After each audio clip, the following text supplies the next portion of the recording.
Hello, welcome. We are on. Welcome to tonight. It's going to be an interesting one. So thought I would do a build of the Tamiya Hornet EVO. So as part of the Vintage Bash live stream or sort of live experience, I thought I'd do something a bit fun. We've done a couple of live streams so far, which have been interesting and good fun. Getting my head around all the tech and the streaming process. So we'll get that slicker and slicker. And tonight's another example of that.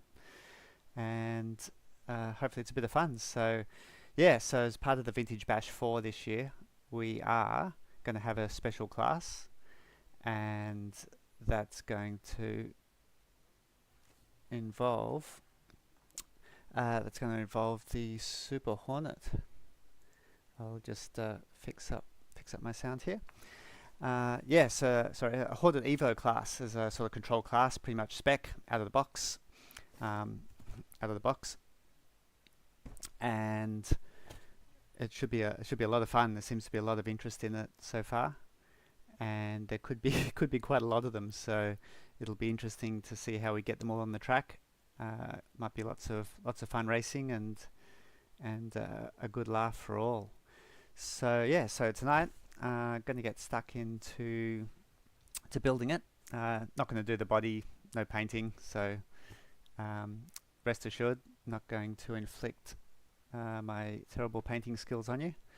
So we're just going to do a build, and we'll probably have couple of guests as well. So well, not a couple of guests, a couple of the Bash crew. So along with myself, we'll have Daff and Lou, which I'll bring in a minute. And yeah, so that should be a bit of extra entertainment and chatting. Otherwise, it might get a bit boring if it's me focusing on small car parts the whole night. So without anything further, I will jump over here, and we can say hello to Daff in a sec. There we go. Mr. Daff, can we hear you? Hello, Mr. Cookie. Can you hear me? We can't hear you. Either I've got you on mute or you've got yourself on mute. I'm not on mute.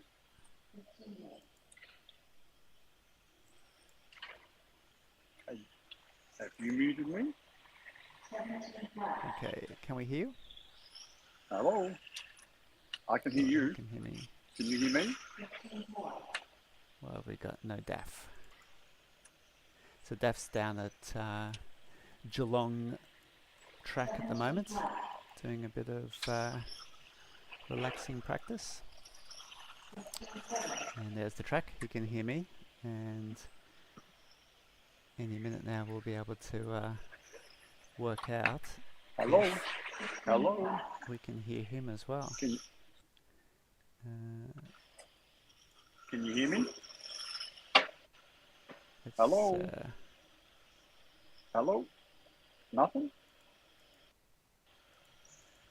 Nada? Let's jump over while I try and work out how to get Daff's audio going. Let's jump over to the build scene. So tonight, oh, there we go. We've got Lego Daff. Marvelous. That's awesome. Okay, everyone say hello to Lego Daff.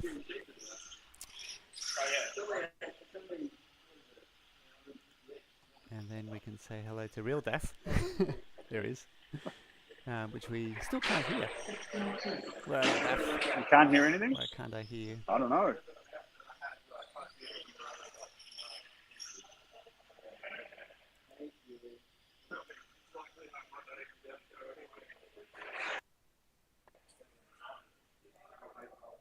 Hello?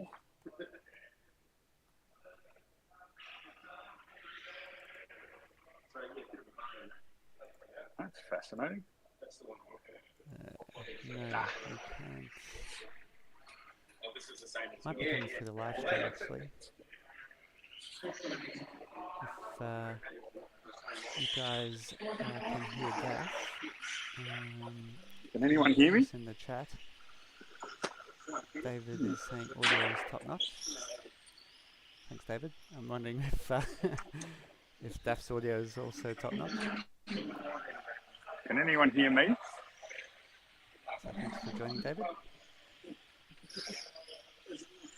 Yep, all the pressure's on. And see how much I can mess up or not. No.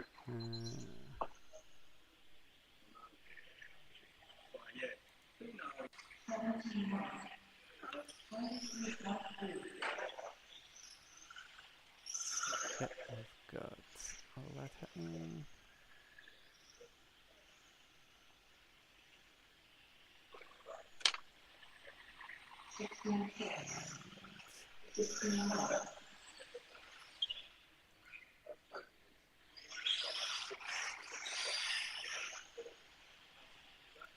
Can anyone hear me now? Where is the microphone? Hello.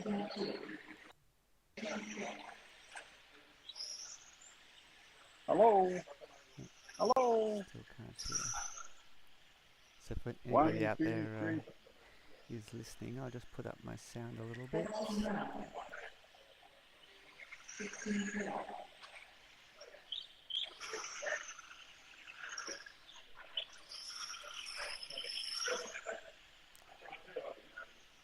I can hear you, Cookie.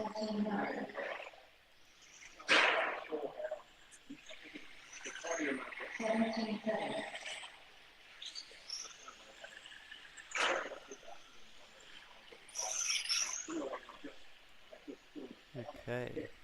Can I hear now, Dave? I don't know. I can still see the red muted thing there. Whoa. You're still muted somewhere. Awesome. Don't know where.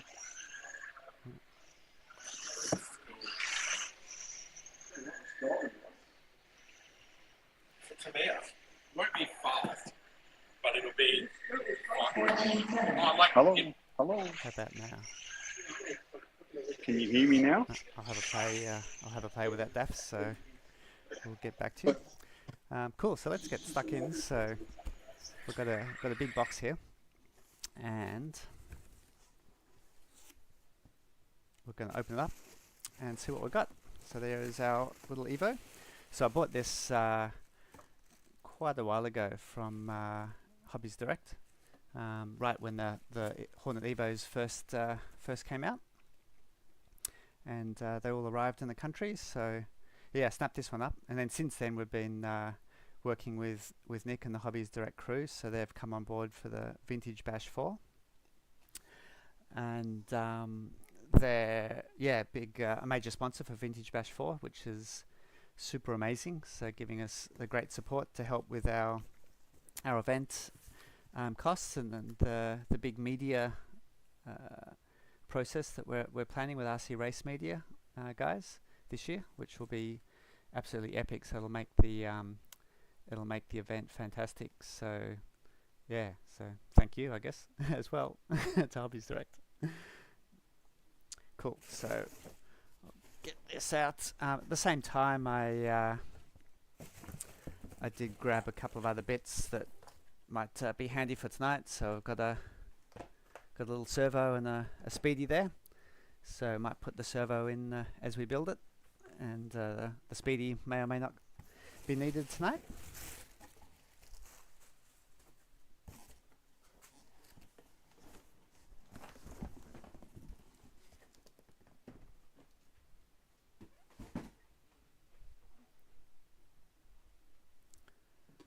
Alrighty then, here we go. So we've got, so you can see on the screen there, I've got some pictures of some Hornet EVOs that some of the guys that have posted their pictures on the Bash Facebook page. So thank you so much for sharing your enjoyment and your cool pics. So we've got a few of those sliding through as we go. So you guys can check out some of the other guys' builds, and there's some awesome paint schemes in some of them as well. So check those out. Very impressive. So if you see your picture there, yeah, yell out. I've got all the names in the back here, so I'll see if I can give you guys a shout out as we go. So yeah, let's get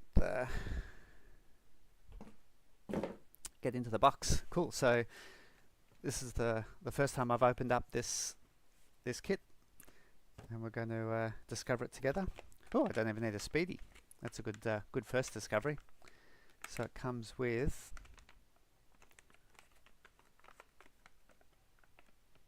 $10.60. Awesome. Waterproof. Yep. So basically the same sort of thing as the Hobby Wings, which I've been using for various various builds. But yeah, so it comes with a speedy. Excellent. Okay, there's the body. Yep, there's definitely brings back the memories. I never had a Hornet or a Super Hornet back when I was young, but I had the Frog. Was my first car, so it was a similar era, probably just before the Hornet came out. But I do remember when I was working in the hobby place way back, way back, we had well, we built and sold lots and lots of these was it Hornets or Super Hornets, probably both, over the years. Yeah, so very popular it was. Cool. So there's the body. So I'm going to have to think up a good idea for a paint scheme as well, because I've seen lots of you guys out there have done some pretty awesome. Oh, there's like a Halsey inspired one on the slideshow there at the moment, which was one of the ones I was thinking of doing earlier on, but that's been done, so I can't do that one. So yeah, so I'll have to think up something cool, and then get somebody that knows how to paint to do it. There's the wing. So we'll set that aside. Cool, all the plastic bits. Let's get them out. The chassis. So I believe the chassis is very similar to the original. It's still actually got the 1984 stamp on it, which is interesting. So maybe it's the exact as the original. So that's pretty funky. Yeah, saw there was some, I think there's some reinforcing on the front end that we'll see. But yeah, so unless they've just put 1984 on it, it's the same mold. Got the wheels. Are they three-part wheels? Yep, like the old Frog ones were as well. They're pretty cool. Sort of 5-point star wheels all screwed together. Brilliant. Okay, got the driver figure. Always think there should be more, like RC cars should always have driver figures in them. Unfortunately with normal racing, the extra weight and height and stuff of them, it precludes it, but cars always look better with the driver figures. And I've seen there's been some pretty awesome ones with different heads as well. I've noticed on some of you guys' builds, which is pretty cool. Got the tires. Man, the fronts are so small. That's pretty cute. And the big spiky rear knobby, what are they, sand tires? Probably work good on the beach. And actually I saw one of the guys, I don't know your name, sorry, but one of the guys at Knox Off-Road on the last Sunday, had his Hornet EVO out there. He's doing some laps, and it looked pretty good. The revised front suspension that we'll be building, it definitely works a lot better. It's never going to be a racing car, and it's not the idea of it, but it definitely works better. So it kind of goes around the track pretty nice for what it is. Okay, it's all the plastic bits. I've got a little box of hardware and motor and everything else. Got the manual, so I'll probably try and use the manual here somewhere, and then we'll play along in the manual. We've got the manual on the screen there. So I'll try and flick through that as we go as well. So I've got soft copy and hard copy. And the stickers. Yes, haven't seen these up close. That's pretty cool. Yeah, so kind of with the, I guess got the essence or the vibe of the original Hornet color scheme. Was it the yellow orange shades? But yeah, sort of more, I don't know if it's modern or not, but a funky sort of flame design. Very cool. But I'll put those aside as well. With said body for another day. Oh, aerial tube. Did you know that modern RC kids don't even know what this is?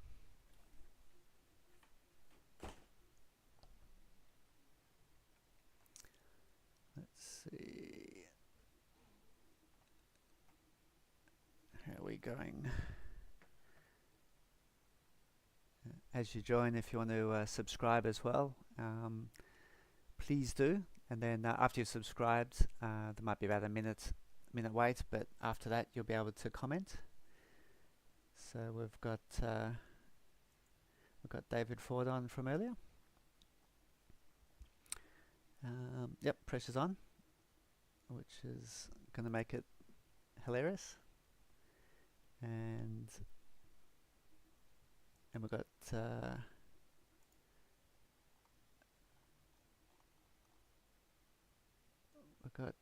BJ. BJ said he can hear Daff. No, so it's just me that can't hear him. How rude of me. Unbelievable. He's dropped off at the moment, but he might have gone for a race down at Geelong. We'll see if he rejoins.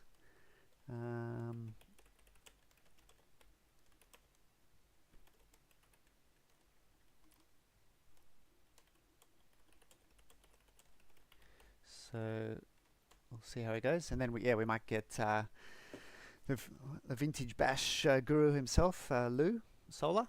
So he might be joining us later on as well.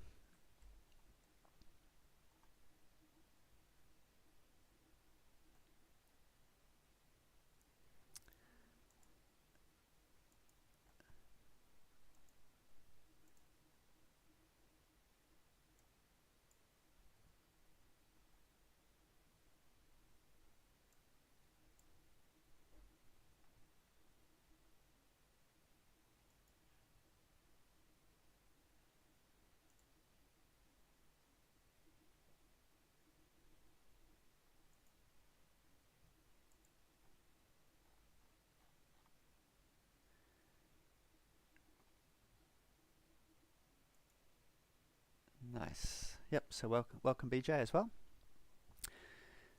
So yeah, a lot of you might know BJ from racing for probably longer than I've been racing, maybe, or about the same.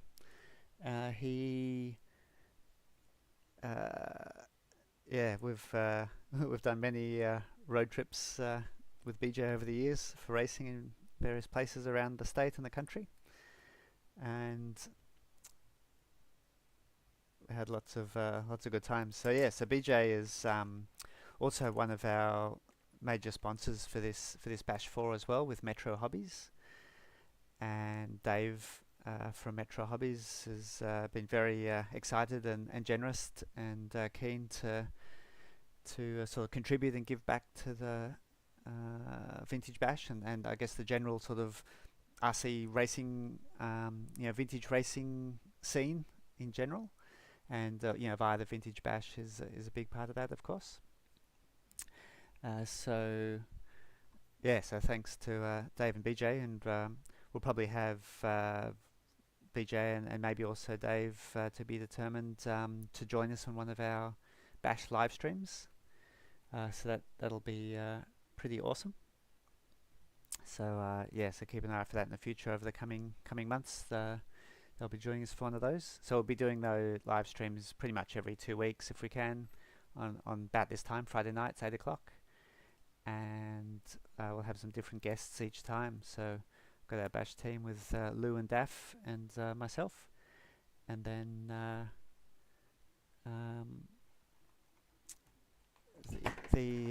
whoops. And yeah, our special guests. Oh, I just lost the camera. That was brilliant. Let me fix that one up for you. Awesome.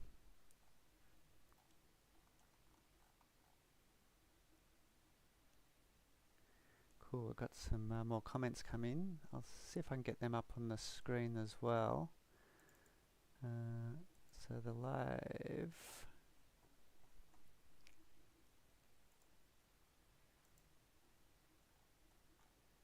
Let's see if they'll refresh.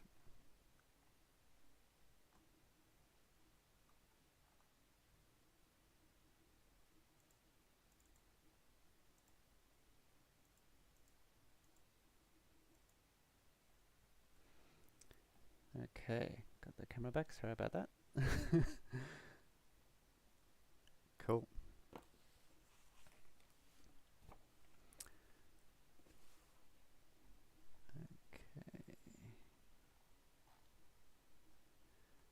Okay, what chat have we got? Yep, so, Brett Ryan's on. Hello.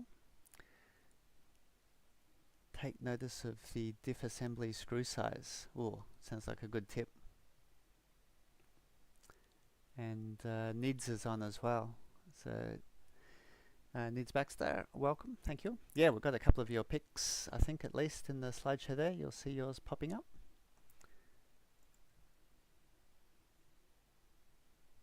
Let's see if I can put some names to faces. That's always a tough one for me. I'm so bad with names. Let's see if I can help match them up a little bit in general. Yeah, so I've got, was it Dave Bradshaw's build there? Or progress? It looks like it's just about finished.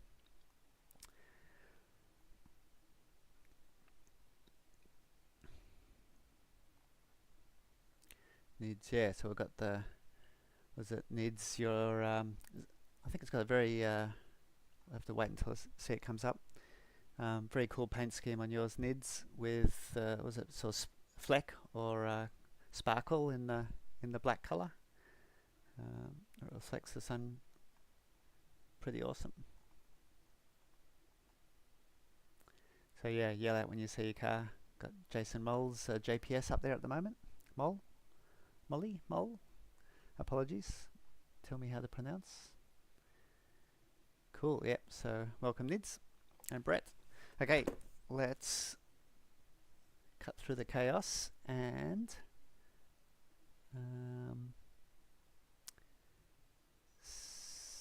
get this thing going. My chat is not coming through at the moment.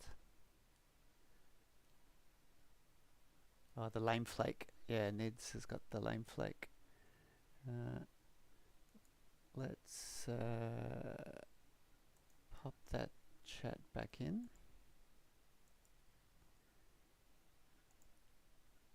And see if I can get that to refresh. We can bring them up on the screen if I can do that, which would be kind of cool.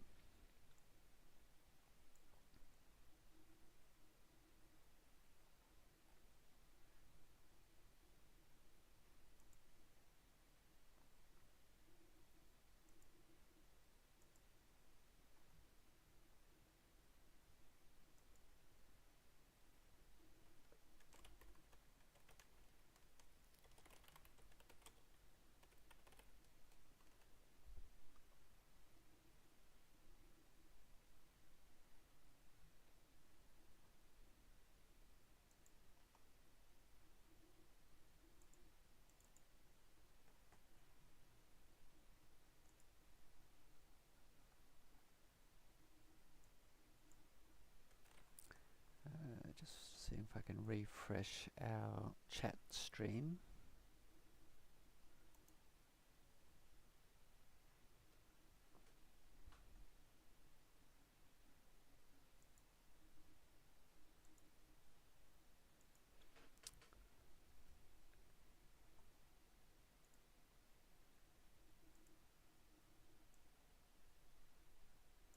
Don't know if it wants to refresh, but we'll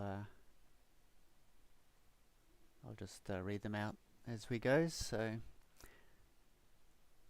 we'll see how we go. Yeah, so NIDS, yeah, so hopefully I can come up with something pretty cool. I was thinking of something like yeah, along the prehistoric sort of era.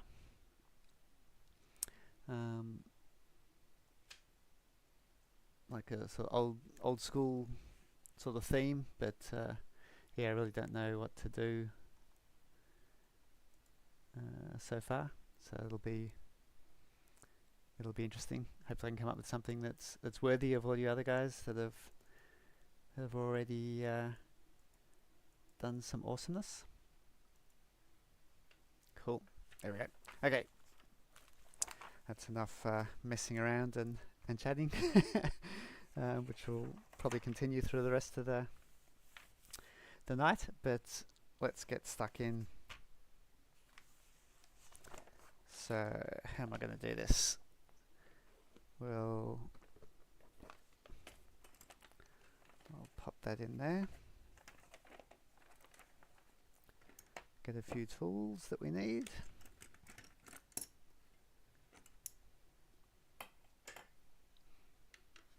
That should do for now.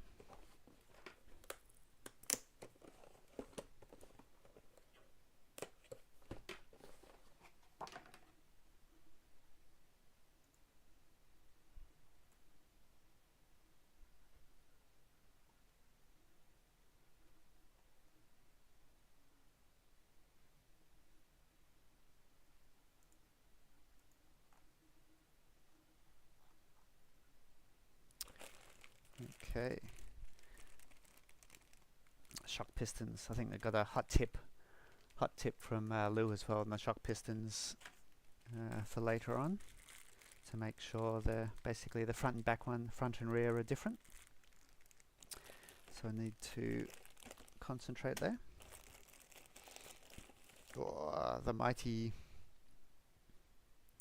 Mabuchi. Awesome.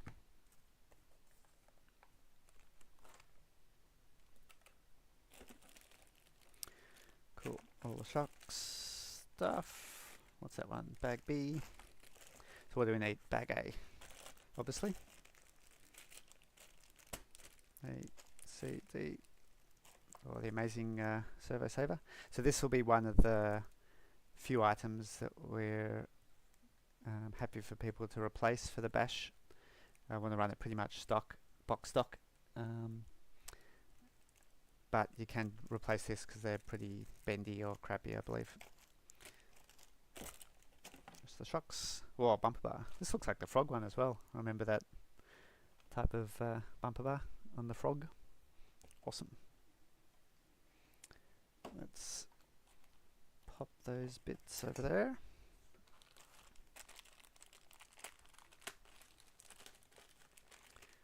We'll grab out all the gears and parts bag A.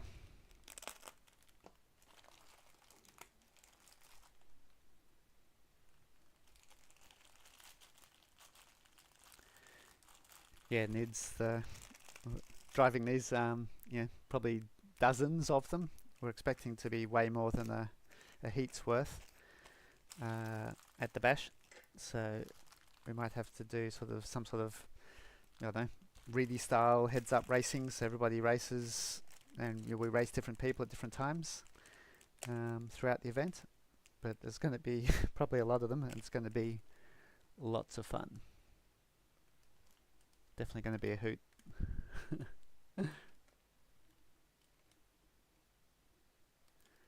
Oh, Brett, you've already built yours. Gonna run it at charges. Brilliant. Yeah, I'm looking forward to heading up again. See all you guys up at charges. I think Lou, Aaron, and myself, and hopefully others. Don't know. Gonna head up there at the start of August for the Vintage Muster event that you guys are having. Wonder if I should bring this. Give it a first run. See if I can fit in the luggage. I'll have a couple of other cars, but we'll see how we go.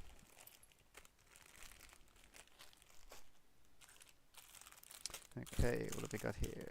Gears.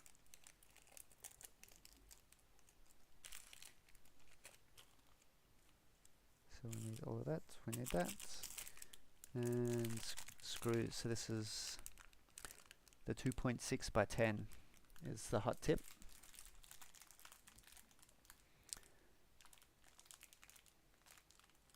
That was Brett's hot tip. Diff assembly screw size. I assume that's those ones. 2.6 by 10 millimeter. Let's scroll this puppy down. Yeah, so I've got these guys up here.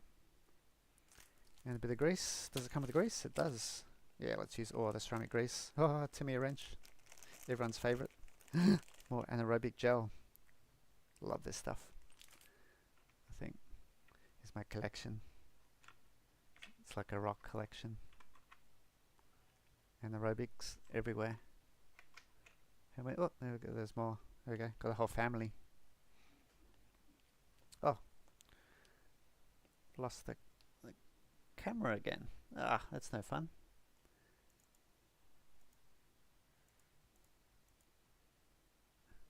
There we go.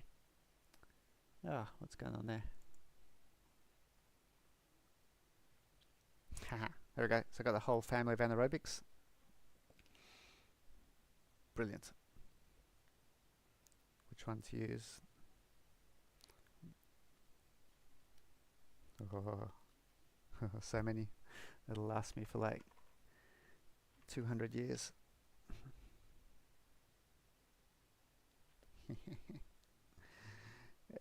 Way too excited about that.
Let's I'll just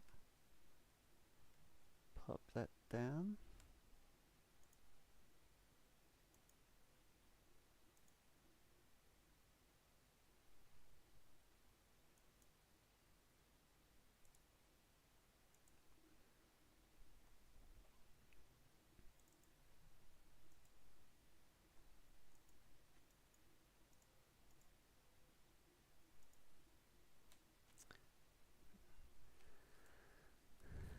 Yeah, got quite a lot of lag on the video. So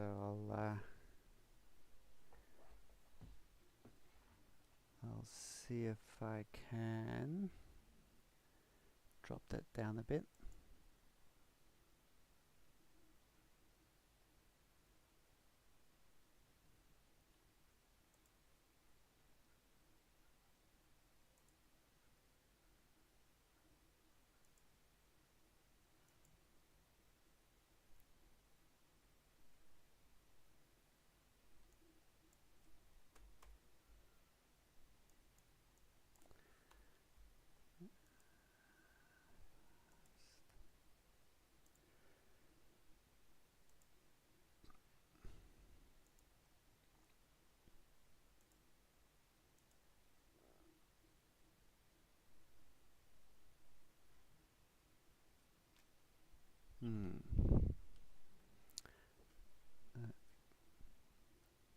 silver screws from Brett.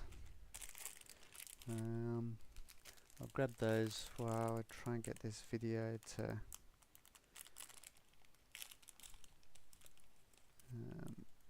catch up.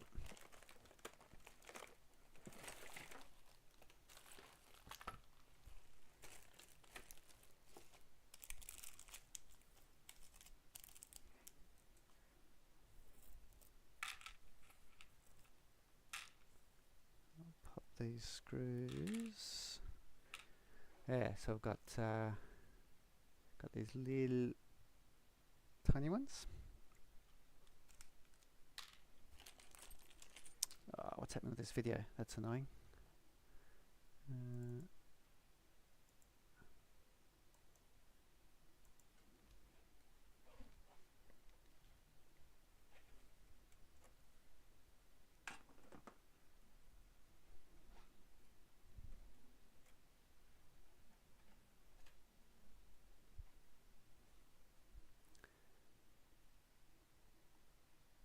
Let's see if that makes it happier.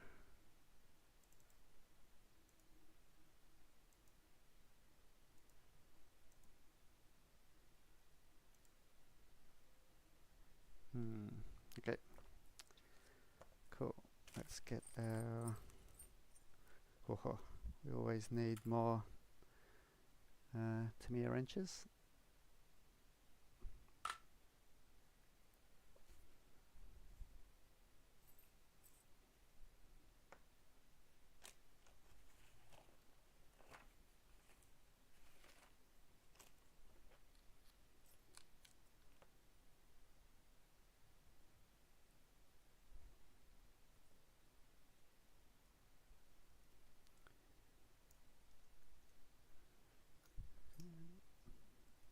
Spread a bit of this.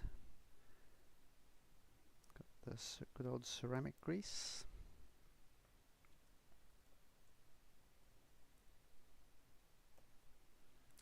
Coats everything that's going to be turning.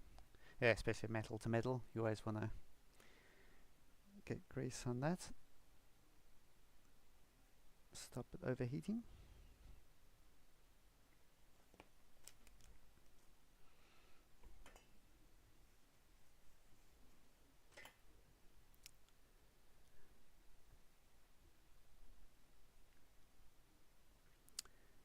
Okay, these guys look like they're the same.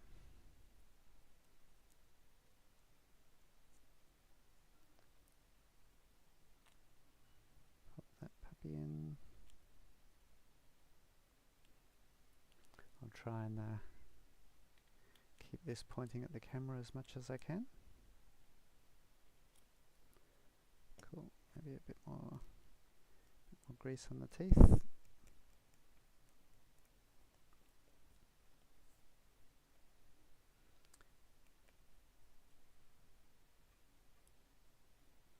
Spread around a bit.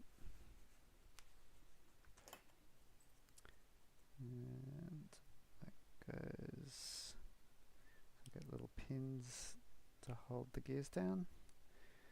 And then our little baby screws, which are almost too small for the screwdriver.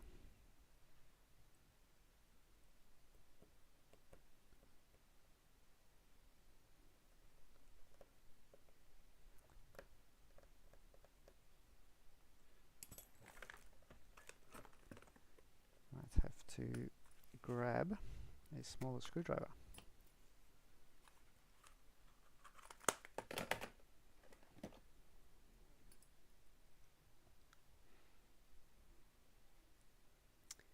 Has your cam frozen up?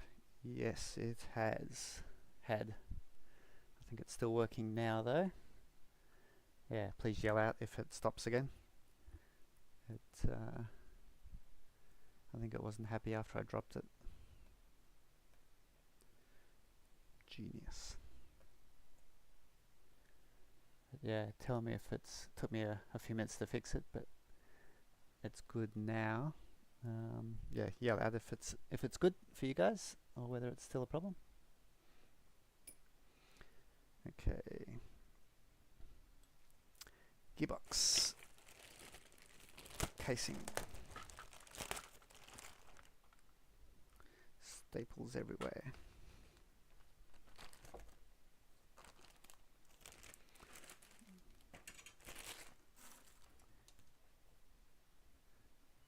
Okay, which piece is that? That's the big one. Number A1.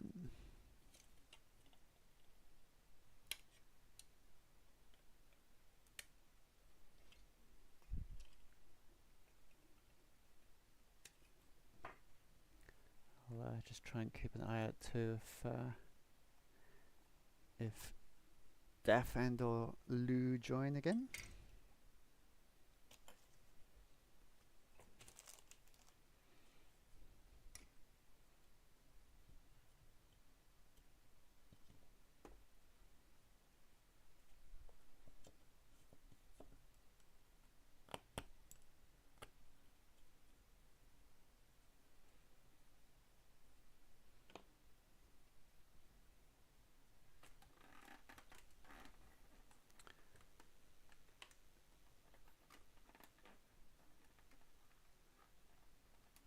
Make sure the got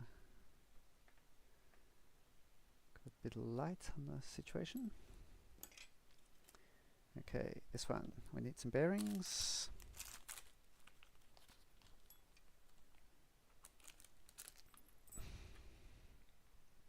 Is that it? M28. Yep, that's the one. How are we going on the instructions there? We are sitting there.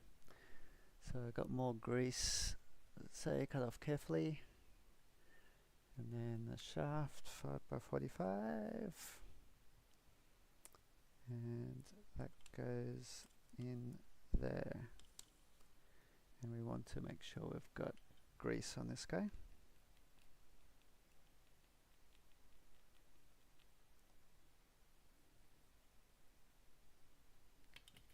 Cool.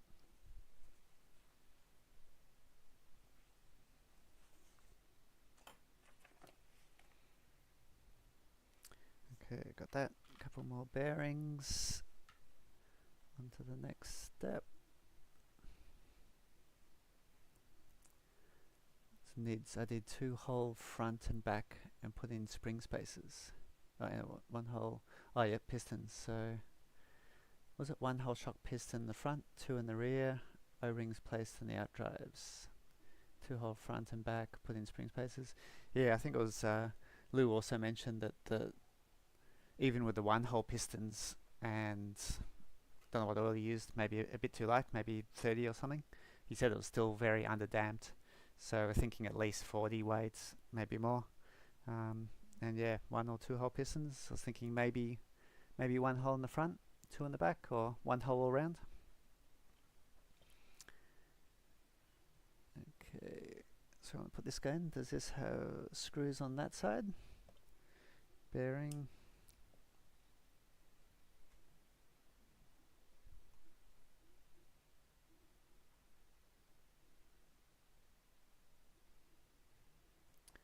How's my camera?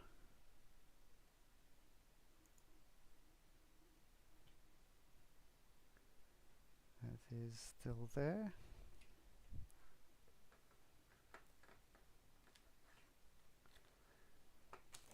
And what have I got here?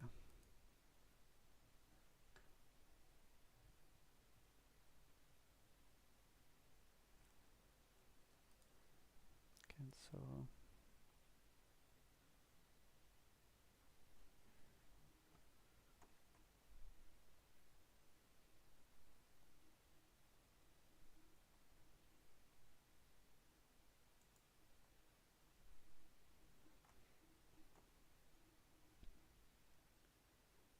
Is it frozen up again?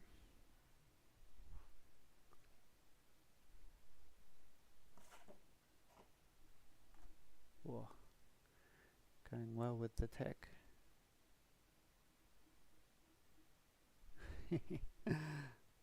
Awesome. Anyway, I think it's still camera's still running at least. So that is good.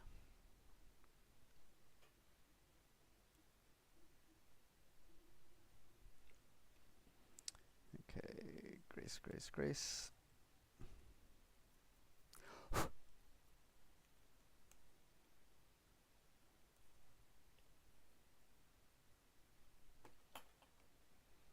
What's that? Screws probably goes that way. And then the other half of the gearbox. Oh, where'd those bits come from? Chuck down there.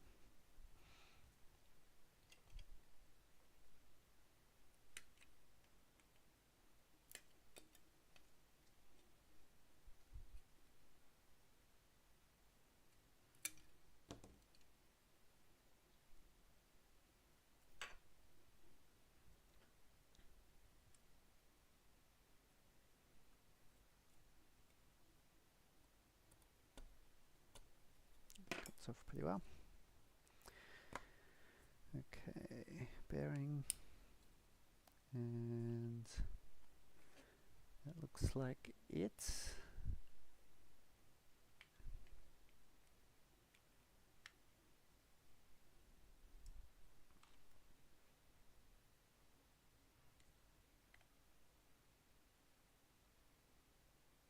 Okay, where does that one go? Hole goes through there.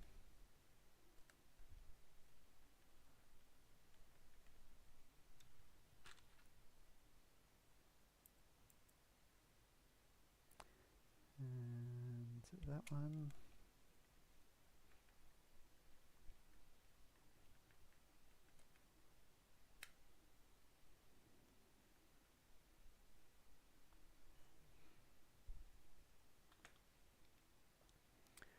Cool, might just try and refresh a couple of things.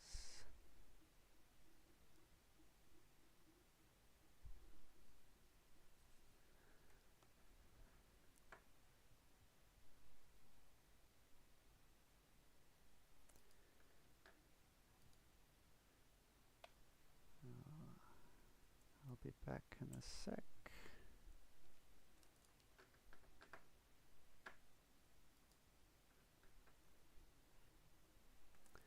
Okay, I'm back.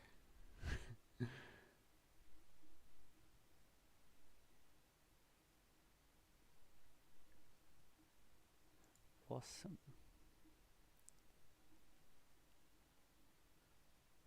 Cool, okay, all good. We'll push on.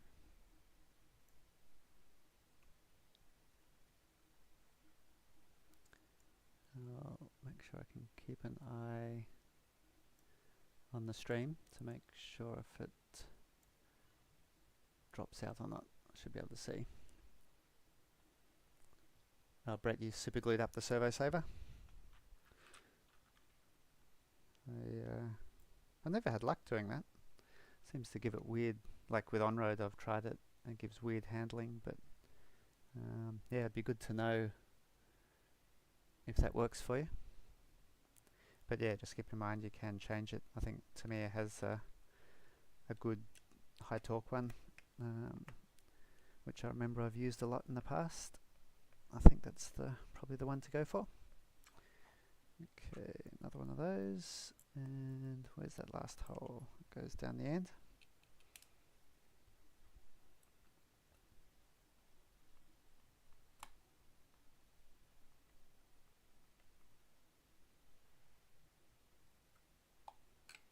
Okay, what have I got? 1, 2, 3, 4, all done. Okay, motor.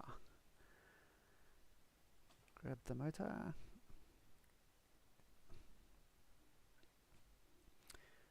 Like that.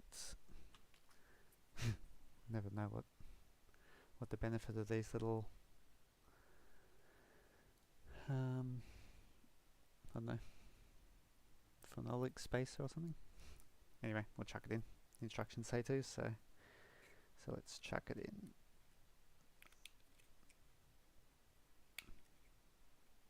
It might help insulate the motor from the plastic a bit, given that its motor gets hot and the plastic doesn't like heat. Okay, so I've got bearings and another one of these rods and some more grease, I assume. grease on the gearbox side of the spur.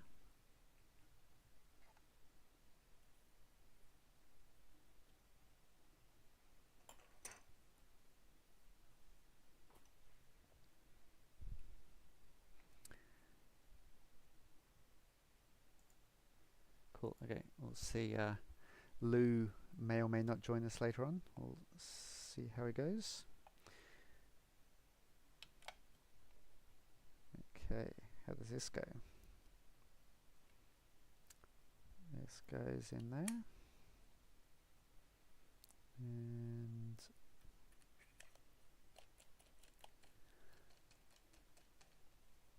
that turns. Okay. Motor screws. Where is motor screws? Maybe with the pinion. Let's see what's in there.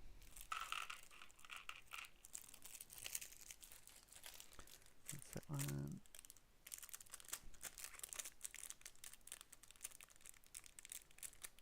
That's something else. Get rid of that.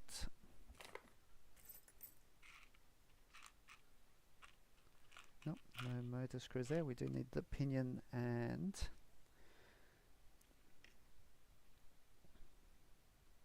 grub screw. So I like to use not good old my friend anaerobic on the pinion grub screw, because the anaerobic stuff is sort of a medium weak strength Loctite, like gel type. So you normally use the, is it thread locker, like the medium strength Loctite on grub screws, pinion grub screws. Motor shaft not really long enough is a pain. Well, I'm about to find out the pain.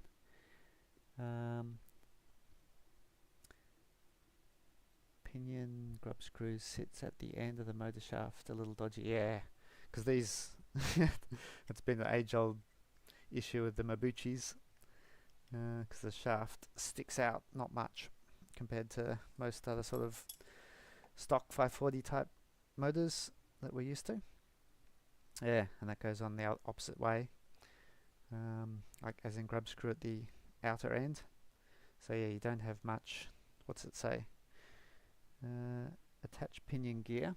So I'll just scroll down here a bit. What does this say? This says attach pinion gear, blah blah blah.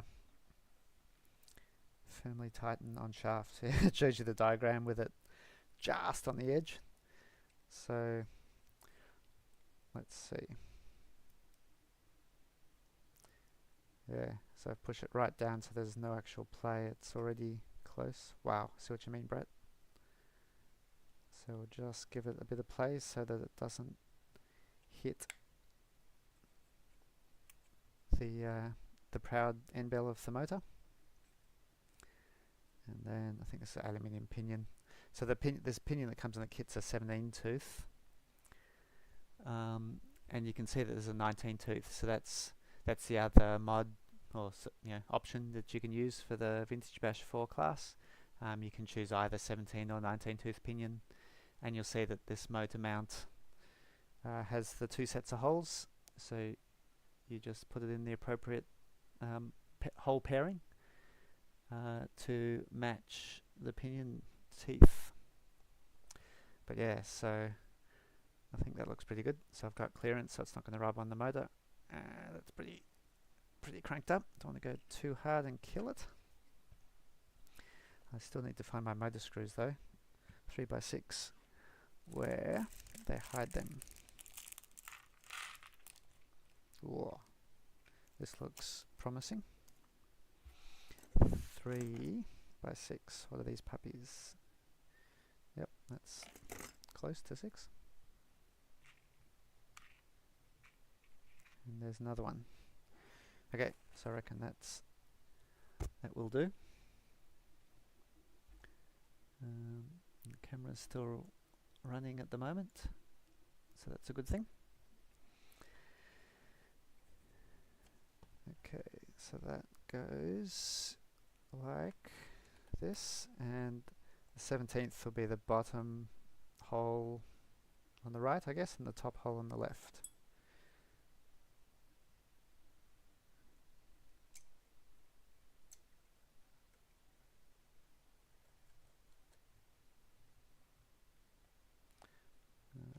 Might need to put this down to get it threaded, but let's, oh no, there we go, got it.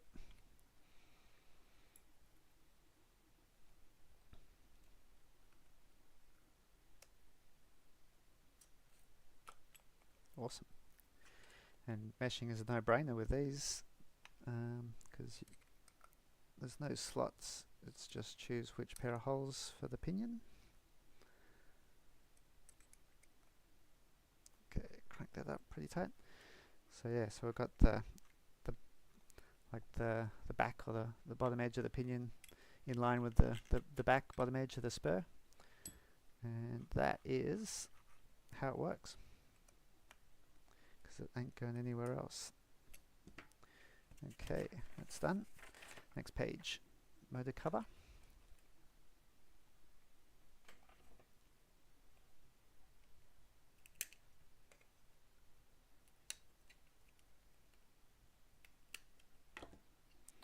And all the bits on there, chuck it out.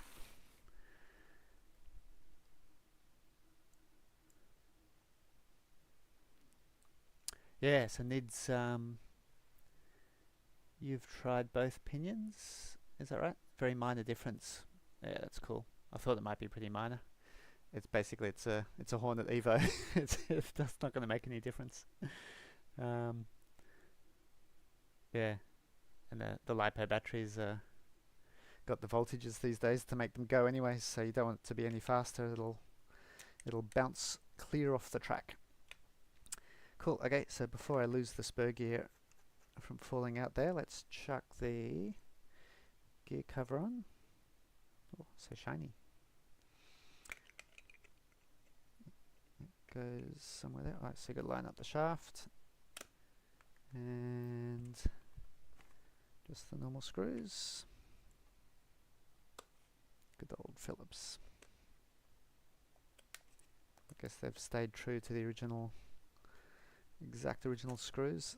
I wonder how many of these screws that Tamiya has processed and packaged and sold over the decades.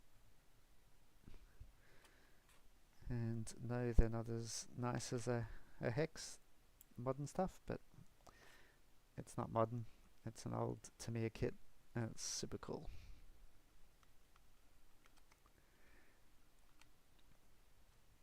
Awesome. It did say to put grease on the pinion and spur. Don't know about that. Should I undo it and put grease on it? Don't know. Never have in the past.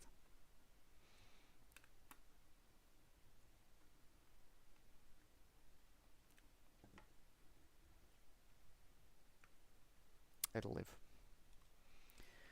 Okay, there's a little gearbox and suspension next.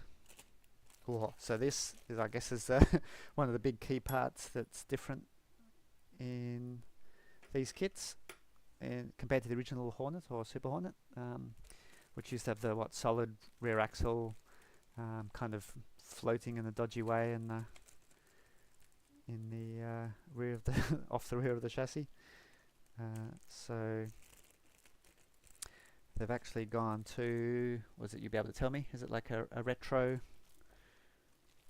not retro, was it a hotshot style, hotshot, one of the supershot hotshot something style rear end? Please tell me.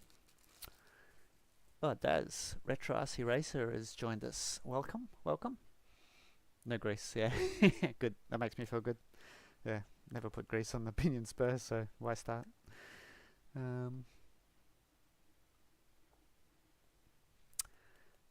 Cool. Are these the rear arms? Okay. Yep, that's them. 1 and 2.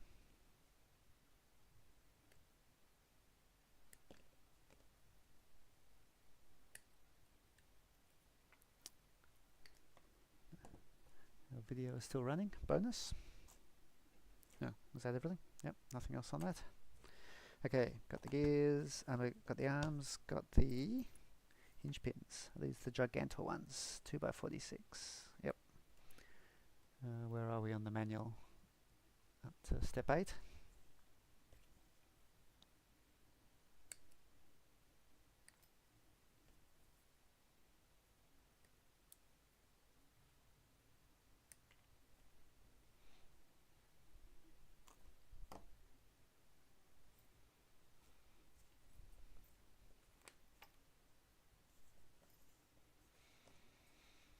Okay, so that goes that way.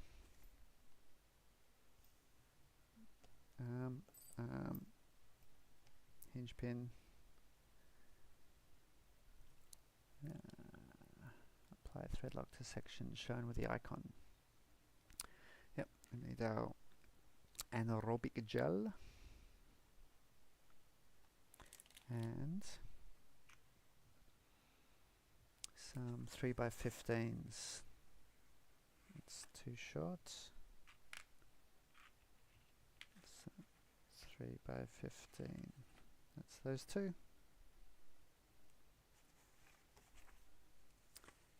And some ball studs. Are they all the same? Look like it.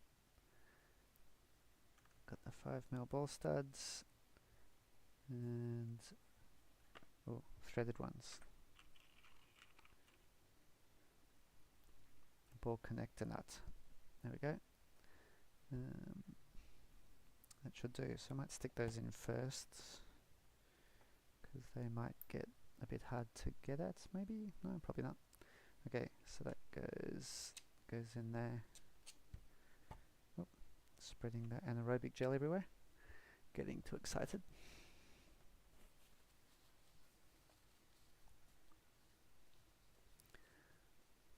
Whoa. Thanks guys for joining and chatting. Oh, DTO2. Yep. Thanks, Daz. So yeah, the rear end is the DTO2 style suspension, which is quite a step up from the original. That actually makes them pretty decent or fun to drive. Well, I don't know yet. They look like fun when I watch other people's. Okay, chuck a bit there. And that goes, where was I? That goes in that hole.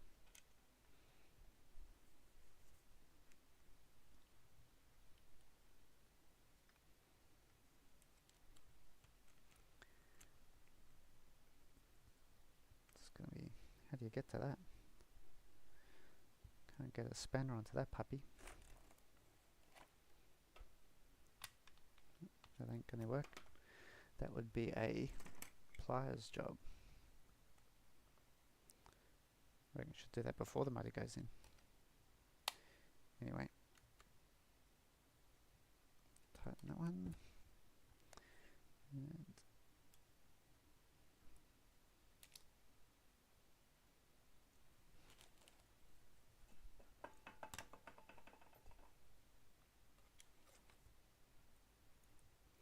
so that's the top camber link pickup point.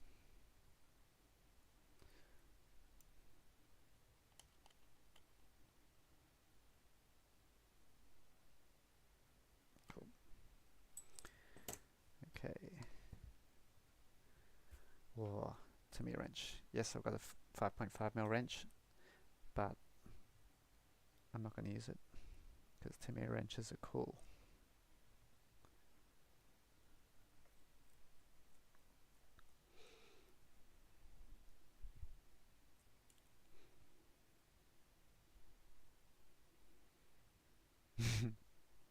Yep, that's right, Daz.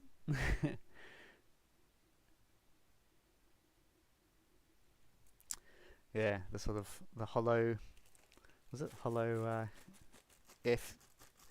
airfield tires bouncing along and making that sort of echoey, hollowy noise. It's pretty cool. All those childhood memories that we're bringing back with these toys and re-releases and everything now these days. It's That's pretty cool.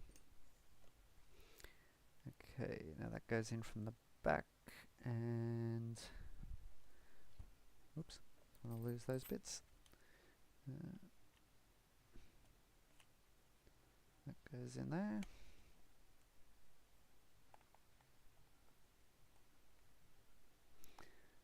And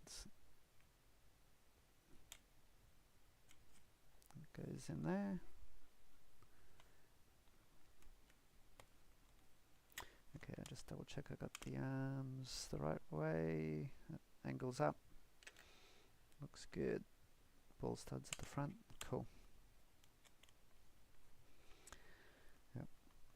And these old sort of screw-in hinge pins haven't changed since the early ones. It's true to form. Brilliant. Okay, I think that's step 8 done. Oh, it tells you to use pliers for those ball connector nuts. Brilliant. Well, that's what I did. Okay, flip him over. Next step.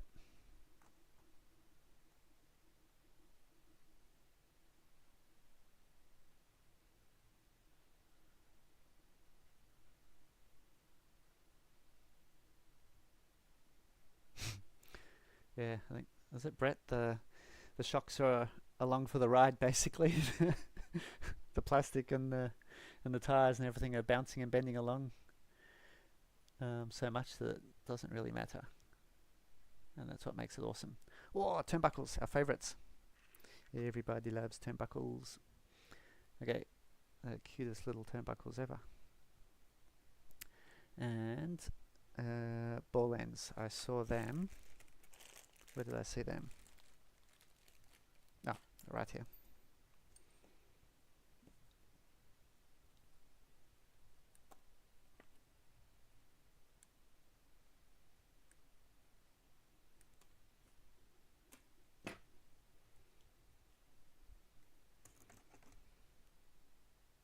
Wrench. I'm going to use pliers again, because that wrench... Are these actual turnbuckles? Yes, they are. Which way do they go? That this little flat is the opposite thread, by the look of it.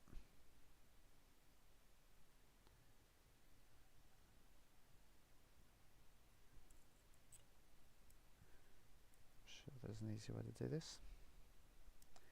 Okay. I love how they give measurements always on turnbuckle lengths. And you put it on the car, and it's nowhere near. I'm sure I'll be proven wrong now I've said that for this one. But let's just get it close. Okay. What is that anyway? 11.1 versus 10.7. Oops, that was reverse. That'll do. It's about the middle.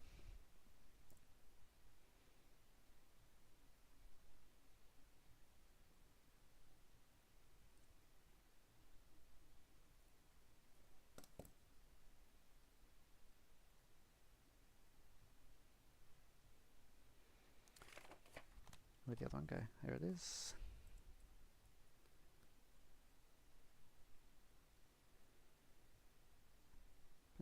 And is that the reverse side? It was.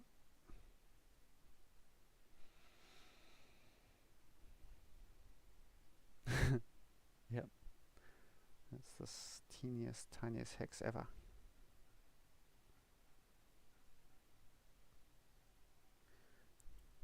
That's where the good old chunky pliers saves the day again. Well, way too small. 9.7 said 10.7. All good. I'll adjust that on the car. Okay. Where do these go? So they put that flat side and we pop it on. And put the turnbuckles the same direction, so you know that if you turn it forwards, that's gonna shorten them because that'll screw in. Yep. Nice.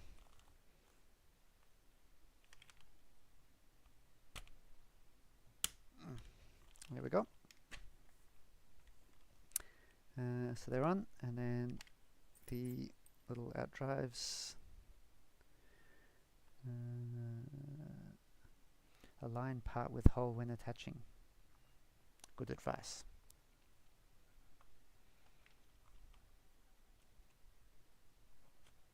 Oh, aligned it first time.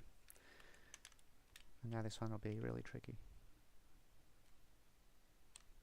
Oh no, went in. Cool. So that's 9 done.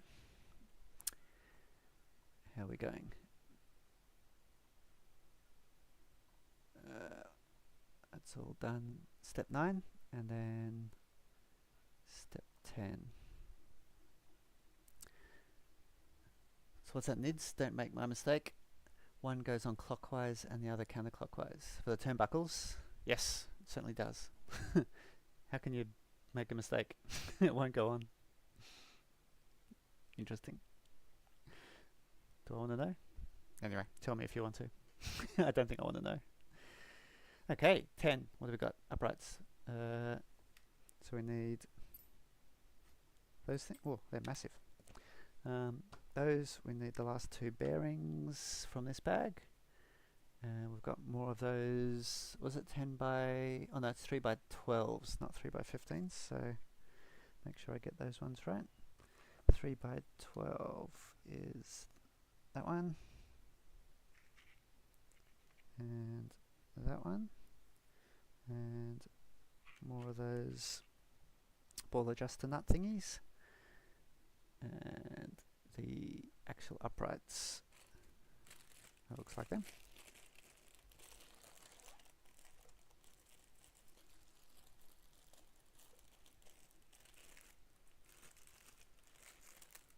Whoa, this bag is fighting back.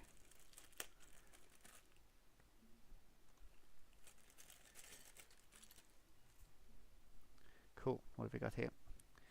One of each side. Yep. Cool.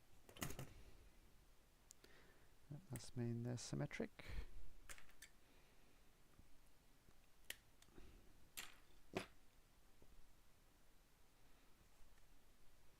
Now, anaerobic.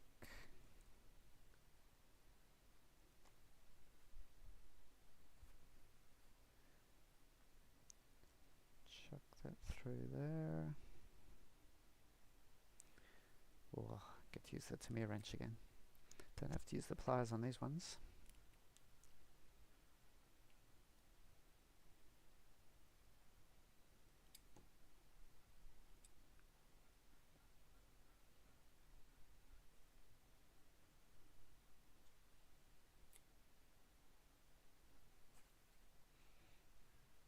Okay, make sure I do this opposite. So that went that way. That goes that way.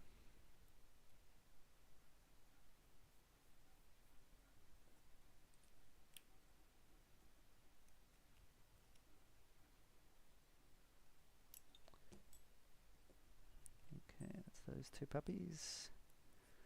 Put 1 bearing. Looks like we put the outer stuff on later, so we don't lose all the bits. Okay, that goes that way. And then we've got these little short drivers. Let's just chuck that there. We'll need those in a sec. And don't need those.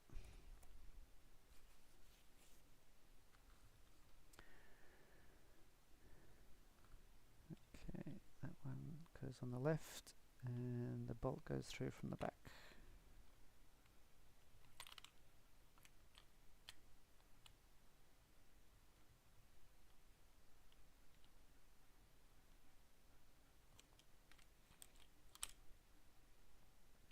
They fall out straight away. Awesome.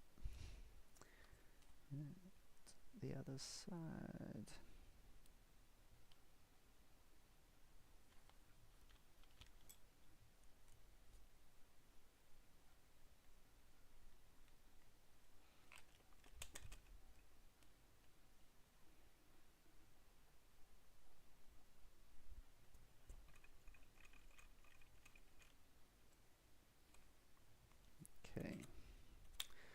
those back in.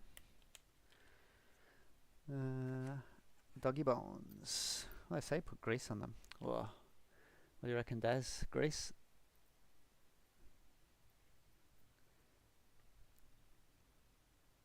That'll just attract dirt.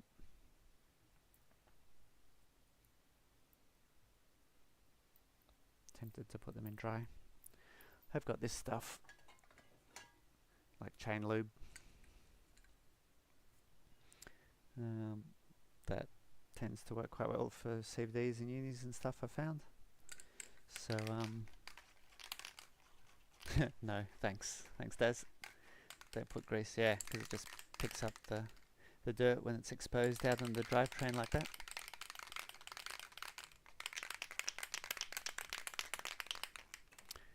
I can't help myself though. I will use some of this stuff, which is pretty good, because it doesn't attract, or the dirt and dust doesn't stick to it really. So I'll spray some of this on the ends. Doesn't need too much.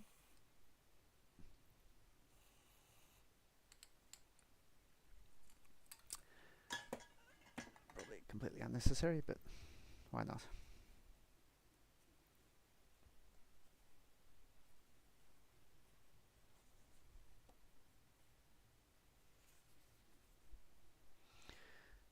Okay, where was I? 10.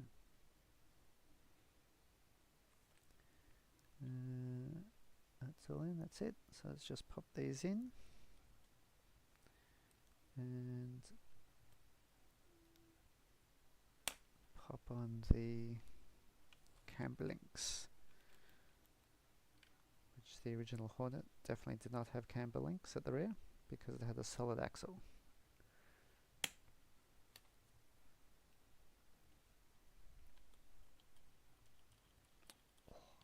Cool. Okay, so we've got our suspension arms. Okay, 11. Non-Tamiya product. Oh my god.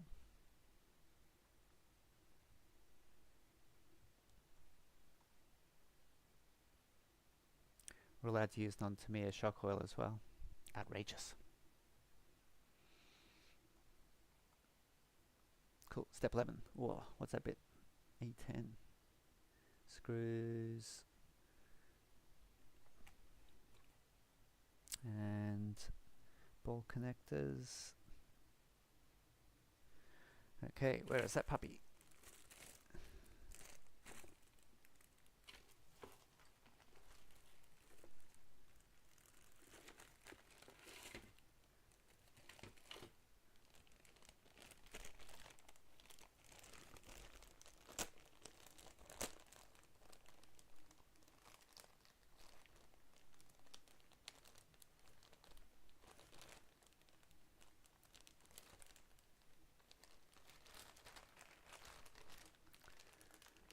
Little rubber O-rings in the couplers to stop the shafts from slipping around. Did I miss that?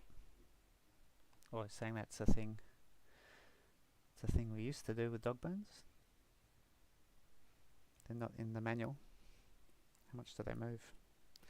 They move a lot.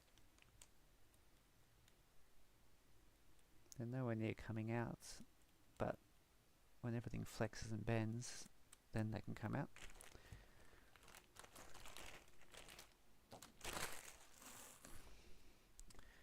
Okay, is that the bit? Yep, big rear bulkhead, shock tower.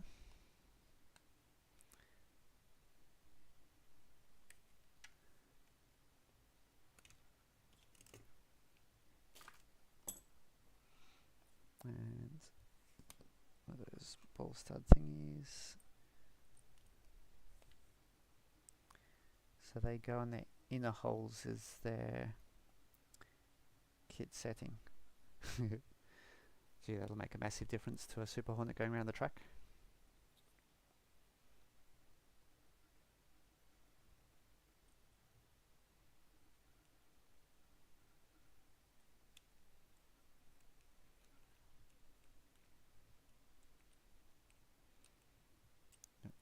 Change the rear shock inclination. You'll gain 0.1 of a second per lap as it's bouncing around so much, and then you'll lose a second because you're laughing too hard. Okay, so they go in there, and then this slides on there.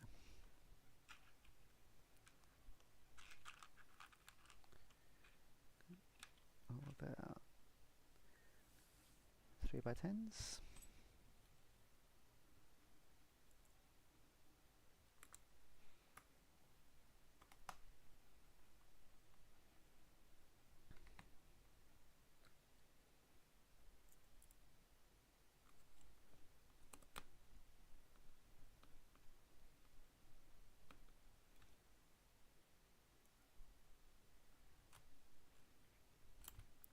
I got this old school Eagle screwdriver,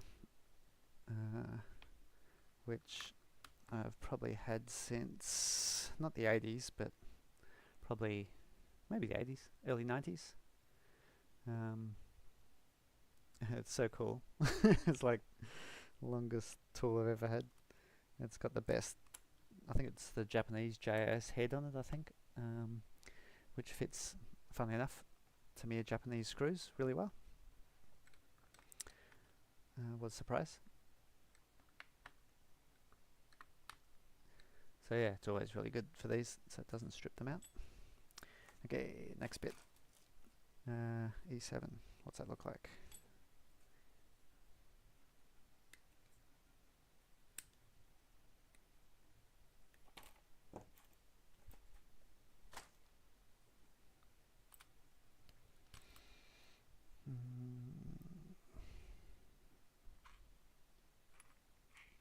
Where's, I think I saw one of those. Yep, that's over there.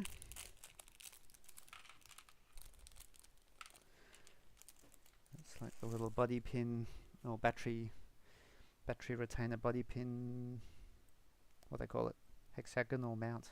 Fair enough. So it's got the mount. Where does that go? That goes that way. Yeah, so I think the battery strap that used to always fall out of these things gets retained a bit better in this one. So that goes on there.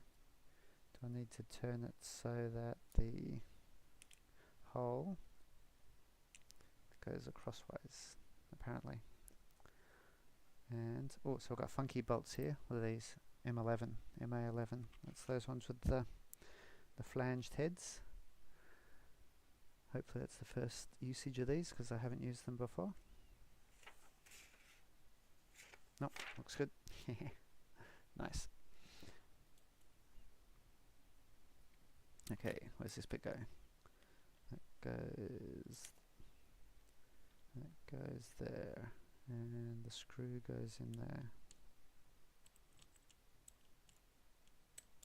Well, that was elegant.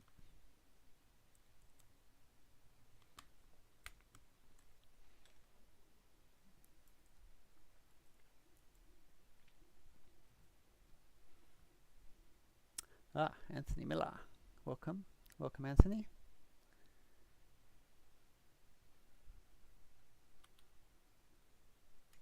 Lions are winning. Is that like at the Gladiator Coliseum, or what are lions? Sounds dangerous. Means the humans are losing.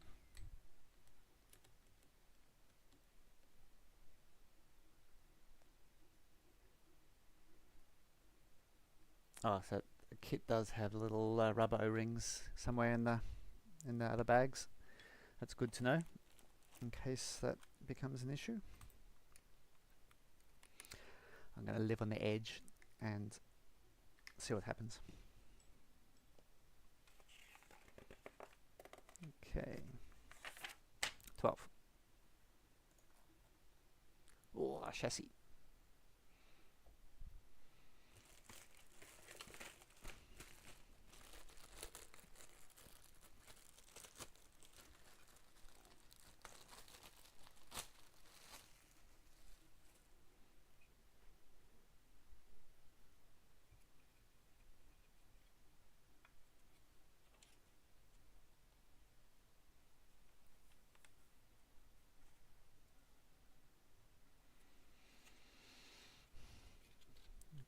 cut out that bit in the middle from the injection molding.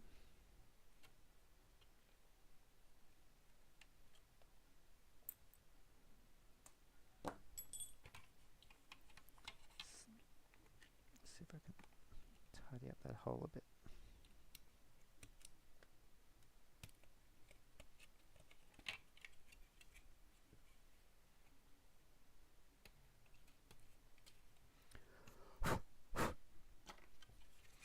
Okay, what's that? 3x15. 3x15 is those. And a washer.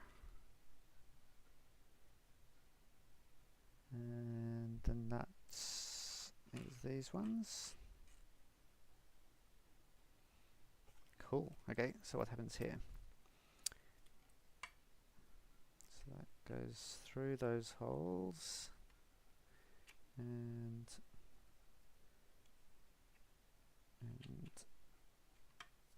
up into, oh, there we go.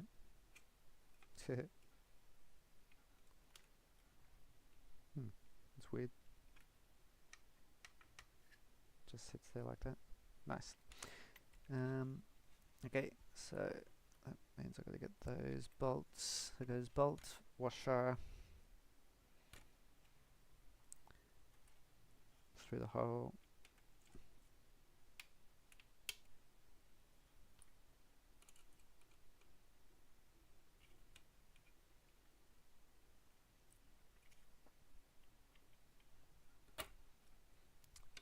And nah.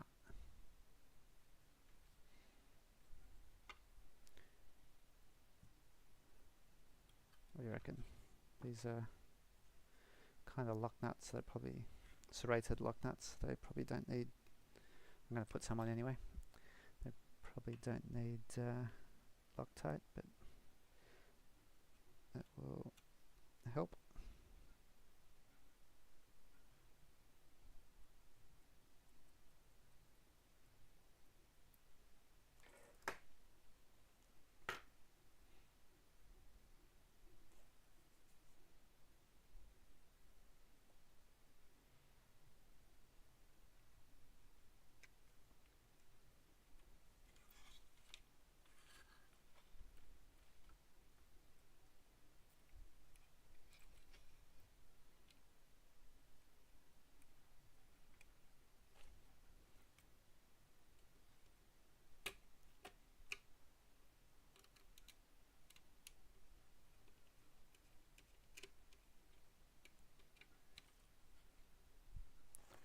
Oh, where's my Tamiya wrench? There it is.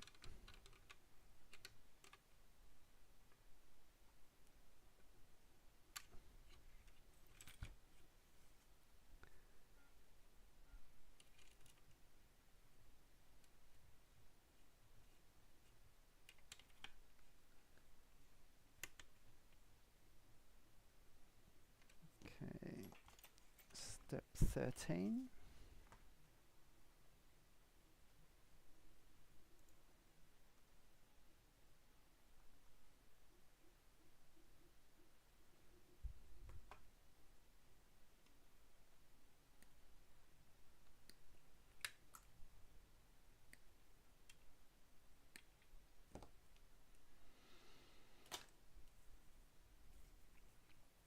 So it's like a skid plate which goes on there. So we should have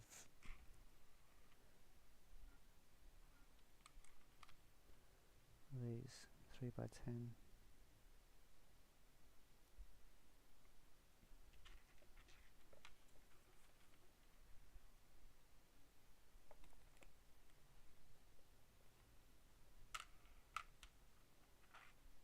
I've only got like 3 of them. Where's the other one? It's going to be interesting. What else do we need? 3x12 countersunk. Or must be in another bag somewhere.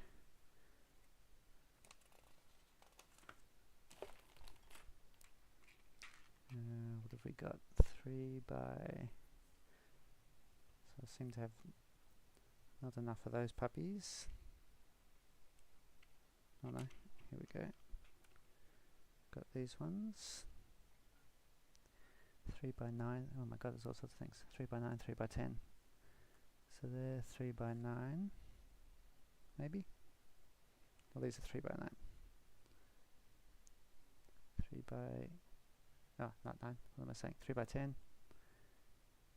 So there's 2 of them. And 4 of the 3 by 12s. Ah, yep, they're 3 by 12s. And I've only got 3 of the other puppies. Brilliant. Oh well, I'll chuck 3 in. Have to go hunting for another one later. Hopefully there's spares somewhere. Unlikely, but you never know. Did I use those in the wrong spot?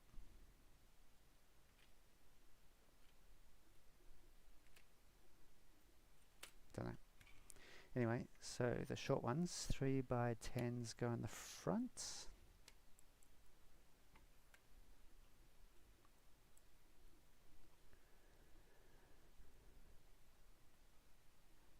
Flat top screws in the next bag. Oh, that sounds good. Sounds promising. Yeah, it's like cool screws, huh? They got like a washer built into them. Just don't have enough. Okay, 3 by 12s is the other 4 here.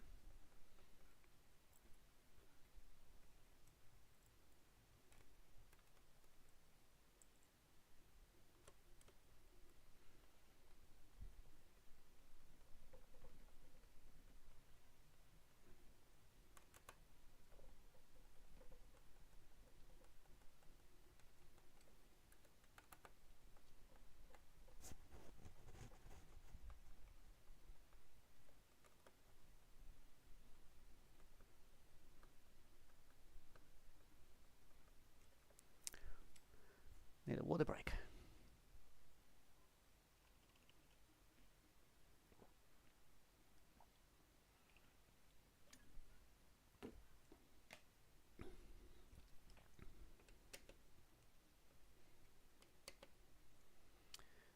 Okay, these ones go in there to secure those little front tongues from the gearbox.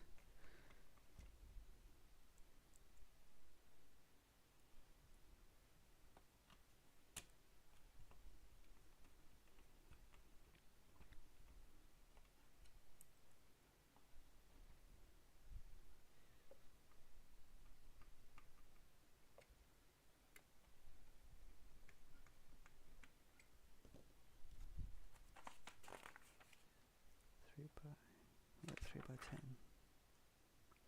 Ah, 3 by 12. So I used the wrong ones. Oh, that's annoying.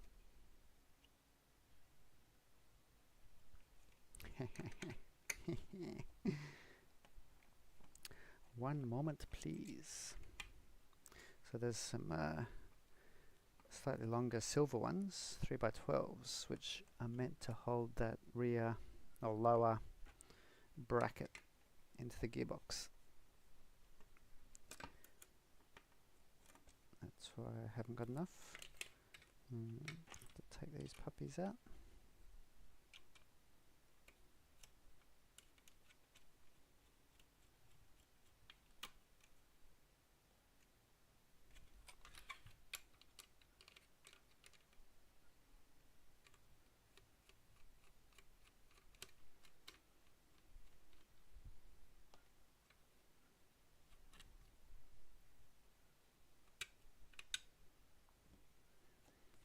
Okay, so that bends down and out.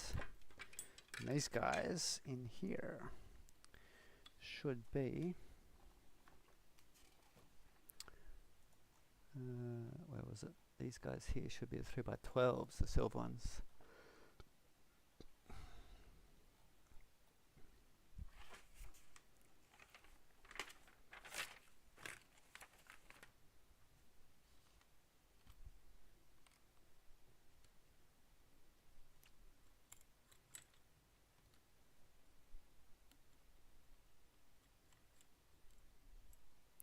There we go.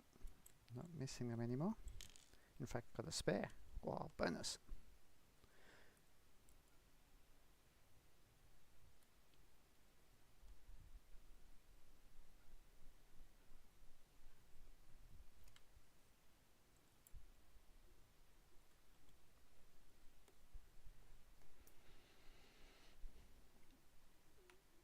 I need to make the same mistake.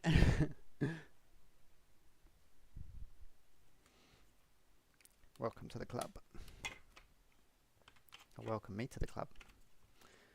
Okay, let's back in.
Okay. So that's step unlucky 13. And on to 14. Well, Retro Rob, welcome. Good evening. Thanks for joining.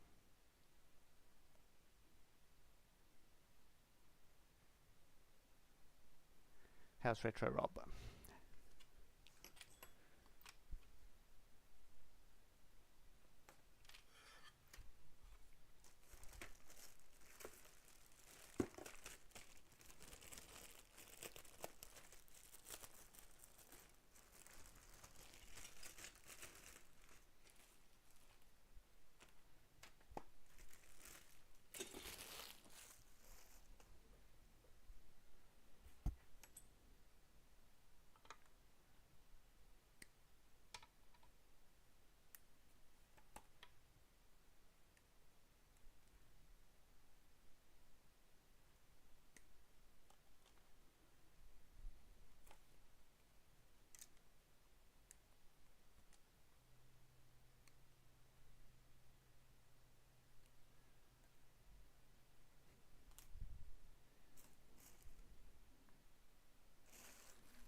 Okay, Nerf bars. Well, they're so squishy.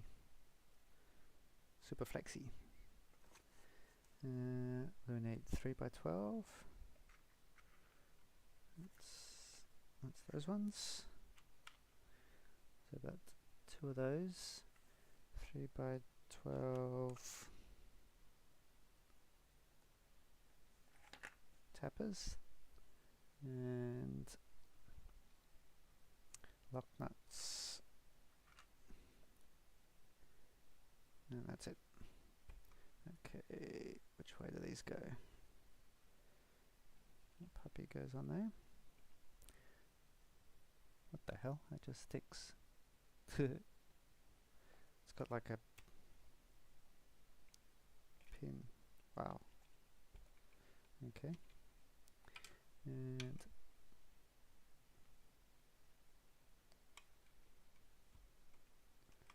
that like locks in the front. And then the little lock nut. So are they designed to like fall off or something? Or come out easily in a big crash? They'll definitely bend. Okay, lock nut. Does that go in there? Insert fully, noting parts direction. Have I done that? I think I have. Oh, so dodge. Just holds it captive, sort of. And the top just sits in the slot there, nothing else holding it.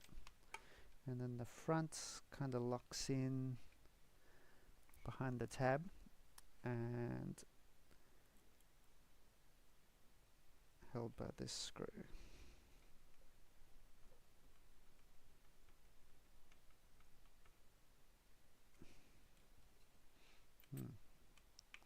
Whoa.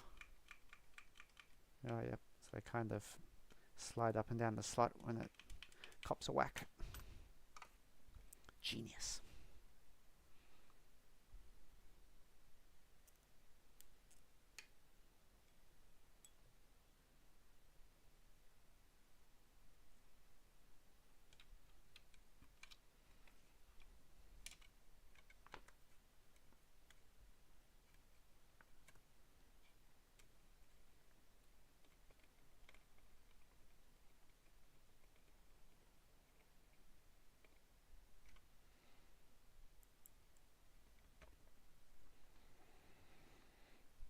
Screws in later.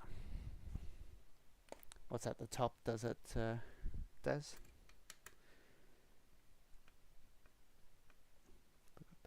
Yep, that's right.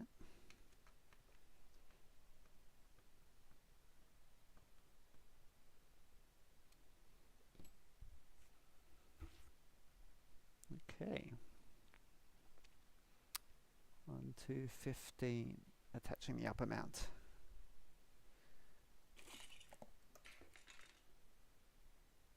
Which is not on this sprue. There it is.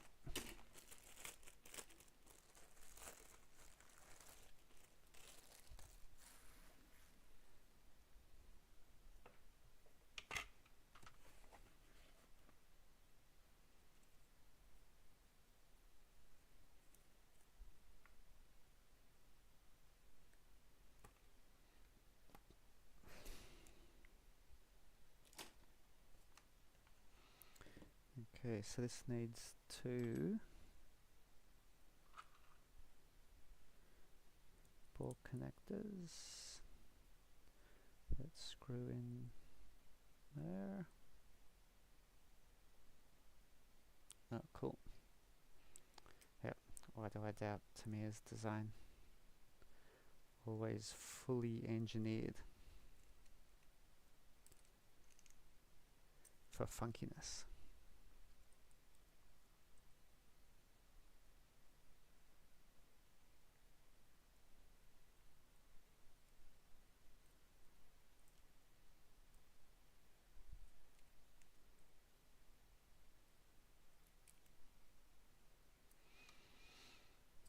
Okay, we got 3x15. That's him. 3x8 machine. Oh, sort of super flat heads. And a funky post. Where does that come from? M4. Is that plastic? What's M? Oh, it is. That is plastic.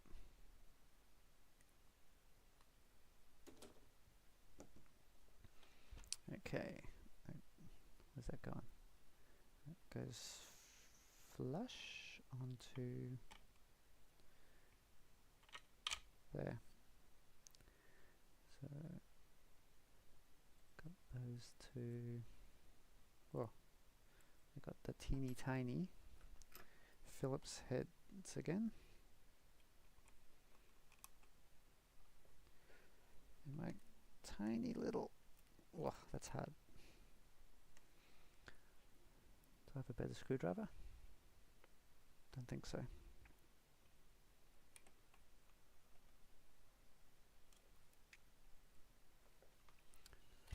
I used to have a cool sort of large Tamiya screwdriver with a pointy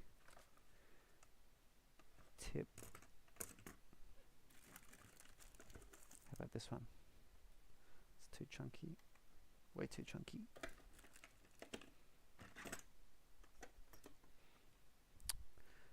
Oh, struggle.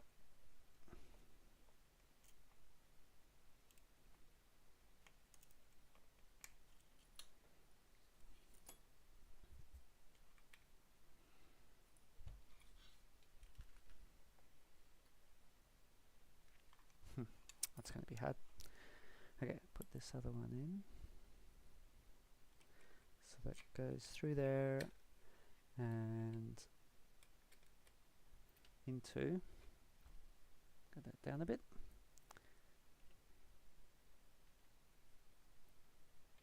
Into the front body post.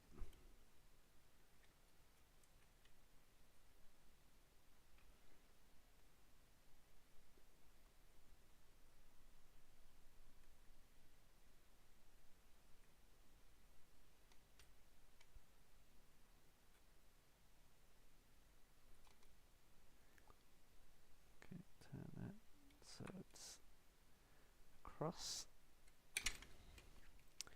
Now how am I going to screw these in? Oh my god.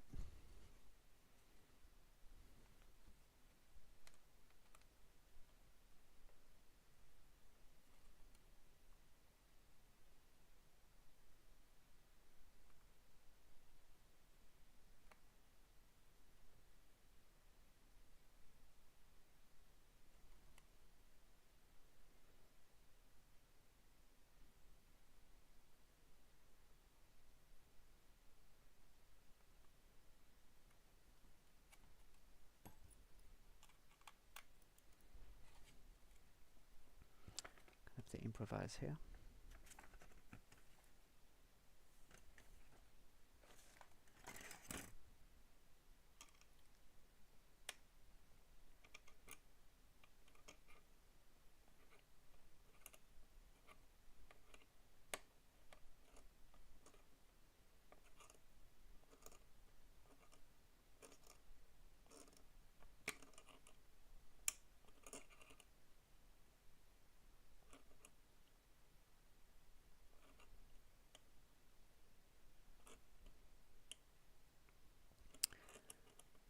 This would definitely need a better screwdriver.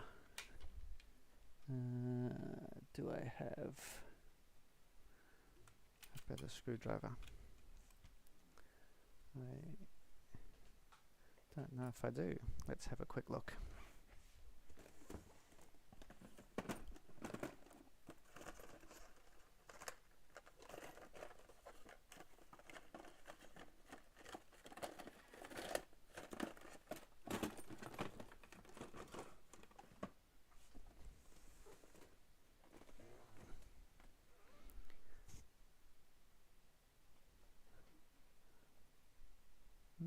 Don't think I do. Bear with me, guys. I will have a quick look over on the other side of the room. Oh, I've got some good tips there from Daz as well, but look at it. I'll be back.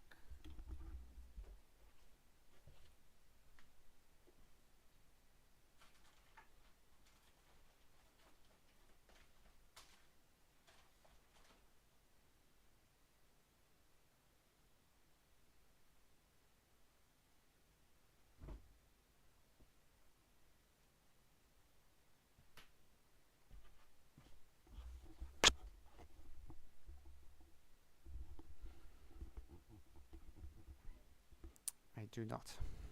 I will have to persist. We've got hex 1 steering assembly. I can't even get these screws in.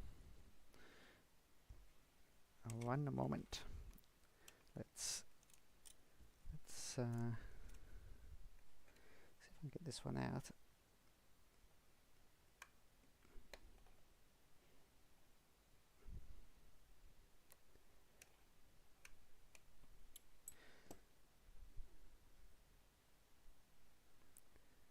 I wonder if that's M3. If I can pre-tap it. Looks like M3.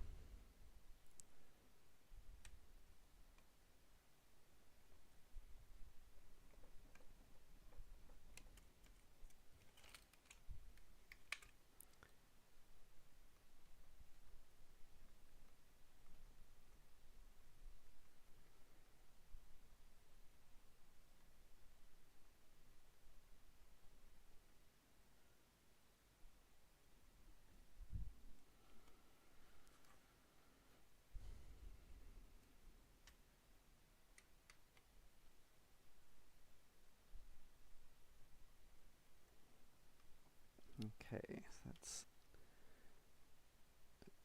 hopefully cut a thread that's correct.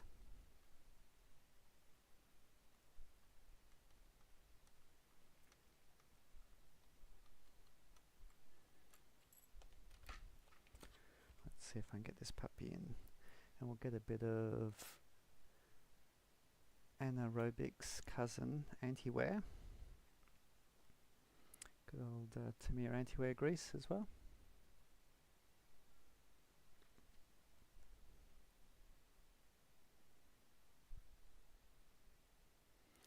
That just help it lubricate it a bit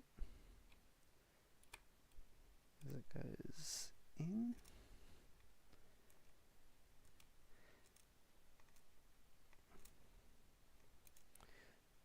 Oh yeah, that's gonna get there. Not easily, but easier.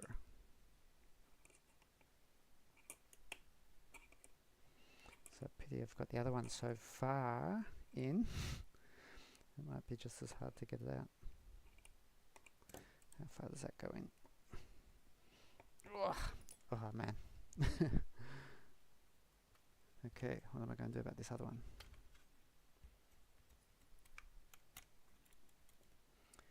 Will it come out?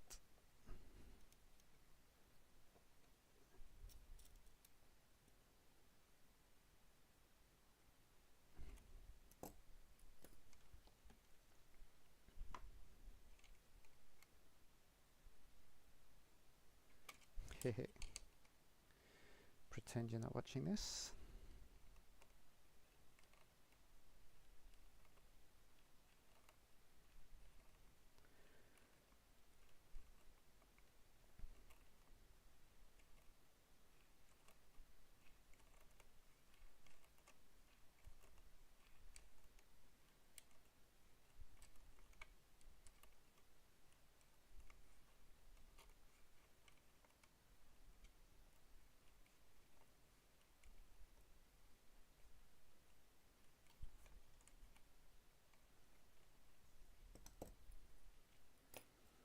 Okay, let's try the same trick here.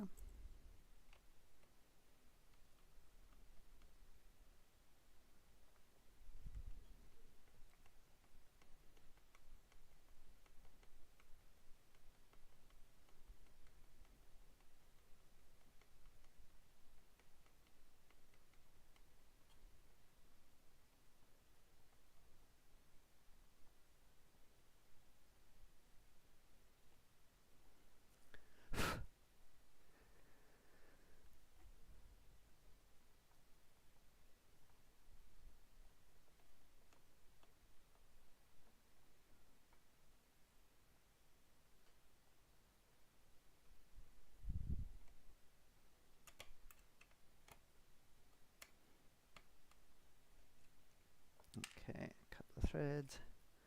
Hopefully I haven't murdered this screw too much. It's only slightly murdered.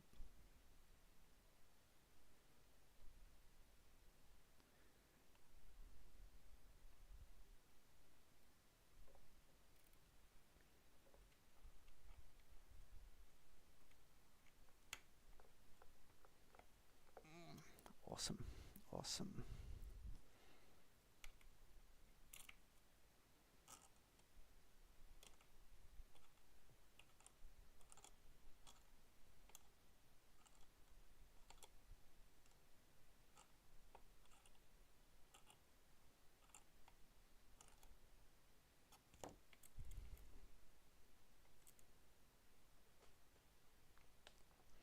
Alrighty then. Oh, man, need a drink after that.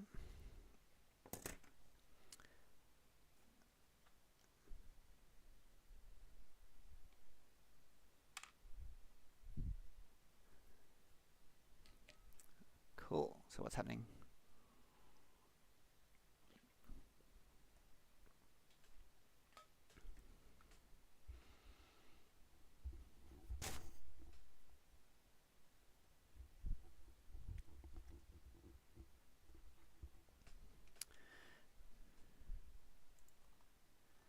Okay, that's everything there.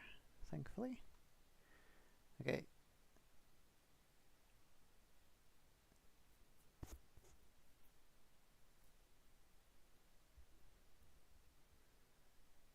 Um, 16. So now we've got the front suspension upright thingies.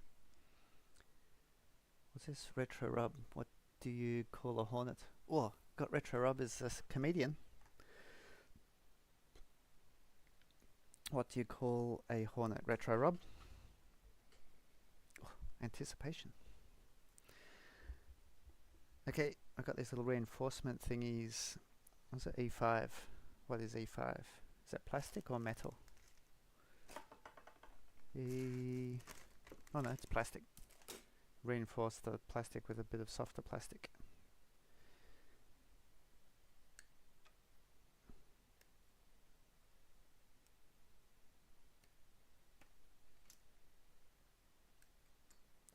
Cool, so that's those bits, and then we've got these metal brackets, and what's the joke? What's the joke? I want to be.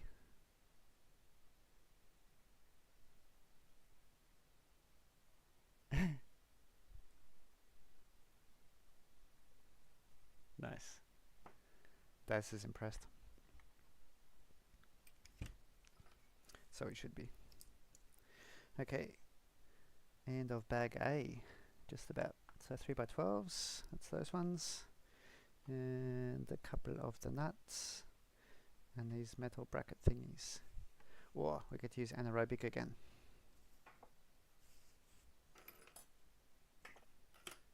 Oh, hand's still recovering from that previous step.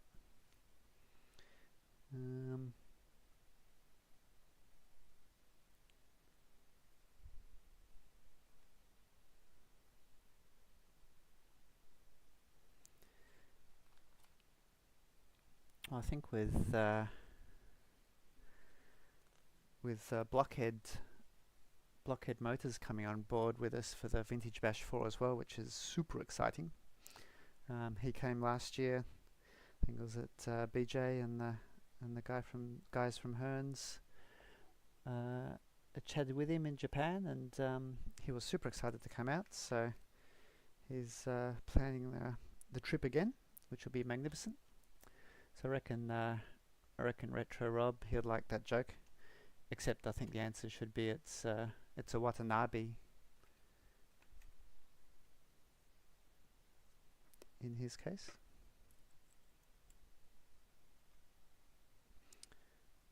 Screw, bracket, anaerobic, plastic, and then more plastic. Oh my god, which one's which? I reckon I should work that out. That one.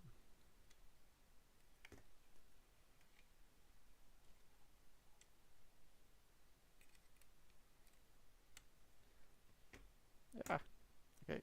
How to hold this? It wants to go that way. Don't think it's even in camera. Just a sec. There we go.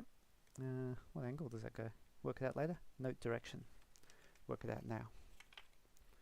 It goes that way. Is there a little notch? Well, there's a notch on both sides, and the doesn't go into anything.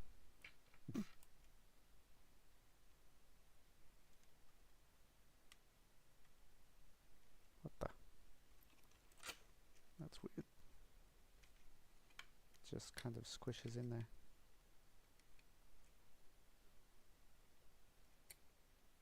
Fair enough. Okay, so it needs to line up straight.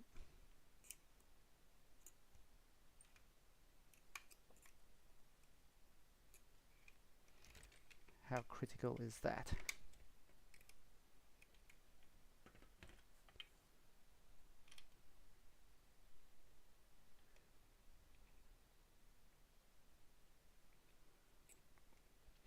Guess the shock goes into that later, so it's probably not super critical. Double check, I've definitely got these the right way around.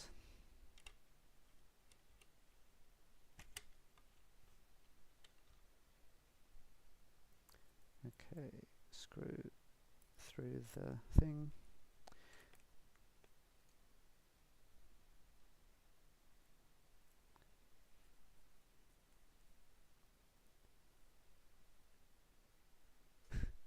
You like that retro, Rob? Oops.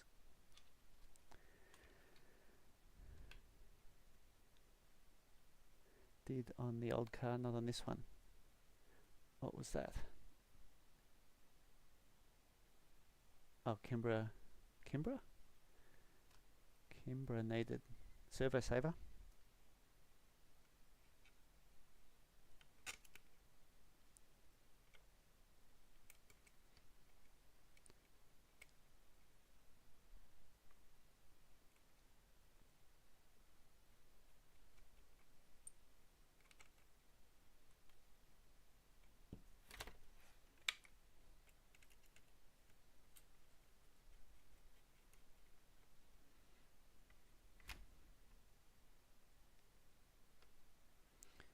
Okay, it's sort of lined up, I think. Now onto the not Kimbra servo saver. Oh my god, drilling. What?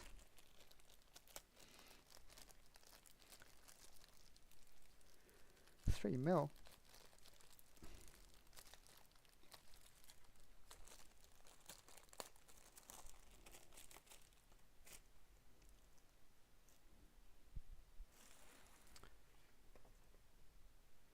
Okay, which bit's this? P2?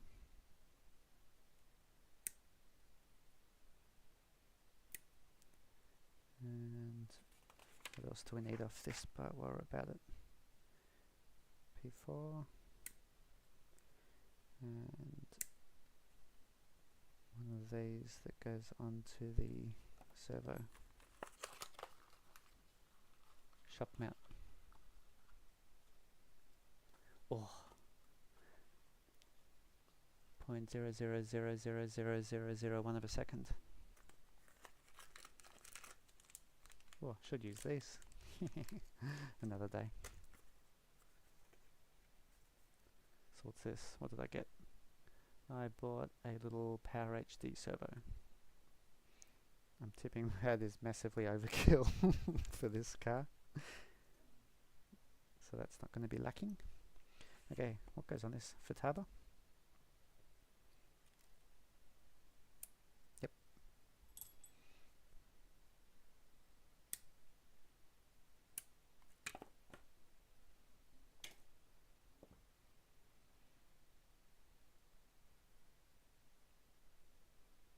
Okay, what did I skip back here? So I have to drill a hole and pop. Oh, we've got bag B. Bag B. There's a wannabe. A wannabe bag.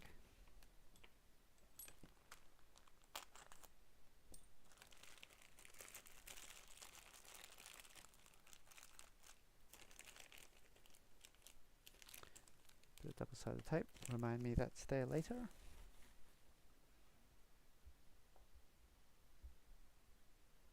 $13 kilos.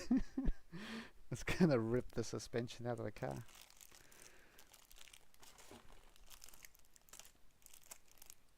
Whoa, cute little bearings. Okay. Bits. Whoops. Ah, lost that one. Suspension. Stuff. Okay, so they were spares from the previous bag.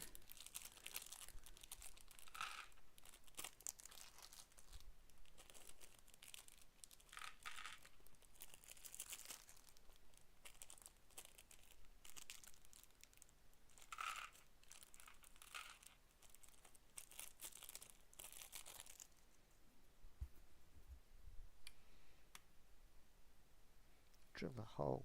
Unbelievable. Only one hole? What the? How does this work? Oh, it goes on like a funky angle or something. One hole. And they don't angle it? That is outrageous.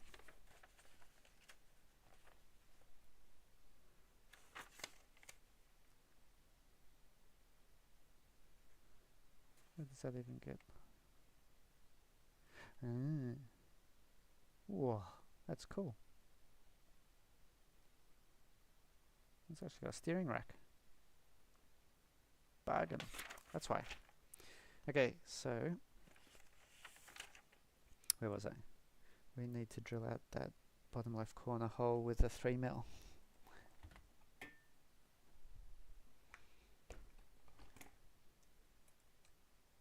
That's about 3mm. Man, that is scary.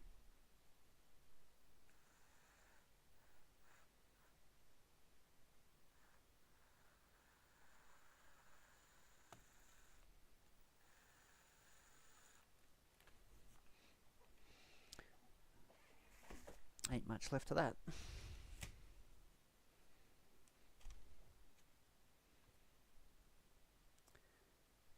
Three by 8. Where is the 3 by 8?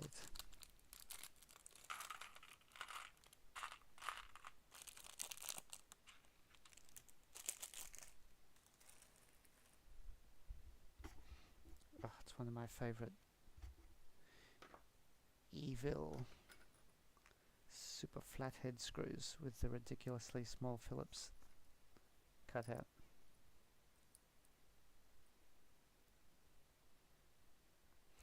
Yep, I got a fancy 3mm drill. So fancy.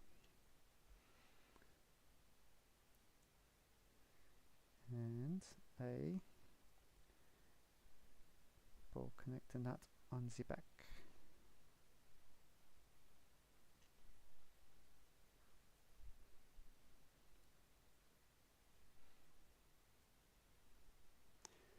Looks like I scared Daff off earlier.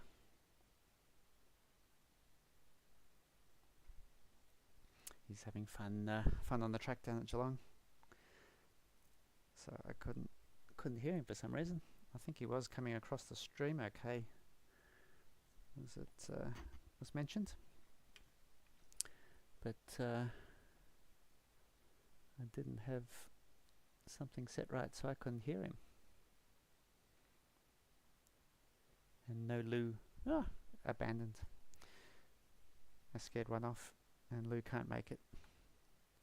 So we'll catch up with those guys next Friday on our normal live stream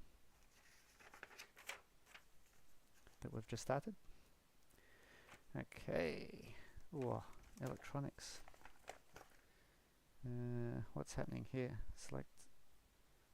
Oh, what's this? Remove original? Probably be better.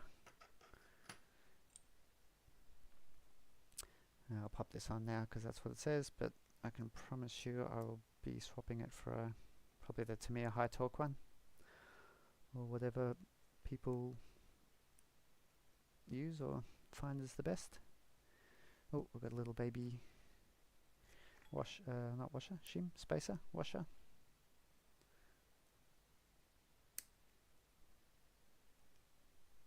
As well.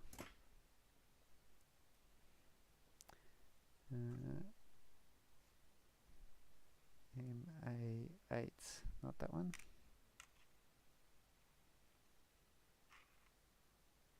Is it this one?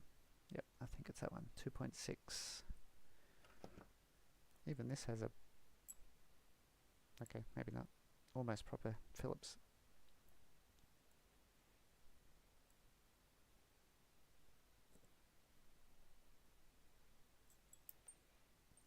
Nah, idiot. This servo is different. What's it come with?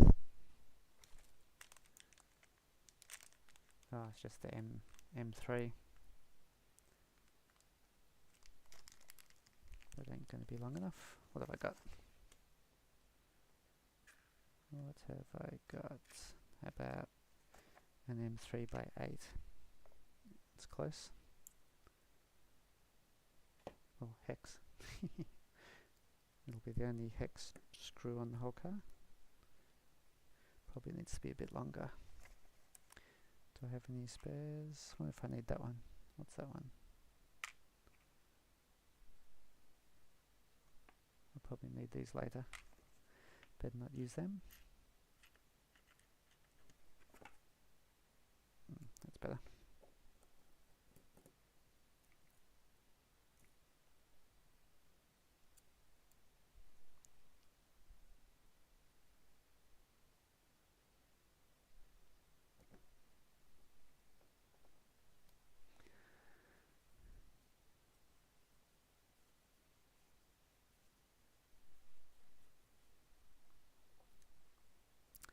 It's a bee's knees. No mods. What was the mods? Oh, Paul Mansell. Welcome, Paul. Thanks for joining. Can't even move the servo with this servo saver. Okay. Well, it does say 13 kilos. That ain't going anywhere. Okay, where are we? What do we need to do next? That's all about your servo. Now we need to get rid of that one.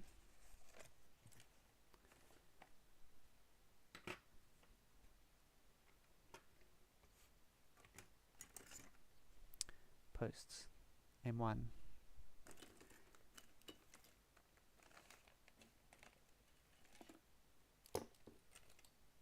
Where is M?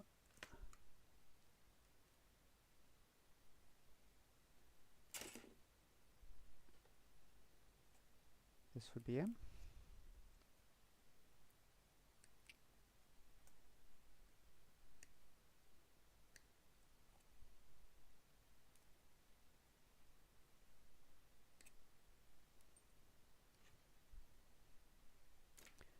Uh, 3 by M12. That is M12. Couple of washers. And a couple of lock nuts.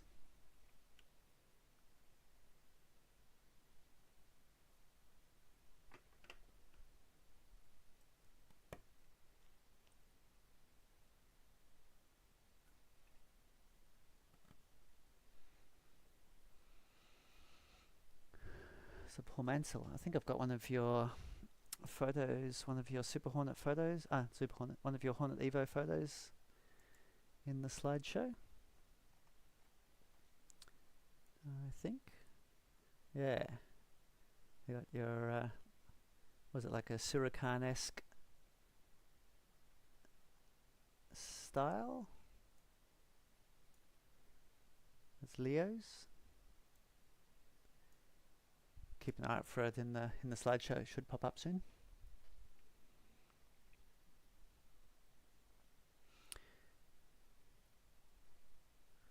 Okay, that goes that way. Through. Oh, still haven't cleaned that up. There we go. So it goes through that way.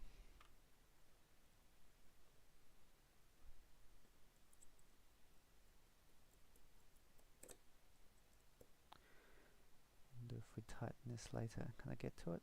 Yeah, probably.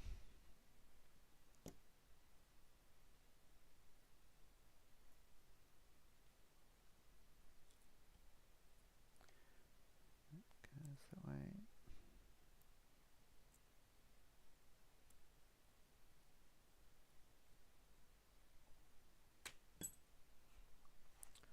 Oh, there's those. Oops, where am I? I'm a bit behind on the instructions. There's those, what are they? 3x12s, as you were saying, that secure the top of the Nerf bar. Cool, okay, so I've got the servo, and that gets held in with these more washers, 3x8.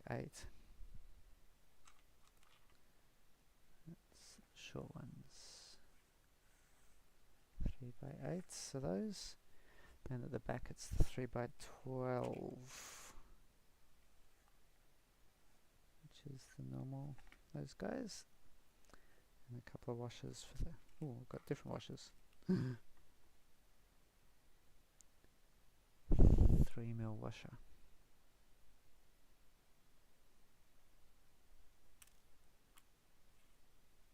What are these other ones? 2mm?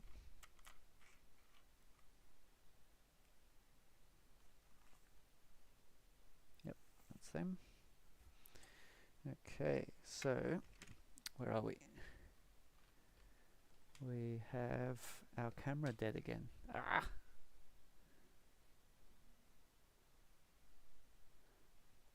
is annoying.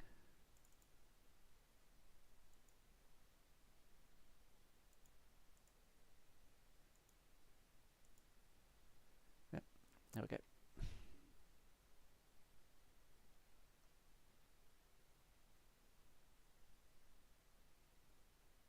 Whoa, your son's so lucky, Paul. He's got the funkiest Surakan style Hornet EVO. Nice, nice.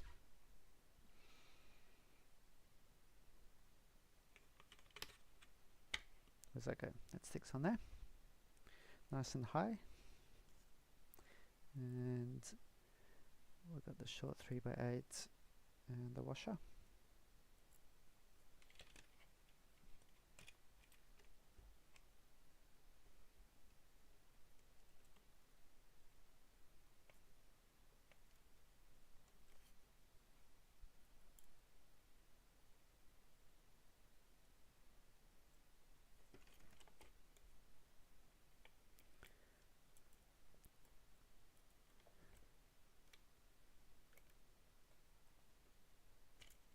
Oops. Where's that puppy? Oh, I lost it. I lost it. So Leo will be driving that one at the bash, I assume? Or will you be driving it?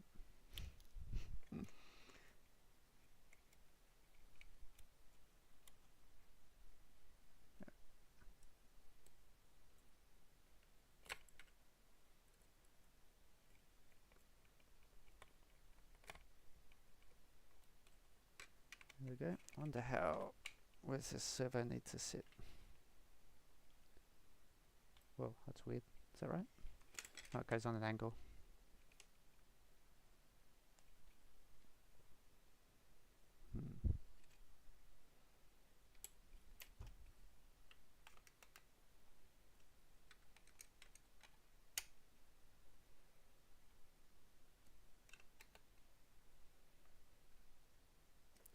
Just crank it in, see what happens. That just clears. Whoa. Okay, now these back ones. Ah, I totally used the wrong screw there. Which was the wrong one, I think. Or did I? No, that's short. Got the other one. That looks right.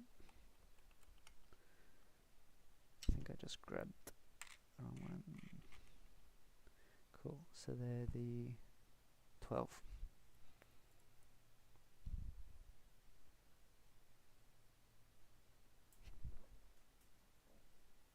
Oops.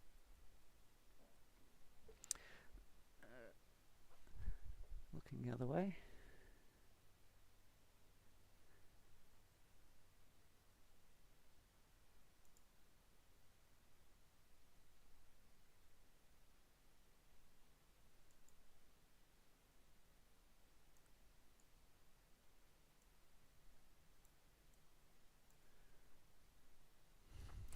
Awesome. Okay, so this guy.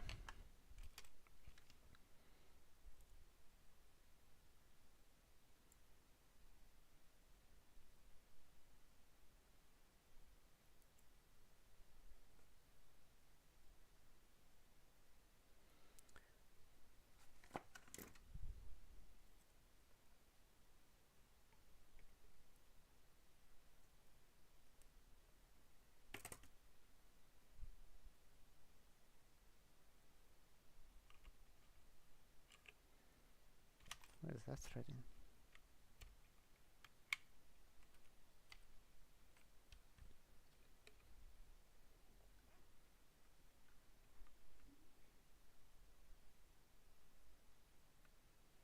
How does that work?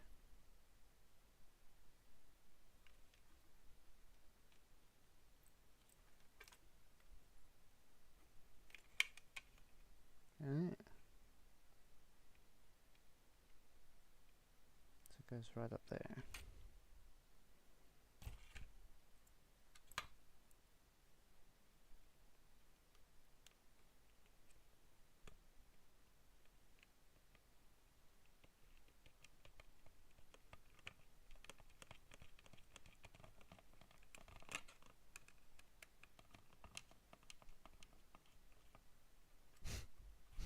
That's weird. Cool.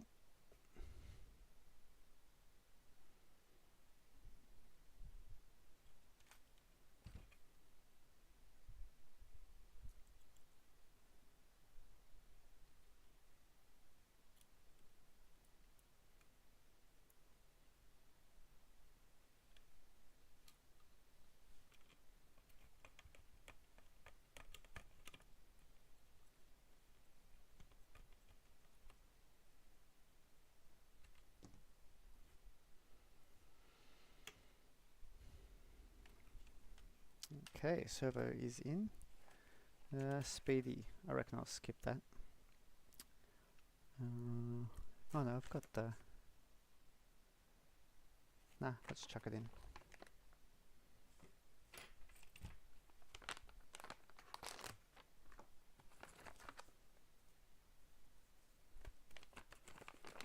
Whoa, comes the double-sided tape and all.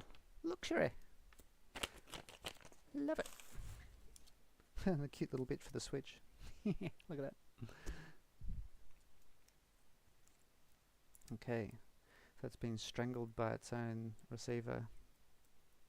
What? So what have we got here? Speedy receiver, etc., etc. So Speedy goes about there somewhere.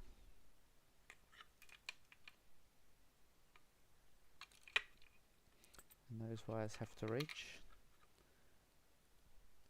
Yellow to yellow, blue to green. Red to black, black to red. That's weird. Where's that? Probably best to go there. Might put the receiver in front. Can be another day. Or does it butt up against that? Here's a picture.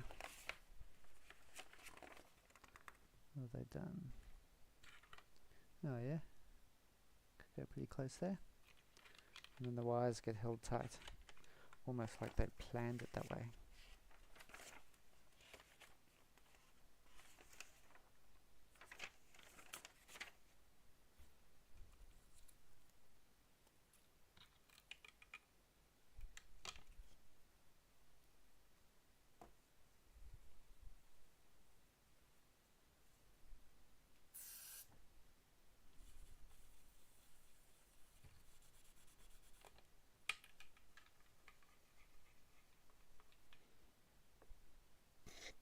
No X-ray. What? It's not luxury. It's Tamiya luxury.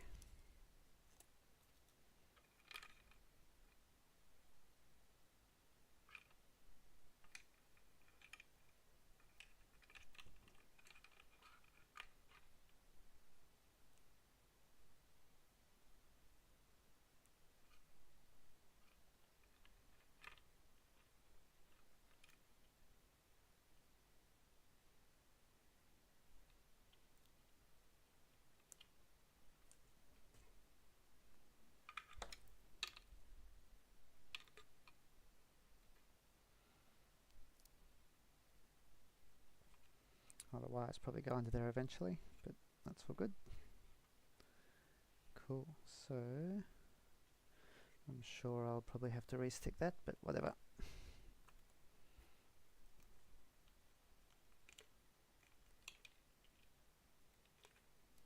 Where's the switch go? Whoa. Oh no. Hasn't got screws. That'll have to be strategically placed. So they could go under there. Blue to green should never be seen. The other color in between. Cool. Okay, that'll do for there. Now, what is that bit?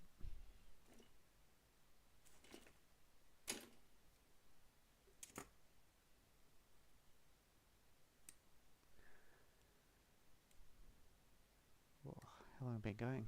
It's going to be a long one. Will there be anybody left at the end? It's 10 o'clock, so it probably started about 8 or just after the actual build. A couple of hours already, messing around. Okay, what's happening here? Note direction. Attaching rear body mount. Oh yeah, so it just means line up the pins. These are chunky. Whoa, hexagonal mount. Super chunky ones.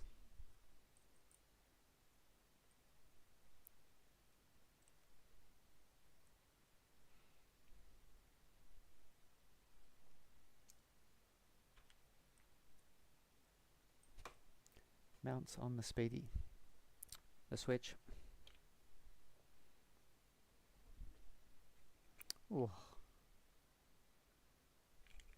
that's luxury. What goes down there?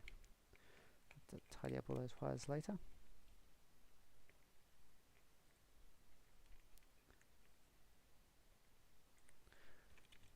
Oh, that needs a lot of light to get to that bit. There we go. Oh, look at that. Cool. Thanks, Daz.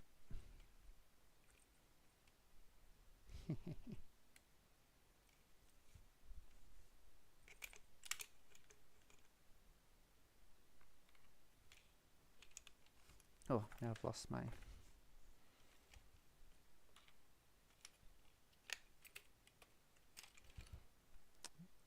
body mount.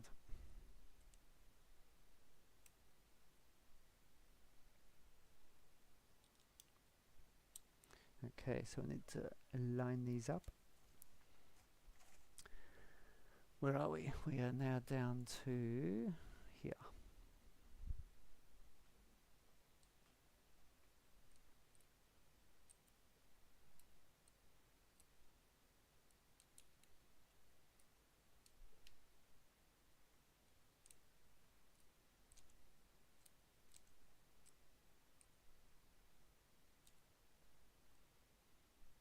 There we go. And that screws on up here with 3x10 with the washers. 3x10.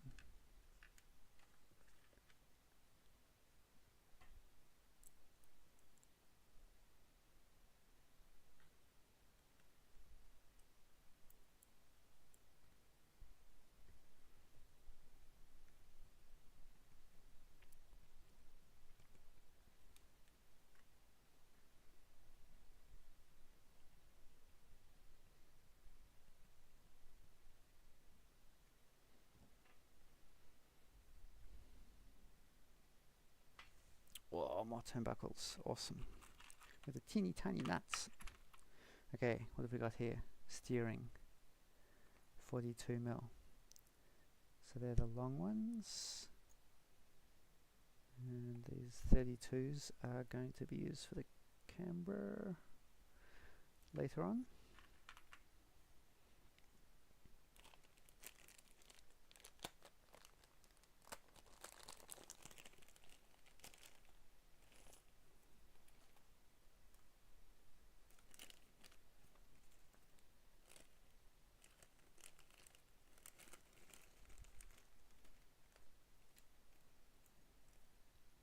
Oh, Allen key bonus. Okay, ball cups. Are they all the same? They're all the same. So the middle one, we need to chop a couple of mil off them, off 2. And there's a grub screw, which is there.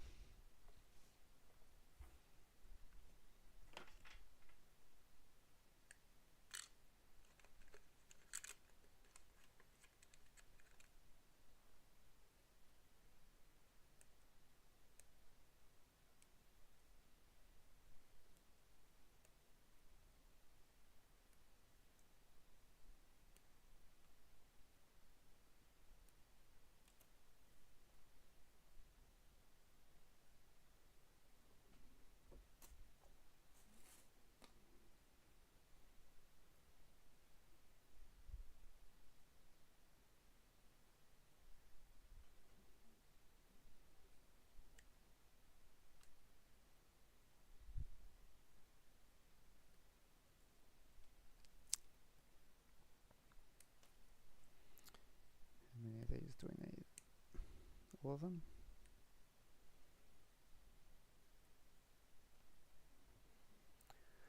Will be 2, 4, 6, 8 and 10. 2, 4, 6, 8, probably need 2 more.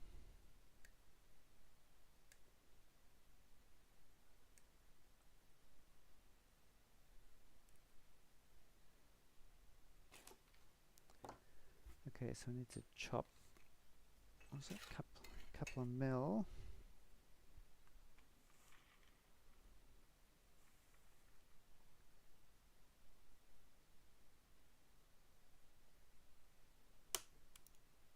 Whoa, went in the anti-wear grease. So 2 mil off these 2 little middle ones.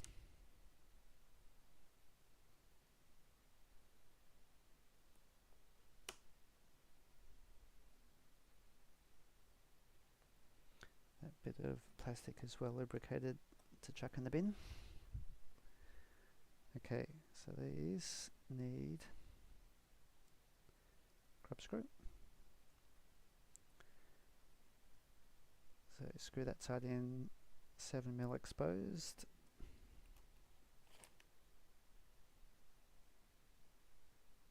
Oh, spot on. And then, where's my cut one? There it is. And then 35 mil end to end.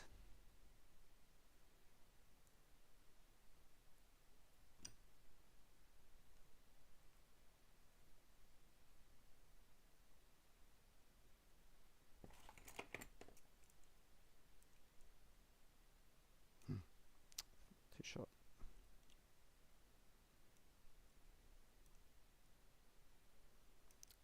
Four and a half. Whoa, 35, spot on. Okay, so that's done. And then get the knife out of the way. Get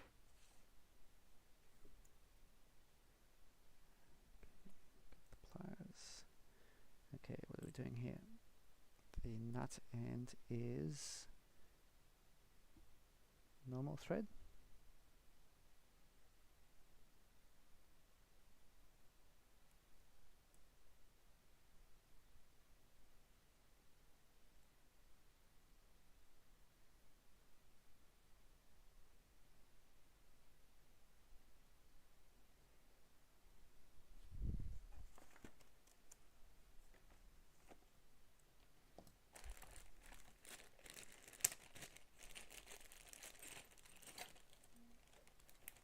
I wonder if this will work.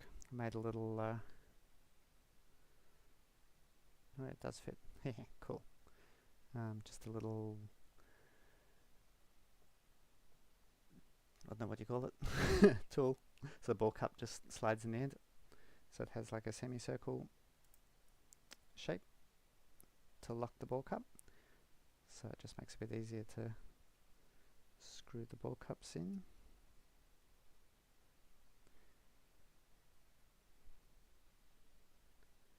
And it'll probably be even easier again, talking of luxury, to hold this properly. This is the reverse thread. Okay, how big should these be? Approx 34.2. Be close enough. Yeah, whatever. Adjust that on the car. Is that even straight? Okay, that one. And that one. Is that factory? What's that? Factory tools? Yeah! I've already killed my fingers with those little bloody super flathead tiny Phillips thingies. So I need to save my fingers now with this. Okay, that's the reverse end.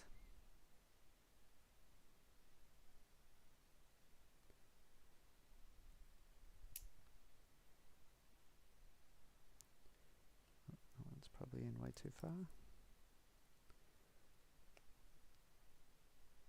Even it up a bit. Okay, can be adjusted on the car. Nice. Okay, what have I done? Hex wrench, blah blah blah. Staples everywhere.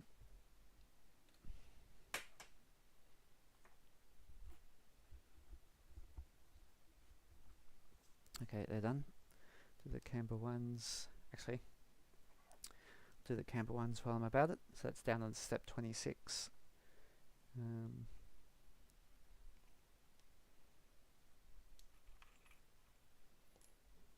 I'll get these pre-prepared.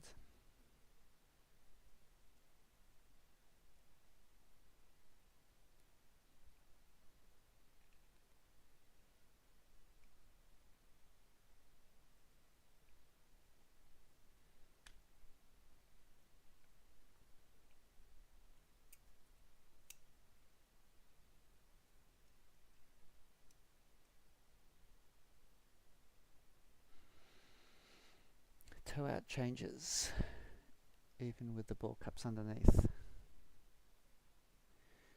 Yeah, the the grasshopper as well, and these the old Hornets and Super Hornets had absolutely ridiculous bump steer. I don't know if you can really do much about it, and who cares?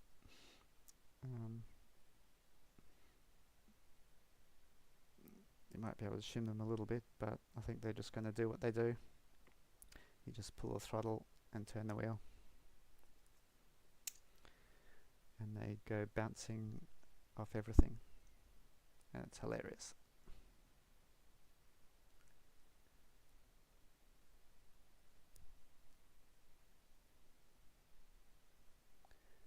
Video is still going. Okay, those puppies are ready for later. Back to 23, my favorite number.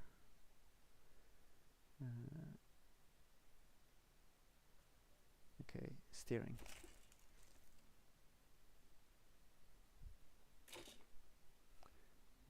What do we need? E. Where are we? E, yep, 4.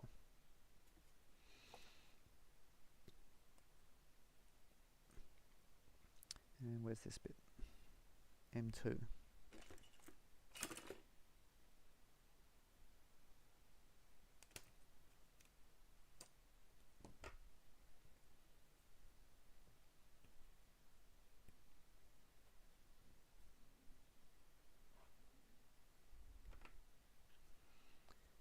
Bearings.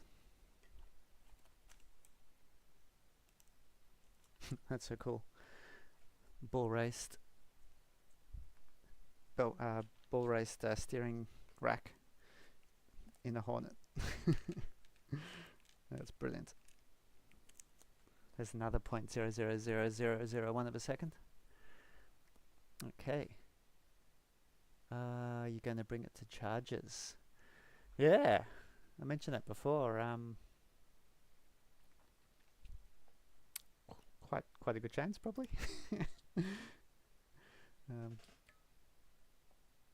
Yeah, I'm going to bring up my was it the Masami 89 car for tour drive, and the Yokomo was it YR834B, the 834. I'll bring that up for forward drive. It's hanging around right here, actually. There he is. I've been told I need to do another paint job because fluoro colours didn't exist back in early 80s. I'll probably be too lazy to get that done, but whatever. So yeah, and then yeah, and then the Hornet. I reckon that track up in charges would be perfect for it. Or any part of the dirt's probably perfect for a Hornet. So yeah, good idea, good chance. Well, that to me has worked better with all the slop and weirdness anyway. 100% correct. Yep, you just build them, chuck them on the track, and have fun. Okay, where were we? 23, yep.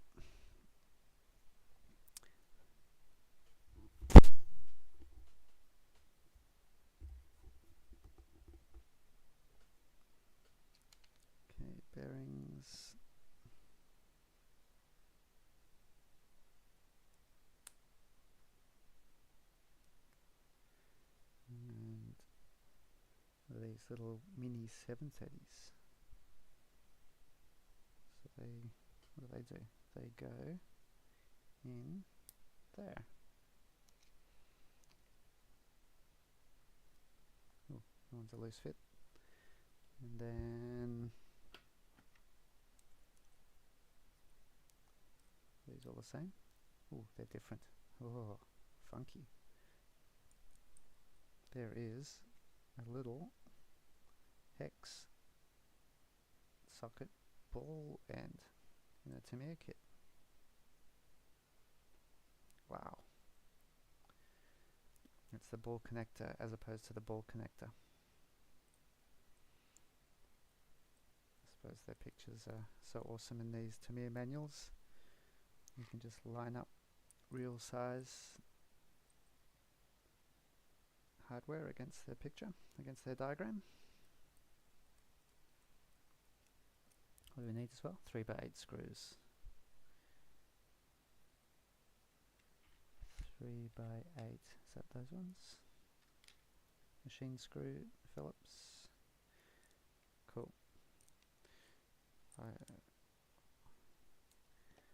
Okay, and then the 2mm hex for the steering link, servo link.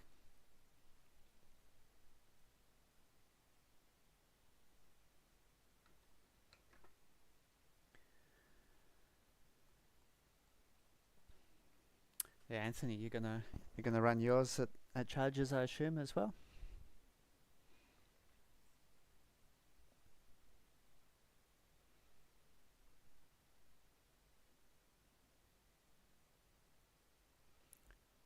That pops on,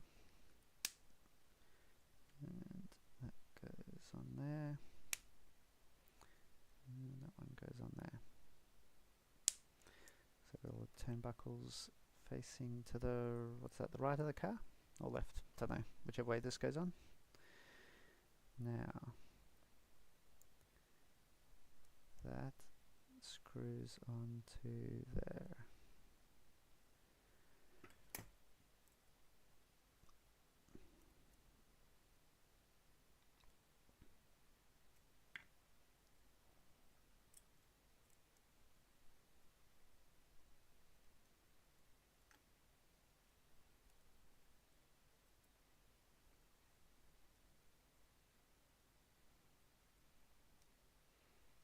Which way does that go? That goes that way. That goes next to it. Ah!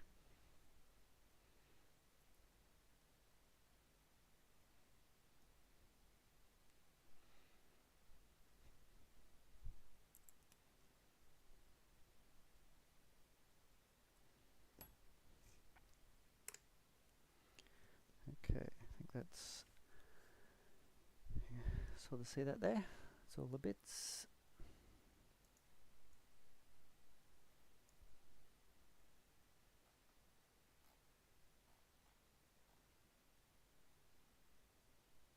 Is Anthony? Oh, there was Anthony's Hornet showing on the. Was it the blue? Oh, like cartoon style with the Hornet cartoon. Oh, that's pretty funky. So I think that's yours, Anthony Miller, the blue one, which was just up on the slideshow before, but has disappeared. Super funky. It'll come around again.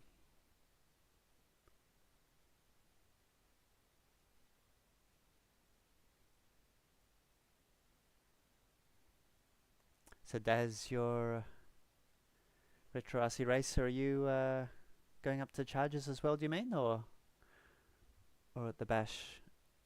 Oh, hoping to make it up to charges as well. Yes, read the comment. Awesome. Cool. Yeah, that'll be good to see you there, Daz. As well. Yep, the blue one's Anthony's, yeah. Nice.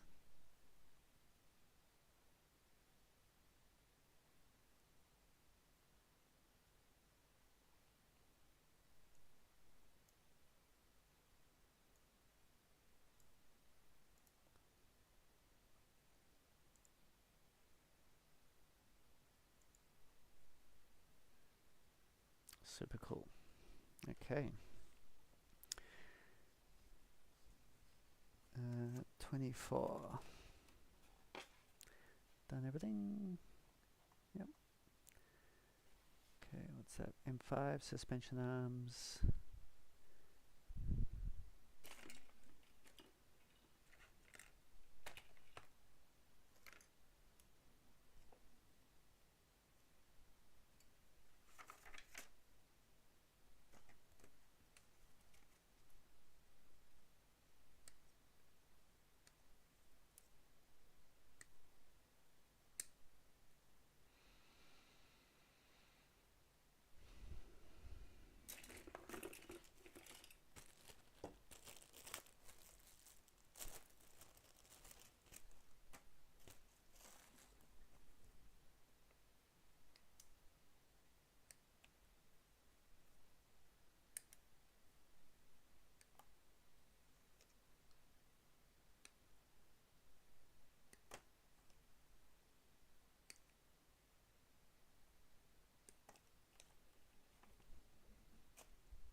So I need these little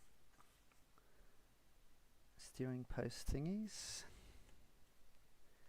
And which way does that go? That goes that way.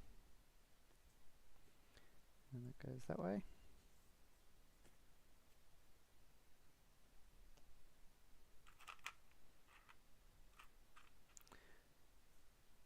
.38mm pin. Okay, how does this go in? That goes... What the? That's a weird angle. Sort of cups it. Okay.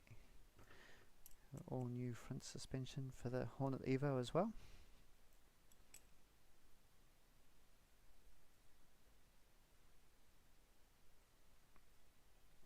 I was going to say it's a bit tight, but I'm tipping after a first run it'll be a bit loose.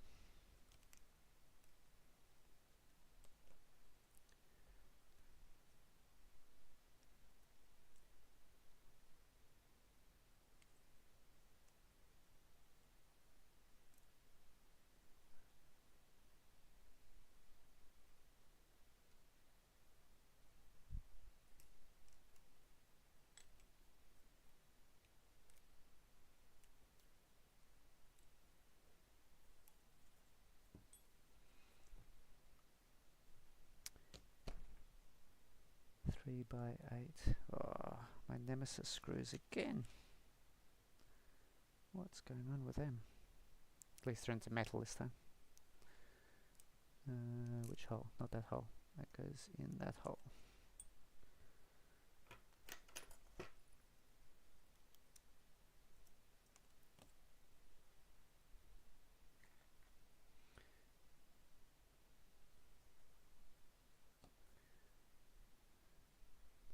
Hole.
Okay, what sequence? Attach first.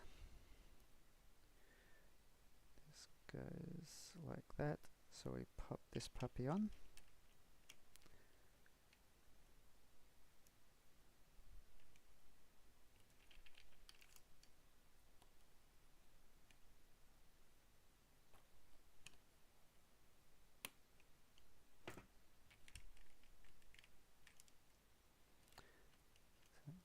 so they're on top. Yep. Cool. And then this goes through them with some 3x10s.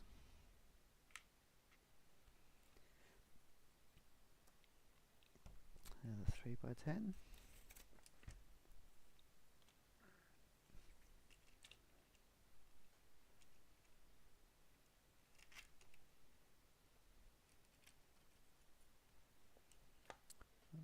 Post. Oh. Oh, there we go. What happens there? Is that bendy?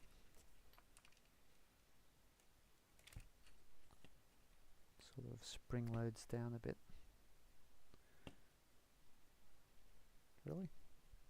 The front seems to sit in nicely.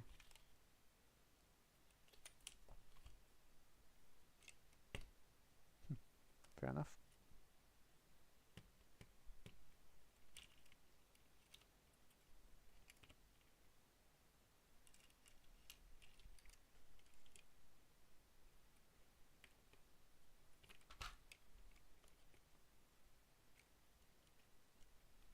How bizarre.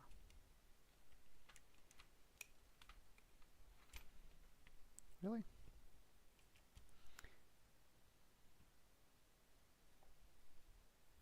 Retro Rob's off. Awesome. Thank you for joining.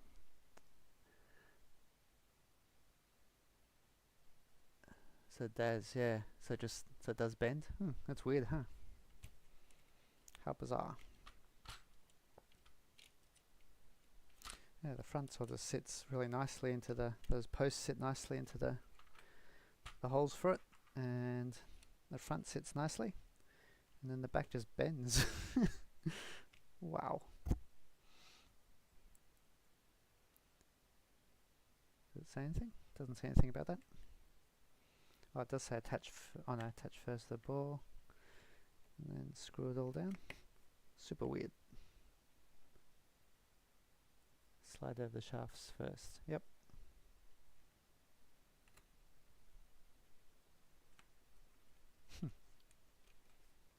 Very unusual. Why have they done that?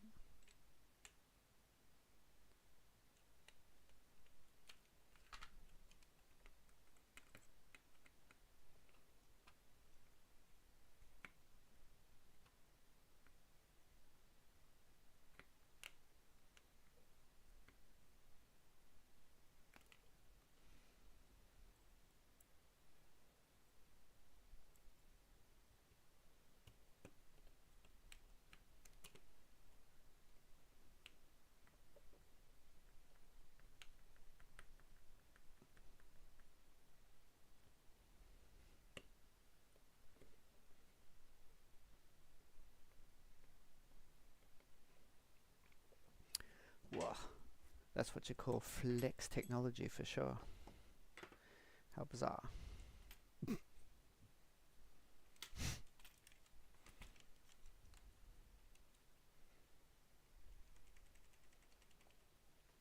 I've got full steering lock in that servo saver slot before the servo even moves. Okay, 26 we're done. 27. Oh, it's lots of bits. Okay, we need uprights. We need these thingies. What are they called? Steering blocks. Steering knuckle. Spindle.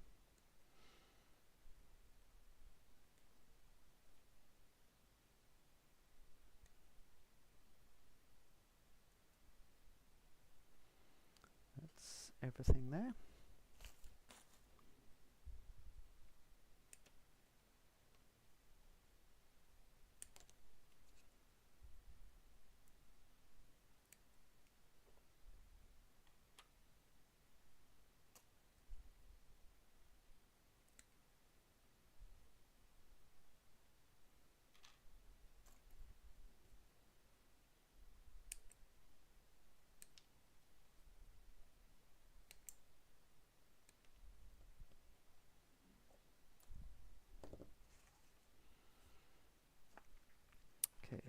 15. And these guys. And axle. And kingpin. Got 4 of these. Are they all the same?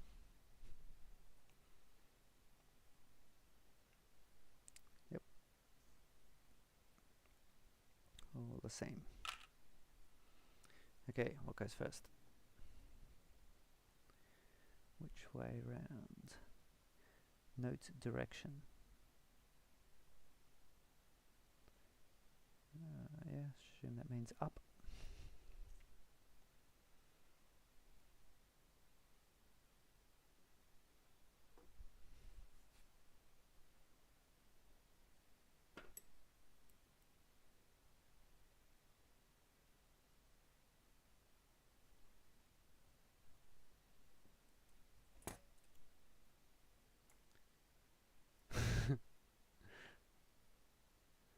Yep.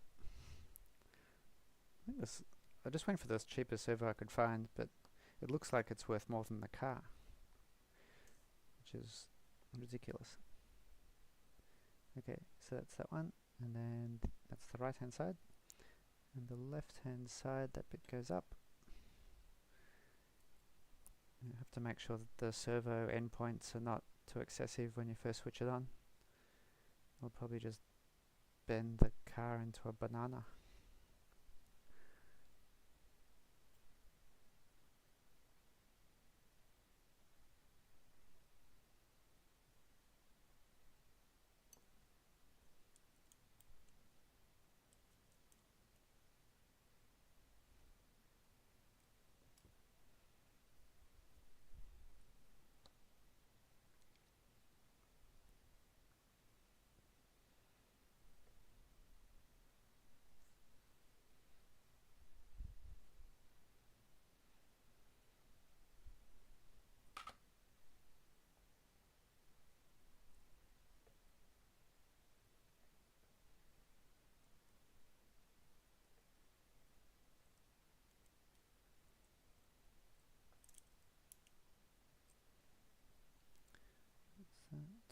And talking of servos, I'll have to show you guys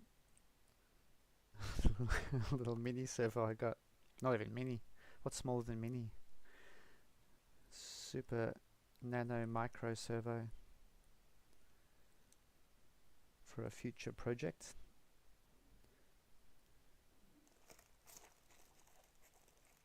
Here we go. You're gonna like this. Check this puppy out. So I've got our super chunky, was it 13 kilo monster in here, and then here we go. Got this little servo.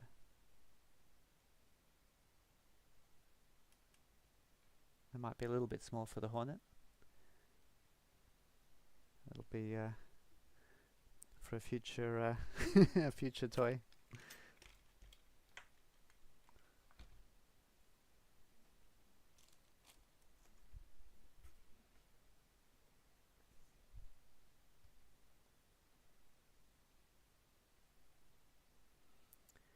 Okay, so that's that one, and the right hand side, and that.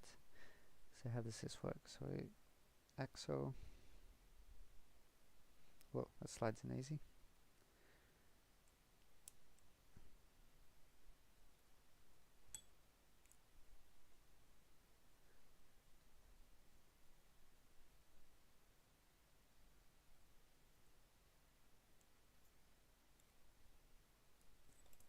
Whoa, it starts to get super tight. Let's see the plastic coming out of that.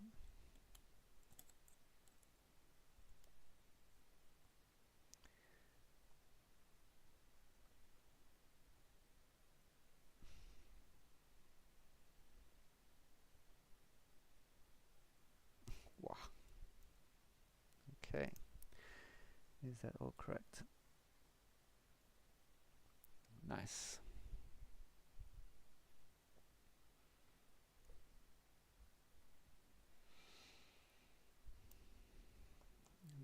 other side goes that way. Axle.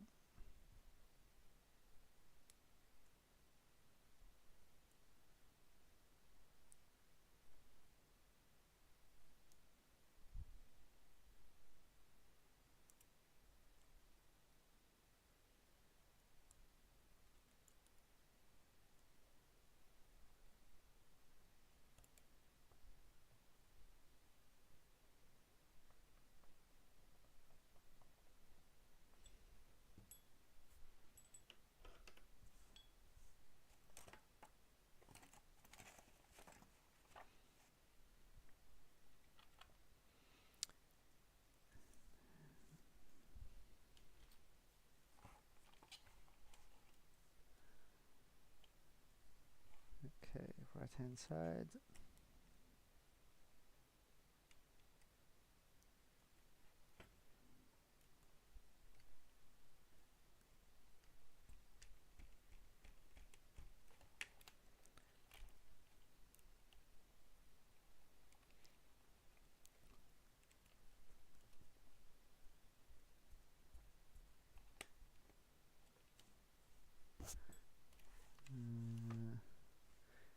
Camber.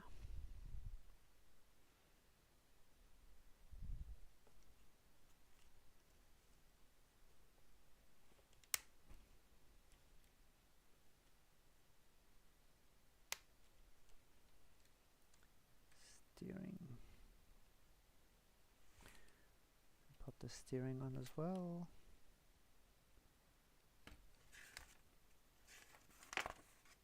No reason not to.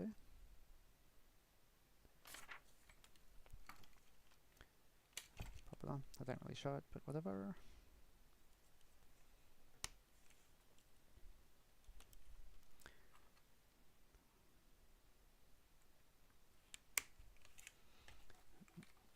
Get that in the middle.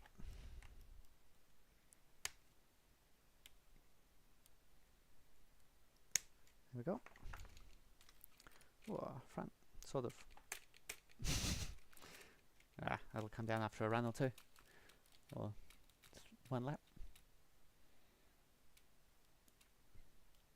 kind of. Okay, shocks. I'll put him over there, and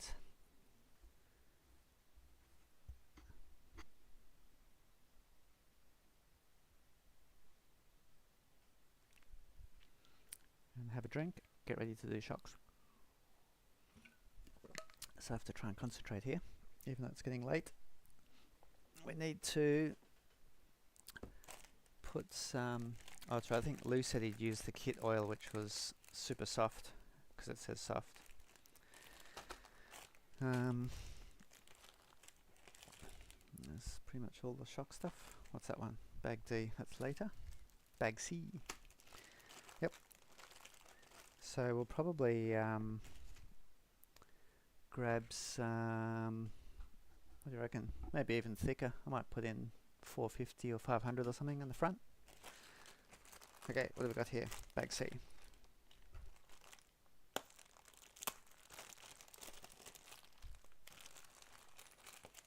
So we won't use that puppy.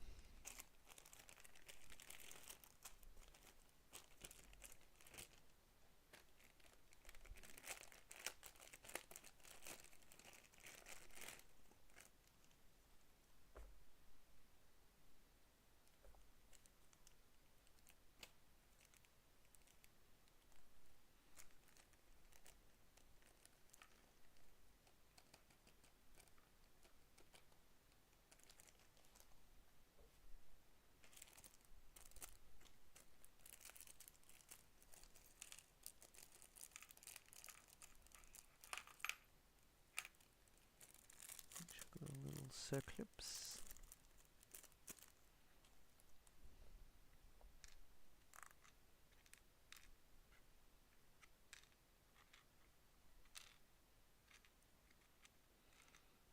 Probably could use that screw for the servo saver. Might pop that in later.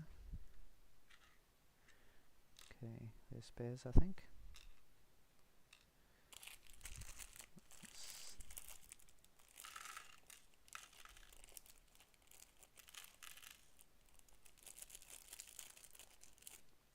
It's a lot of little tiny nuts. What the hell is all that for? Oh, they're the wheels.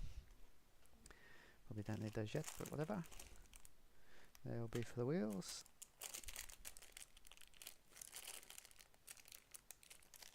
More hinge pins. What are they for?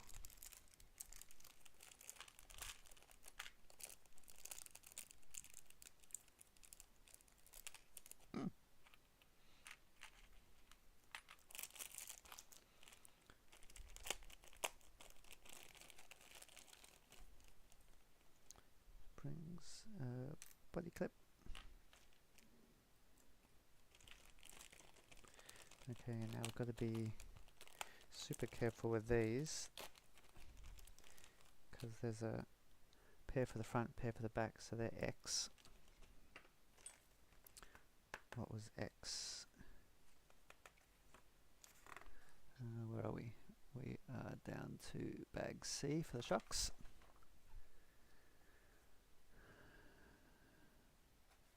Ballistics on the bottom. Ball studs. Oh, ball studs on the bottom. On the steering knuckle. Yeah, that would make it line up a bit better, wouldn't it? It's probably on the top it's too far up, and on the bottom it's maybe too far down. Needs to go right where the steering arm is. Well, that's some funky geometry there. Oh my god, look at that. Look at the angles. So that one at the diagonal in the middle is the steering. And yeah, Daz was saying that put that below the arm might get a better geometry, but it'll be just as far the wrong way. The other way, I mean. Pretty funny. Oh, I've skipped ahead. What was I going to look for? Yeah, so these plastic parts, front dampers is V. Yeah, so the front dampers is blue. So to make sure I don't stuff that up, I'll put these aside. So they're the rear ones, so we'll do the front ones first, as the instruction says. And make sure we get the pistons in the right spot. I don't know what the difference is, but they're different apparently. And they're on different sprues anyway, so these are the V. Cool.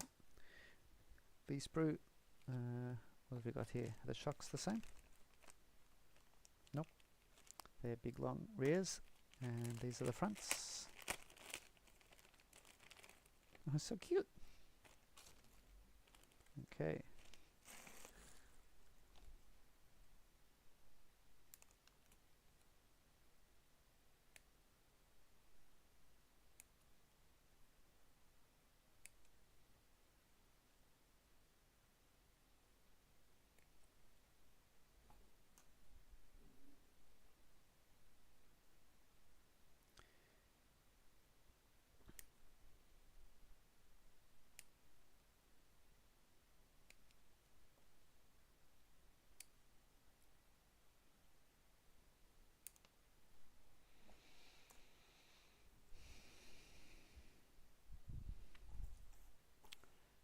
Okay, what else do we need?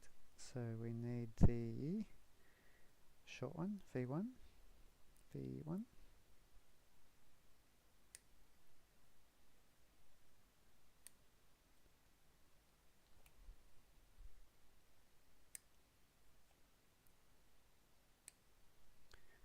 And V10 is the piston, but that is 3-hole.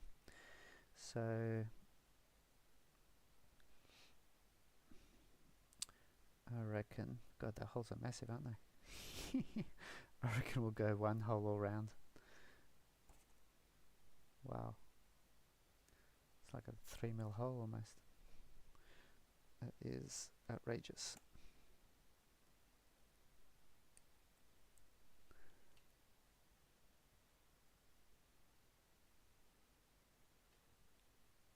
Oh, what's that? Those change to toe in is better than toe out.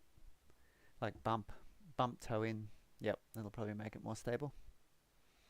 As opposed to bump toe out. What do you reckon of the pistons? I'm going to go one hole in the front. Oh, sorry, I'm going to go one hole around, I reckon. Maybe two in the rear in theory, but the holes are so humongous. Never seen piston holes that big. So yeah, so I'll do that for now. Where's a little bit of sanding paper?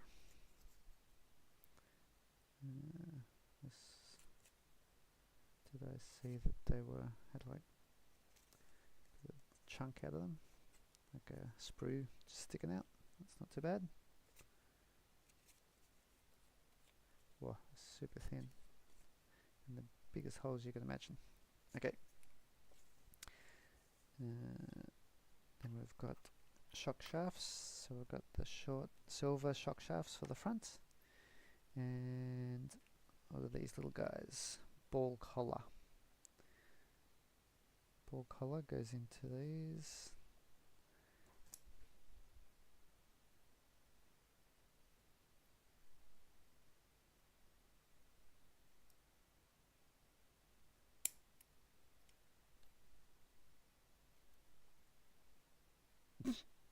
What the? Did they even stay on?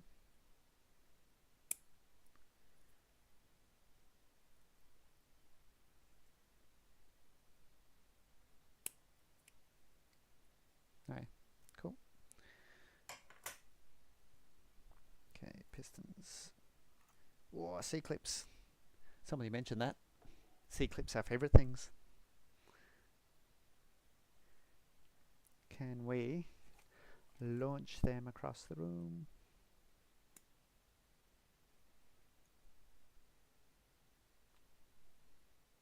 The pistons are the same at top and bottom.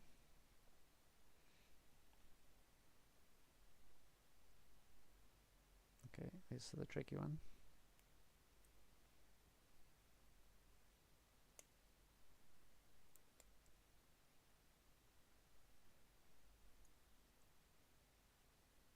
Yep, that's on.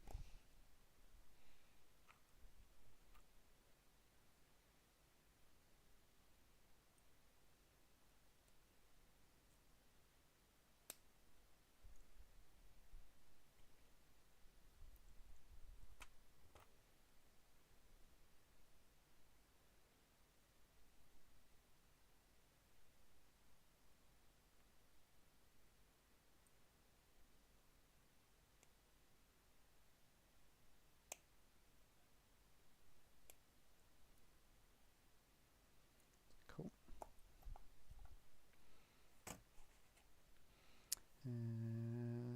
Oil. Okay, what are we going to chuck in the front? Any suggestions? If you're going heavy oil, 2-hole rear at least. What's heavy oil? I'm thinking. What have I got? 500? I reckon 500 front and 450 back. Hell are these? Much more. Got much more shock oil. I haven't had these as long as the Phillips screwdriver, but had these for quite a while. Probably since I used to run touring cars at least, which was more than a decade ago. And back. Never used much on-road shocks. Okay, 500, 1 hole. And I'll see what I feel like at the back when we get there. Maybe 450 1 hole. Give it an even piston feel for that extra 0.00001 of a second. Okay. O-rings. Oh, love the Tamiya O-rings. Don't know why.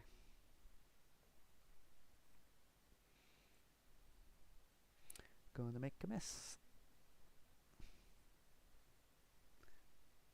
50 weight. What do you reckon? Too heavy? It's about to go in. Well, 500 CST, so that's close to 50. Can't remember. A bit above or a bit below. It's about to go in.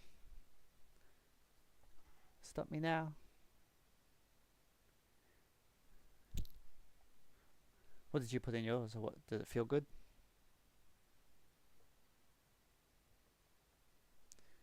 Okay, these just straight in.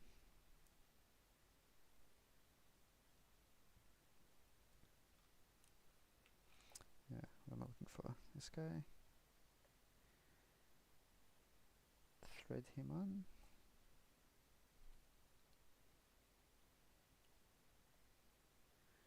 Oh, it's got a little space. Was it an up-stop limiter as well?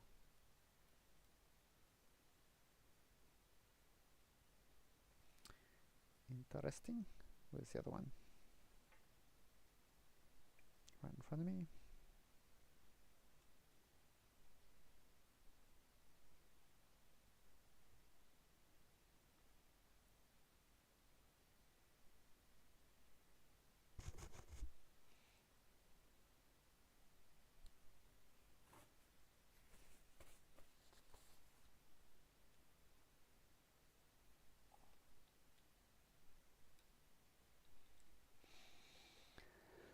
Do it! Yeah, I like it. You put 40. It's going to be...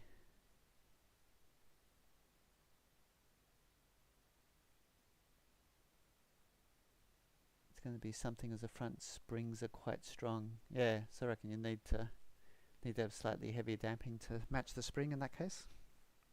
In theory. In practice, it probably doesn't matter. What's that little spacer? V11. V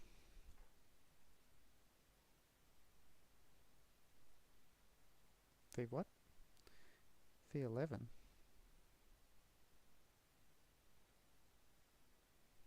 Which doesn't even exist. Where is a V11?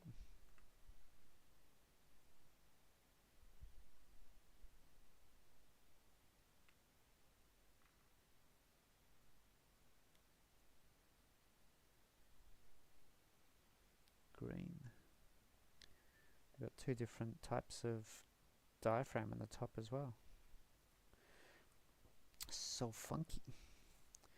Okay, where is my V11?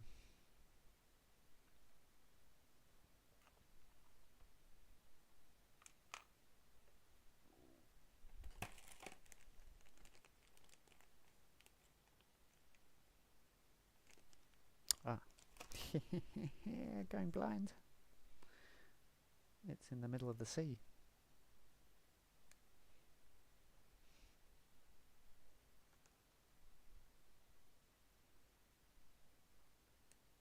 I definitely need more light on these. This sort of a stream. Okay, so that goes on.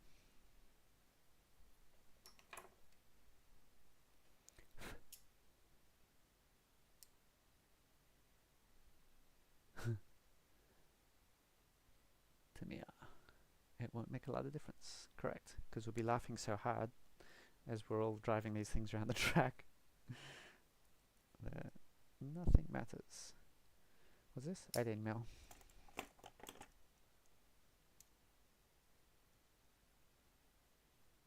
So 18, 2 or 3.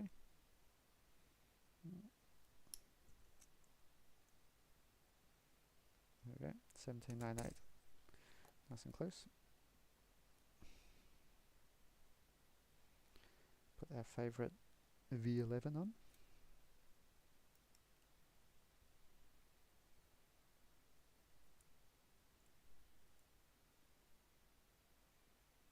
What do you reckon, guys? I need like a light coloured pit mat for doing this. You can see a bit easier over the white manual or the white tissue or whatever. And I've got a nice grey mat that you can't see anything on. Awesome.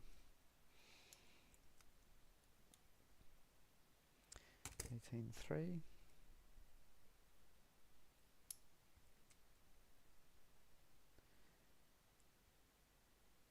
Whoa, 17.98.99. Same as the other one. That's good. Okay, now usual stuff: oil, diaphragm, green, etc., etc. Pull down piston, attach oil seal, absorb the overflow, pull down the piston. Yep. Tighten cylinder cap. Oh, really? Oh, it's got diaphragm. Let's try that. So green for the front and oil. Where's my shock thingy? Oh well. Yep, so we're going 500 one hole.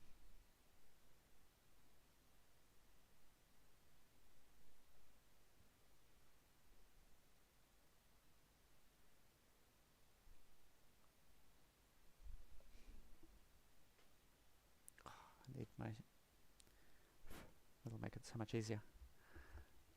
Hang on for 1 sec, guys.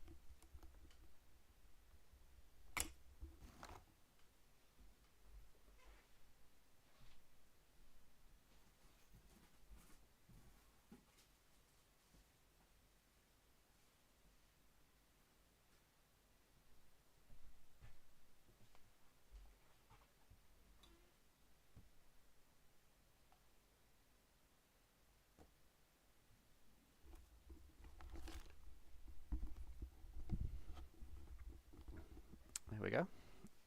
That'll make it a bit easier.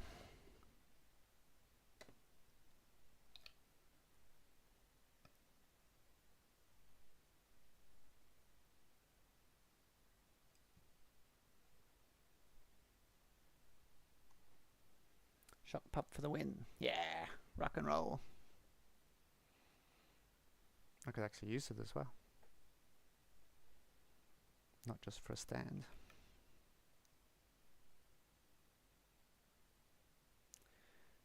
Okay. Does it fit? Okay, cool. Let's pop that in there. And should I start the rears while I'm waiting for that? Will that confuse myself? What else do I need there? V5? V11? Oh, V11 goes inside V5.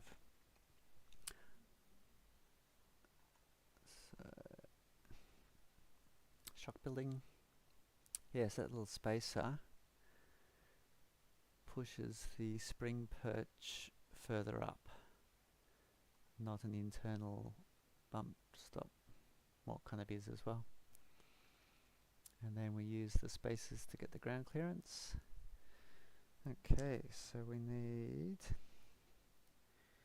that across, and I'll chop all of these out to put in a cute little bag later on for spares.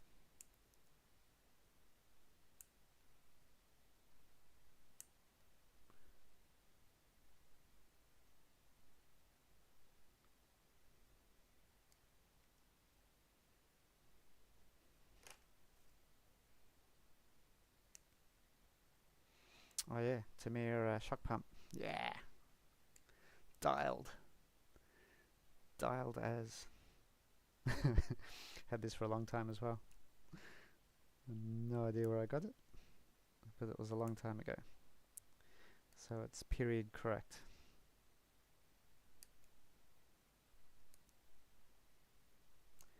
Okay, whoa, 11 o'clock. Going 3 hours and a bit, or 3 hours for the build. We're getting there. Shock's on. What's after that? That's got to be pretty close.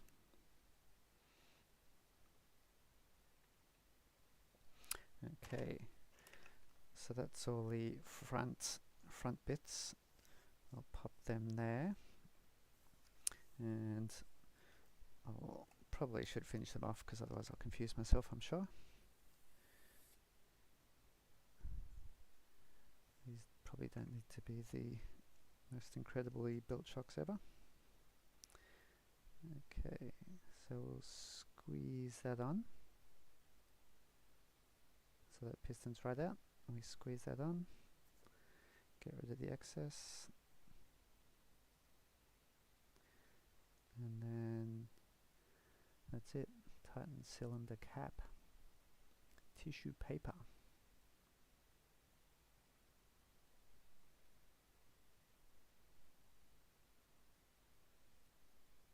Oh, baby.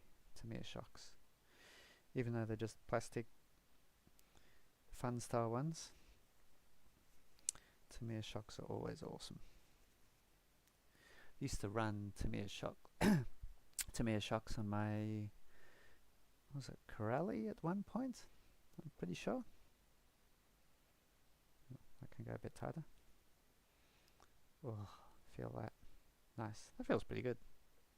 Just gut feel.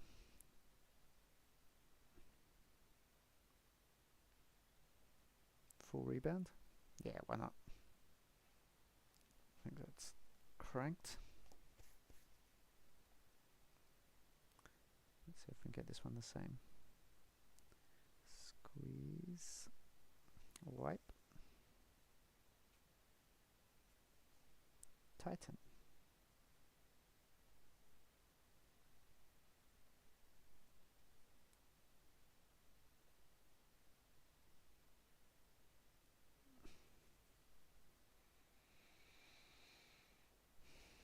There's a Lose Masami style Super Hornet on the screen.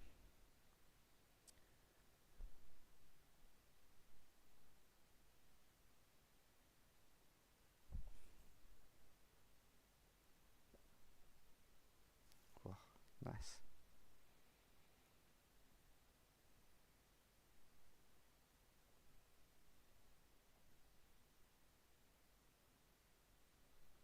Pretty decent. Okay, where's the front springs? Front coil spring, which are coiled together. And I can't even get them apart with oil all over my fingers. I literally can't. There we go.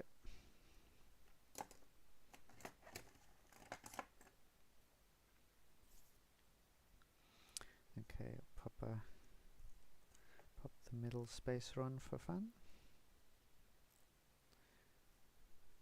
Okay, now that goes under the little washer goes under the spring perch. Might pop the thin spacer as well. Let's see how thick's the big one. Yep, will do for starters. And then we can tune the ride height, because that's so critical.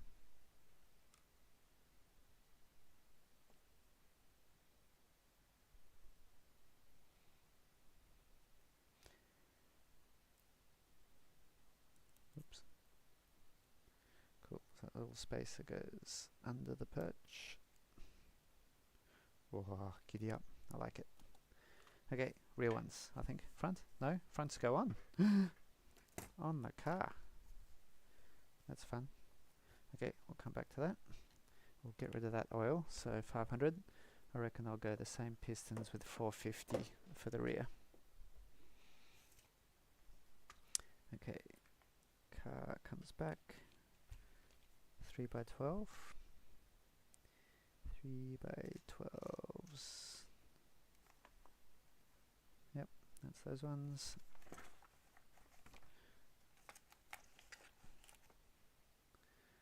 And those little brass inserts.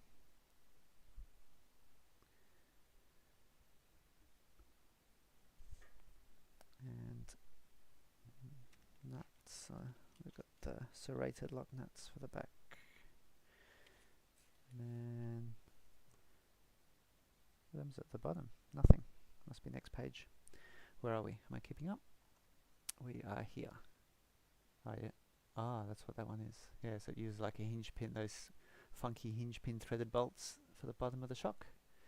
So the top needs a bit of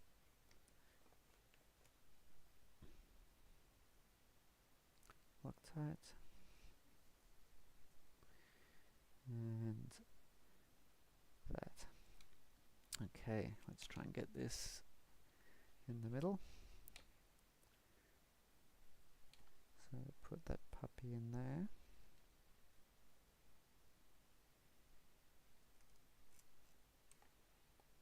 And not on the back.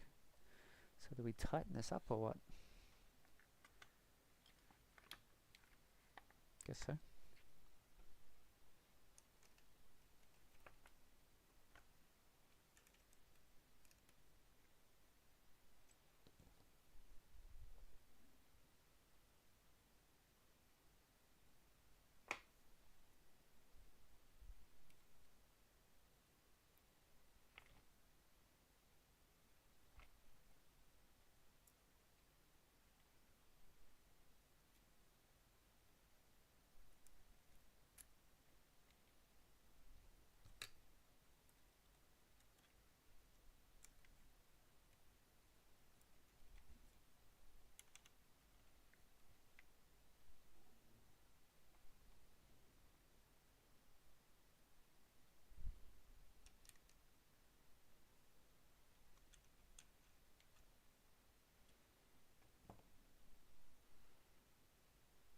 Okay.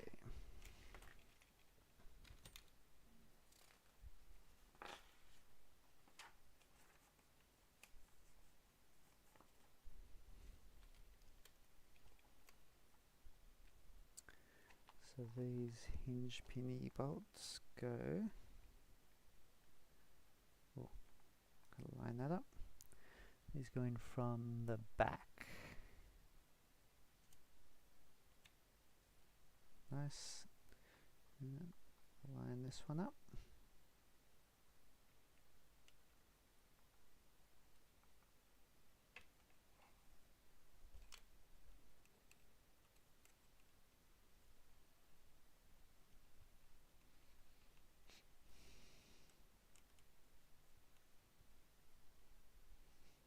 It's so bendy. Oh my god. Like, literally nothing matters. Everything bends so much. Yeah, that's awesome. Ooh, we have suspension. Gotta put the bumper bar on, but let's check this out. Oh yeah. Yeah, they're pretty stiff springs, aren't they? Which is good. Feels nice.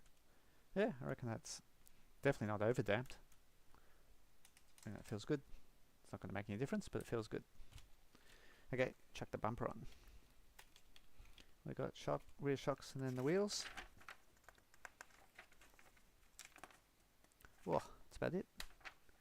Might be finished before midnight. Doubt whether there'll be anybody crazy enough left, but we still got Daz.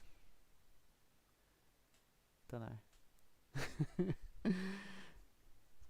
Awesome. What was I doing? Bumper bar. 3x12.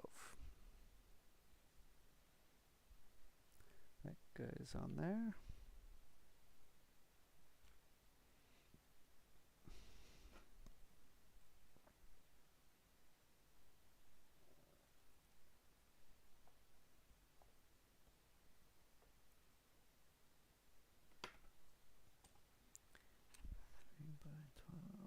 That's those ones.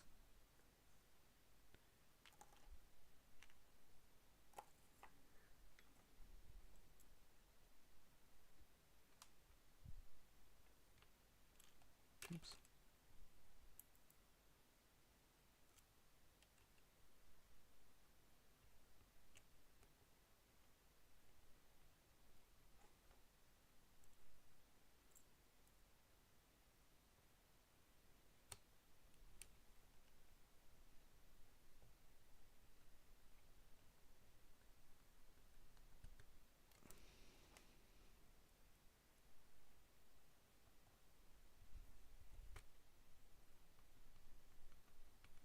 Definitely reminds me of the old frog bumper. Probably quite a different shape, but it's just reminds me of it for some reason. Must have, especially the front sort of loop section, that's definitely got the characteristic of the frog as well. Or I could just have a look at my frog. Oh yeah, pretty similar. Yep, that's why. Do you want to have a look at my frog? I know you want to have a look at my frog.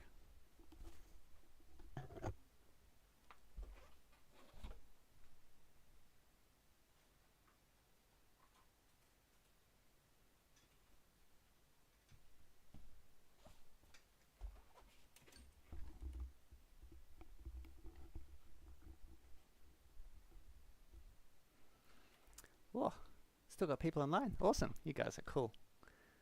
Still got Anthony, Nids, Daz, at least.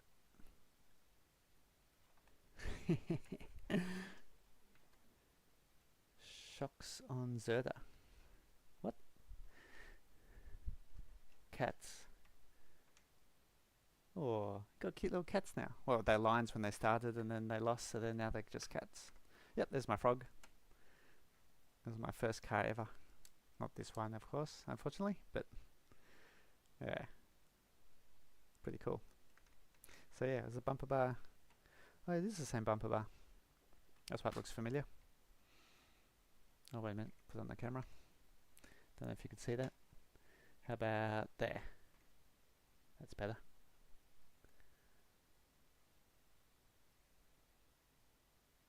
Keep the stock bumper for the bash. Oh, you got another one in the meantime. Yeah, it's probably smart. Where are we? There we go. There's the froggy frog. And then up on that one. So yeah, that's cool. Not a runner, I just keep this one on the shelf. No electronics, just the car. My original frog I'd painted, well, my grandfather helped me build it, because I was 9 or less. Yeah, he painted it and did all the stickers and stuff, and well, he built the whole thing. Yeah, he painted it green because you know frogs are green, so obviously it's instead of the pink stripe, it was a green stripe with the white as well. But yeah, when I did this one, which was a long time ago as well, yeah, I thought, I have to do a box art this one, so yeah, that's it. Pretty funky frog. That's even more bouncy than or more hoppy than a Hornet. Okay, bumper is on. I think I already tightened that.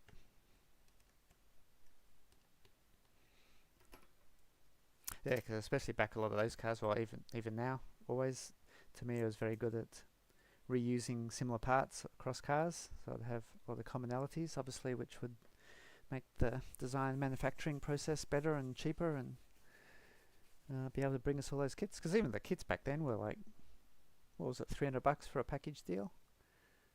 300 Australian dollars for a package deal, and it's probably not much more than that now, so it's pretty amazing. Okay, so rear shocks, let's get them done. Enough reminiscing about little frogs. Okay, where are we?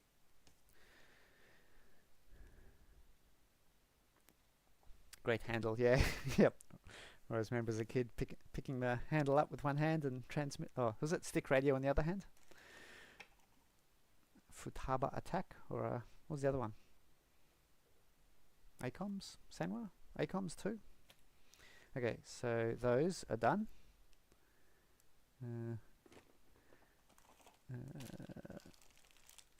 We haven't got up to D parts yet, I assume.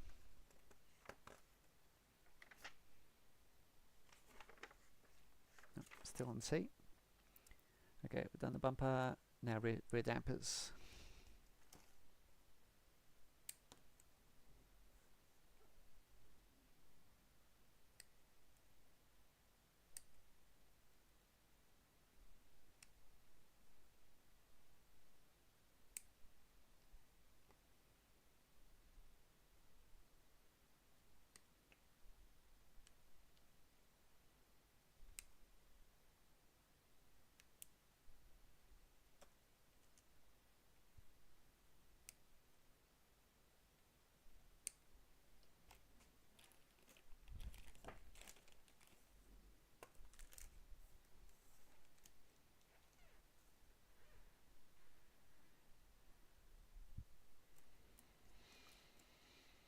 Now, which bits do we use? X1, so it's short as well.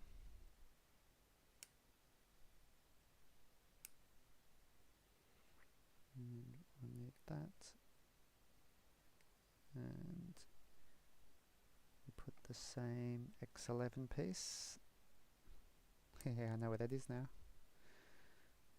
And yeah, I'm going to use the same piston with 450 weight oil.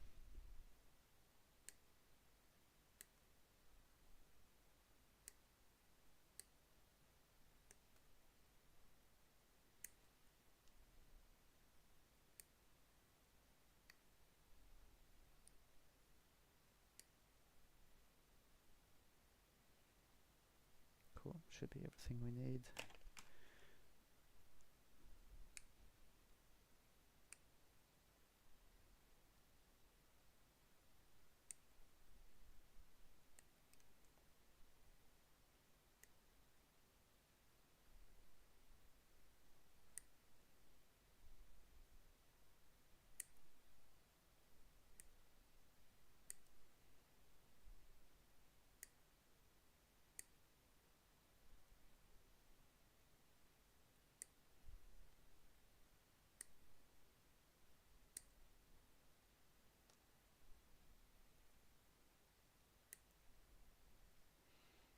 Okay.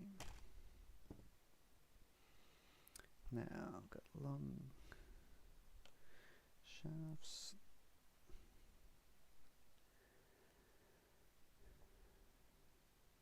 Beat 2, yeah, that's right.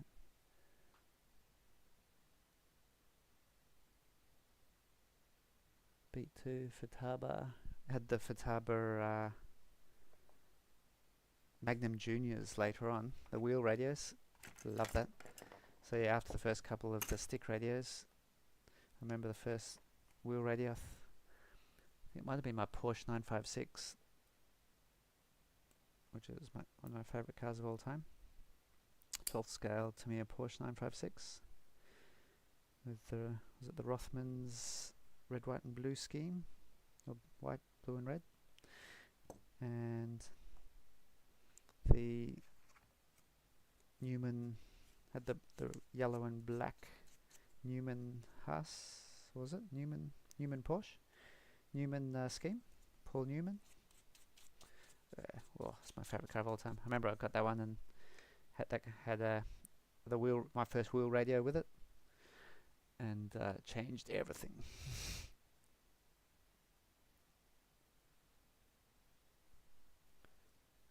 Okay, getting late, so I've got to be super careful.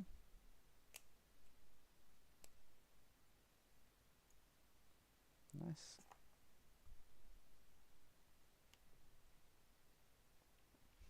Here, there's going to be 2 spare C-clips, so Tamiya know what we do with them.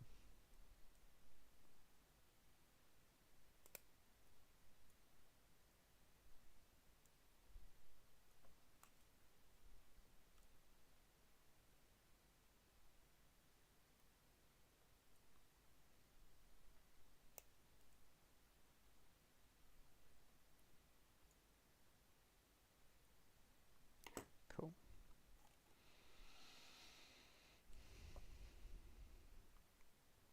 Heaps of O-rings. What's going on there? They're the spare ones that you were saying that. Nids was saying that, I think, earlier. Got spare O-rings that can go in the doggy bone output shafts if needed to stop them popping.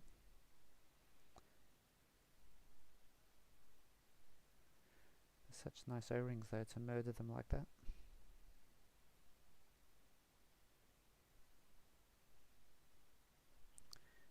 Okay, there's the 450.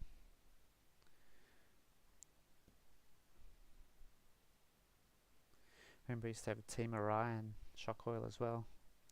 I think the first lot of shock oils I got were Team Orion, and then the much more ones. The Team Orions were little tiny bottles that'd probably only fill one off-road big bore shock these days per bottle. So little, which equals about 15 touring car shocks.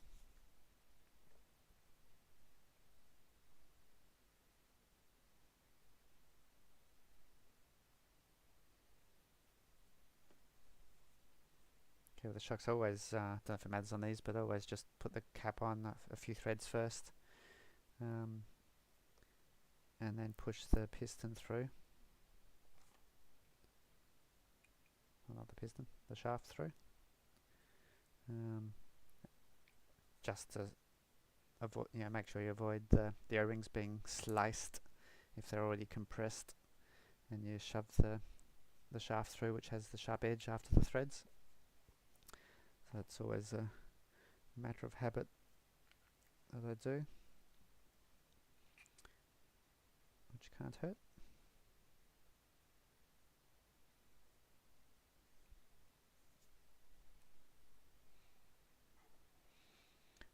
Bulldog, 160 for the car, 150 for the Beat 2 transmitter. Yeah, about $300.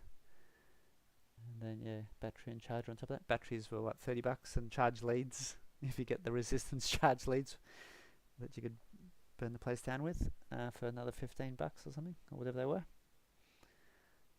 Before we got the high-tech timer chargers, which had like literally a timer you turned around, and then it would like tick back, tick down, or tick tick tick tick tick tick, as it would count down the whatever you set it to. That was maximum technology. Okay, so we put the little spacer, X was it?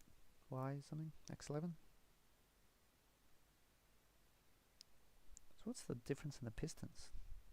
Didn't even look.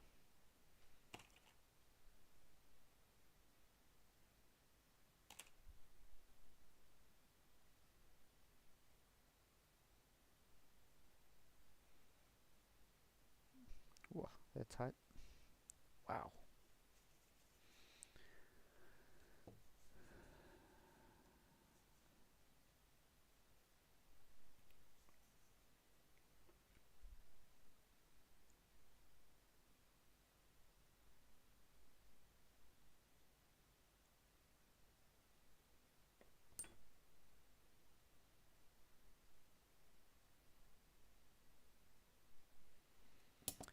Okay, say 29.5. No, doesn't even need to go on that far. That's why they're so tight.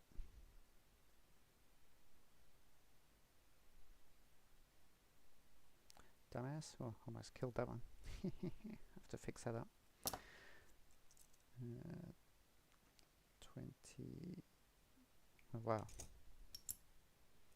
That was genius.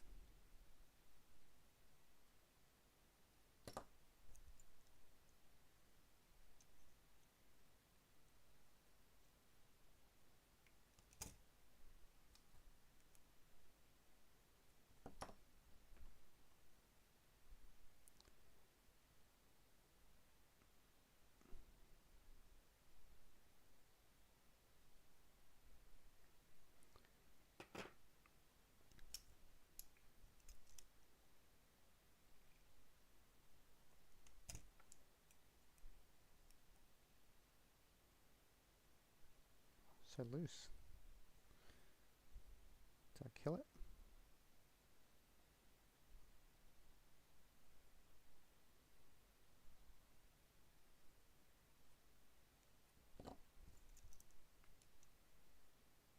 And a half. I did.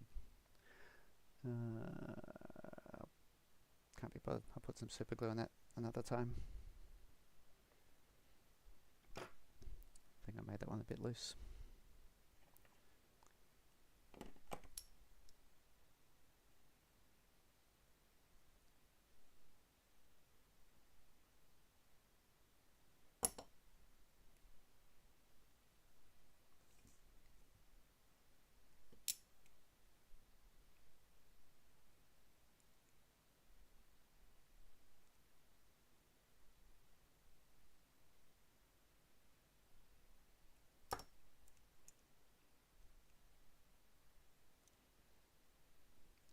Definitely killed that one.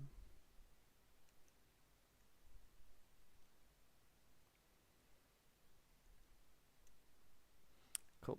I'll fix him out with some glue later on. Okay.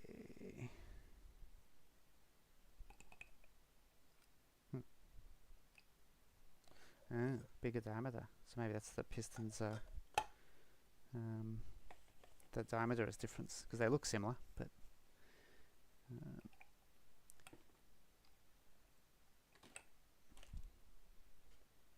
yep. So the diameter is bigger for the rears. Okay, what have we got? 450. Have we got enough?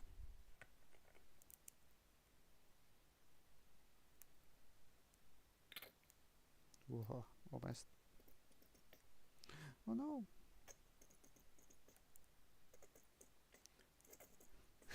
Not enough. Oh, it's gonna just make it. I could do a hybrid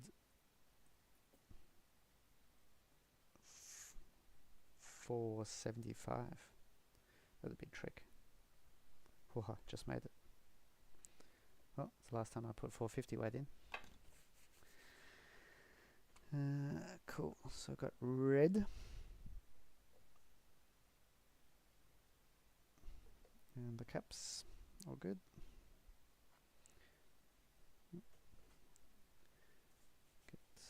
Get rid of that. Actually, I should.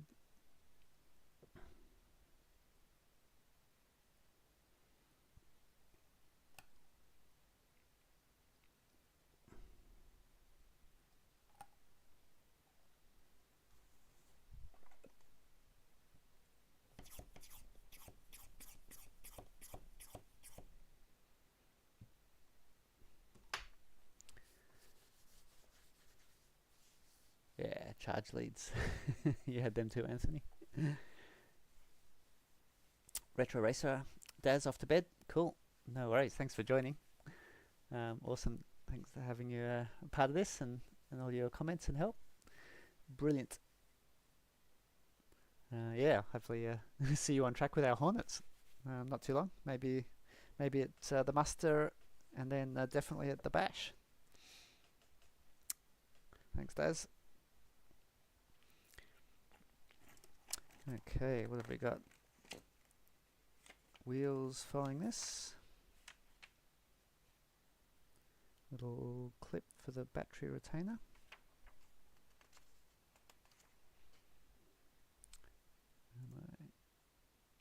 So just about to do this. Shocks, yep.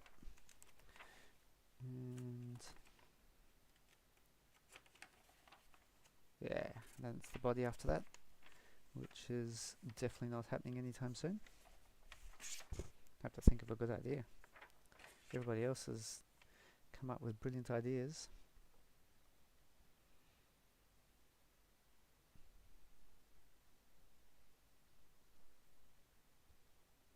Wicked. Cool, that'll be it. So I'll finish off these 2 rear shocks. And then we do the wheels. And then it bounces.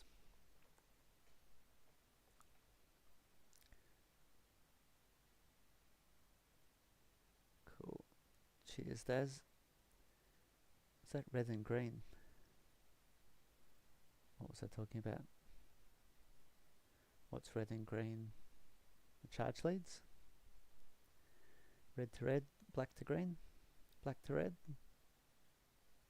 Oh yeah, timer charger. Yeah, that was the posh version when we all got timer chargers. Oh mate, we're rocking then.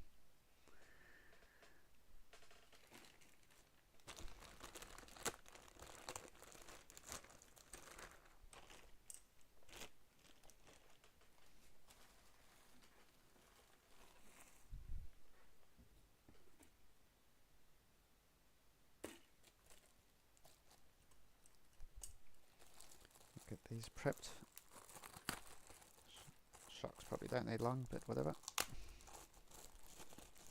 Whoa, funky tires. Oh yeah. The mandatory sniff.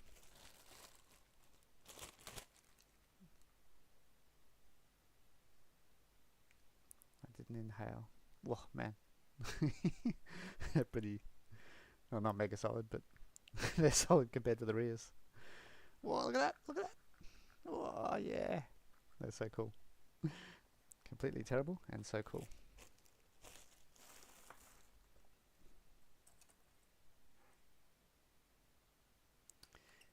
You can tell it's getting late because I'm going delirious over sniffing tyres.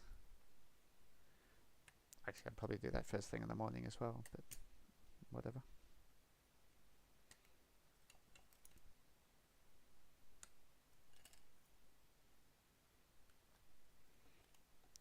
Which bit are these the same? Before I go chopping like a madman. F and R. So it's each have got one front, one rear on each connected frame. So I just chop the rears. So I'll chop the other rears.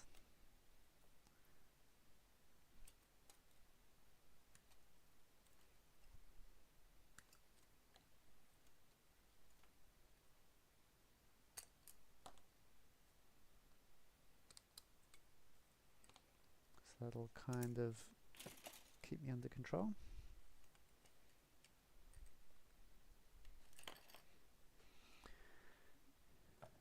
Okay.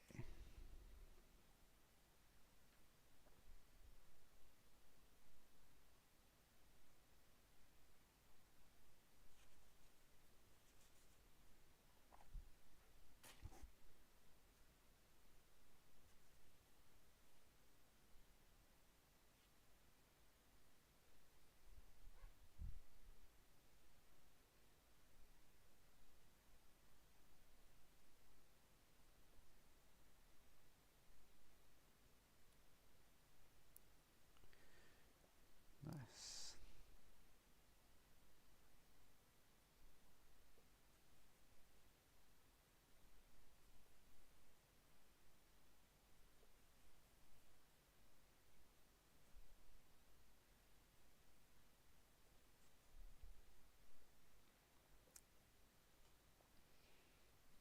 Tegan. Oh, there's a good brand from the past. They still around? Tegan? They used to make some good stuff. Was it 410K? A push button speedy? Had like a little keypad on it. Am I remembering that right?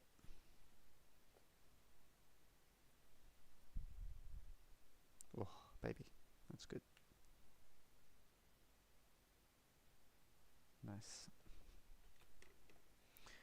Okay, oil is done.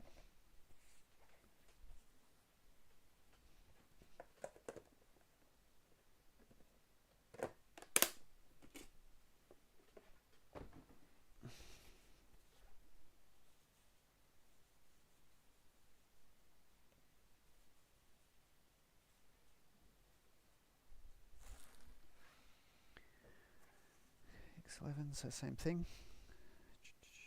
Spring. So that goes under the retainer. And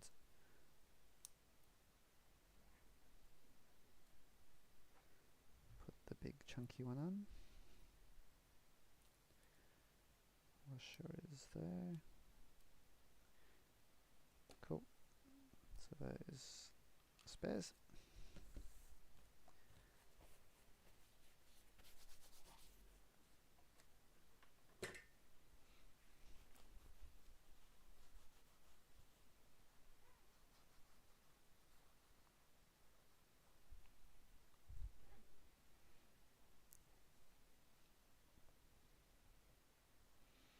So these just pop on onto the ball.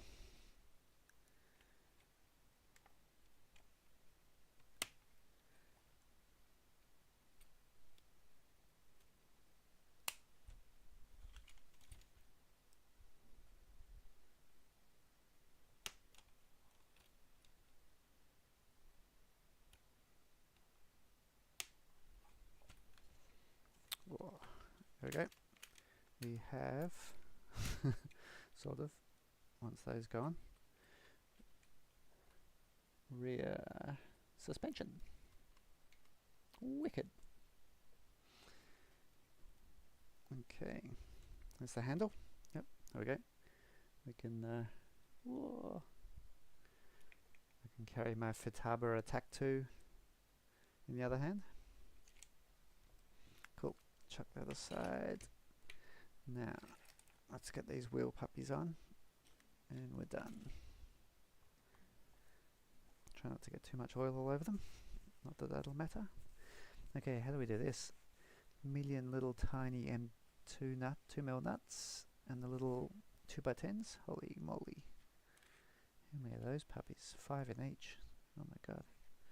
1, 2, 3, 4, 5. 1, 2, 3, 4, 5. We've got shorter ones on the front. Are they 2x10? Let's see. Scroll down. So I've done that.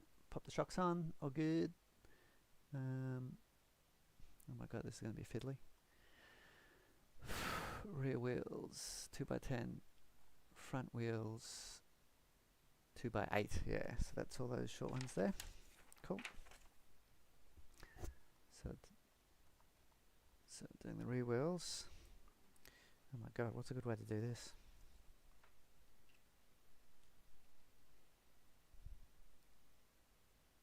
Does not fit. How easy are they? They do not line up. Just a sec.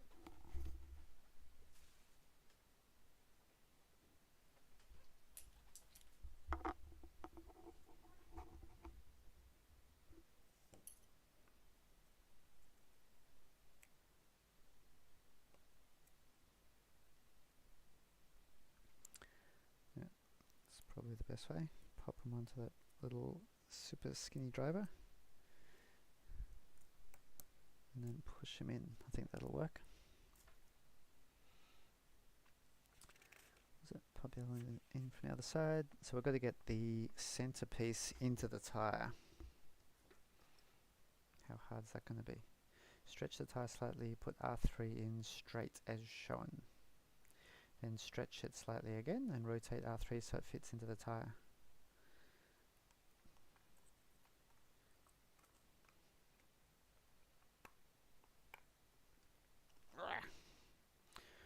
I remember, because it's like childhood trauma, I remember the frog, I think it was the frog tires I tried to do, but I couldn't do them. My grandfather had to do it for me. Which way does it turn? Does it matter? No, that's kind of, what we've got, super gripper, all weather. Whoa, that's good to know. 16.5 dash something. They're all symmetrical, so it doesn't matter which way we flip it. There we go. Oh, easy. I was useless as a small child. Couldn't even do that.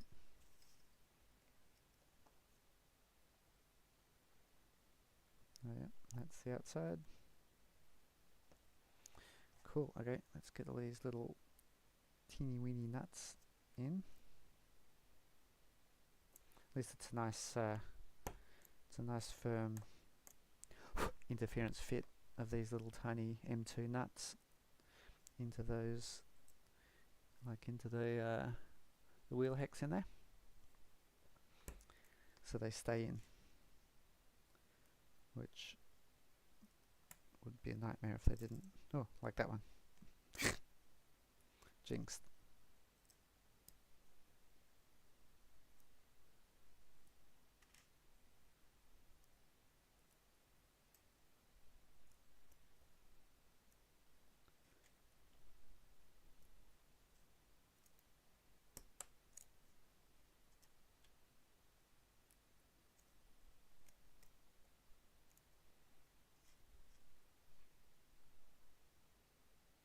How good are the Tamiya instructions? Yeah.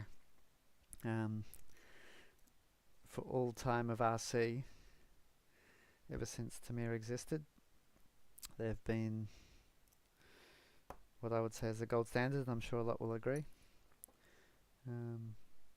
There's other companies and instructions probably more recently that are very good, and a lot of them are like color, use the CAD diagrams, or the Tamiya's CAD of course, but sort of all coloured, textured, glossy manuals, but just in terms of clearness and simplicity and good structure and everything, that's pretty hard to beat.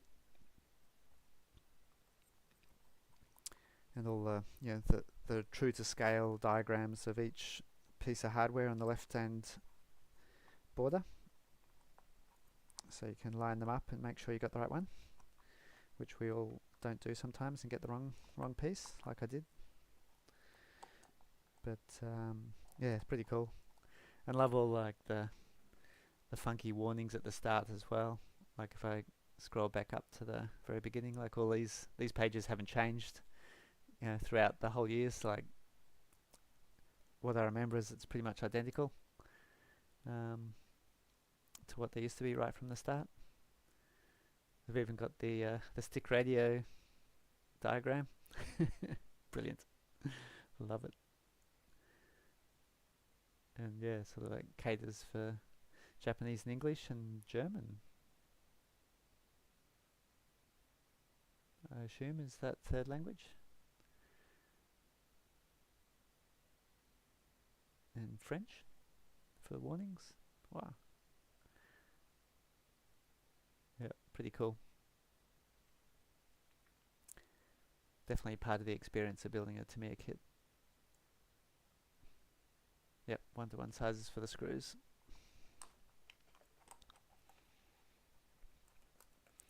Okay, let's see if we can do this. Okay, so that I need to keep maybe not too upside down.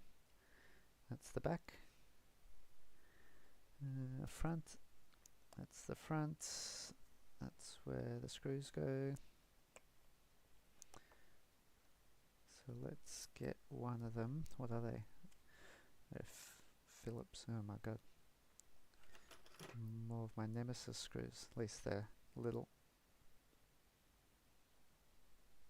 Do they need Loctite? Probably not. But whatever. Don't want to go losing too many of these. Okay, let's get the first puppy in and see how we go.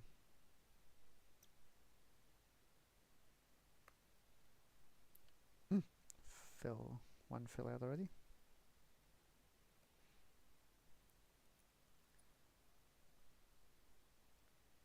Ooh, I think that one went in.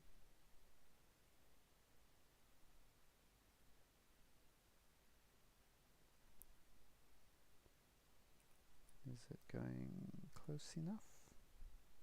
Oh, did I pick the right? I cleverly picked one of the front screws. How about I pick the rear one, which will actually reach to the nut.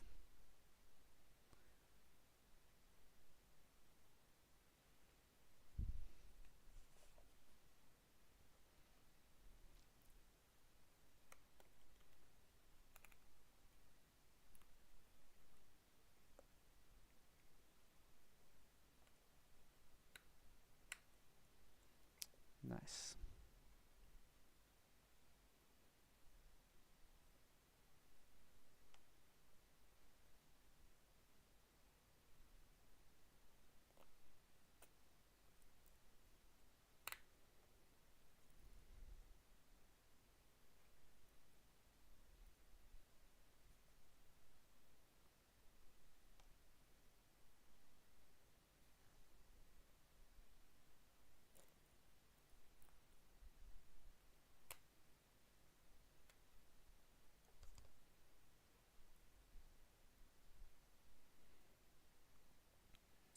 Oh, it's got to be the most exciting, exhilarating part of the build.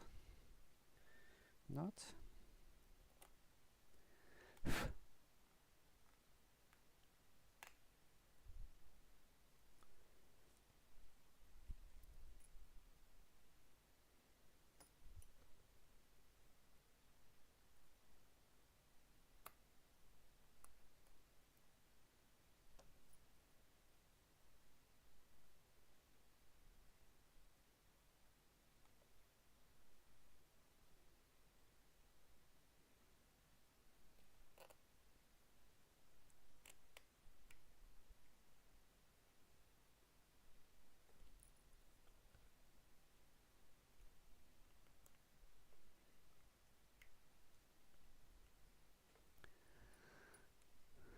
was it 3.5 hours to build the car and another 3.5 hours to build the 4 wheels. There's one.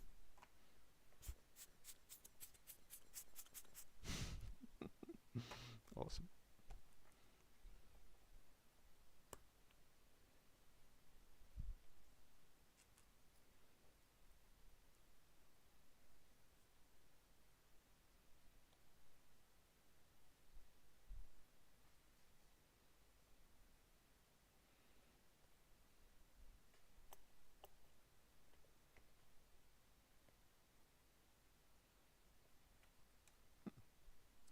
Yep, so one falls out per wheel.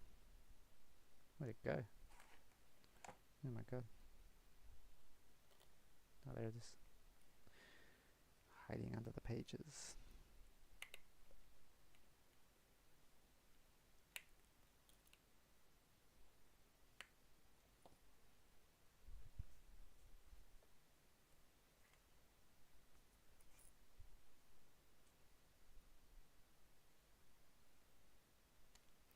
So it's like the mold's the same. 4 of them fit nicely and one of them falls out. Oh, obviously the mold's the same.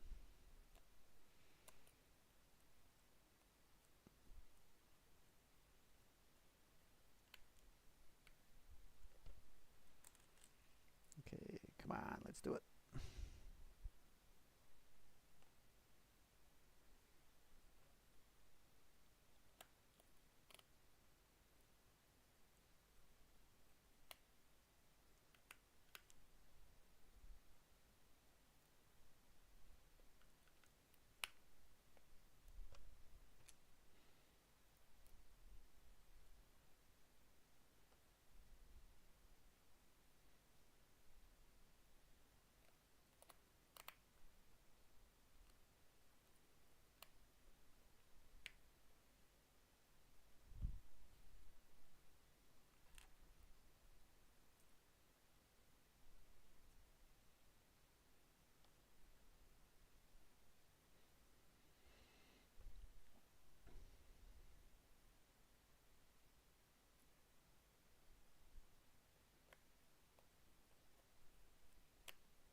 Okay.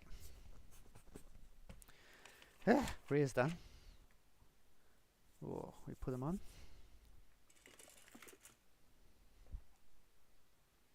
Assume these are the bits. E3, E3.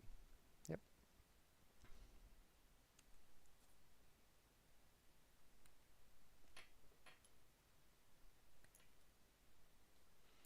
Looks like we might need that bit pretty soon.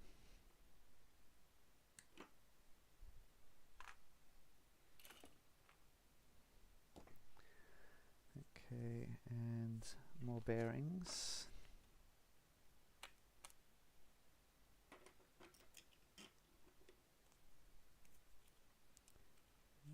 Looks like they can go here.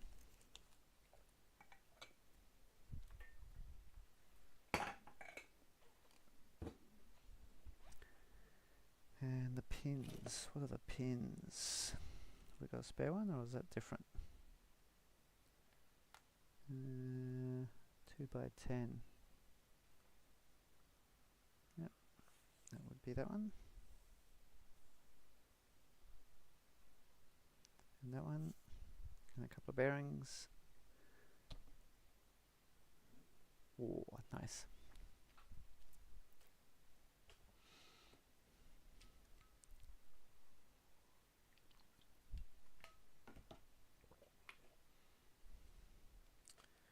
Okay, how do we do this? Can you see that? Oh, it's nowhere near the shot. About there. And then we're going to pop this in and it's going to fall out. Okay, let's try to keep it there.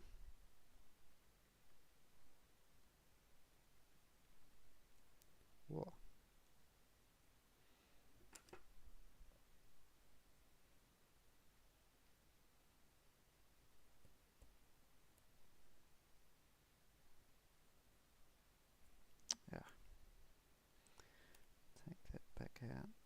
clean that plastic up.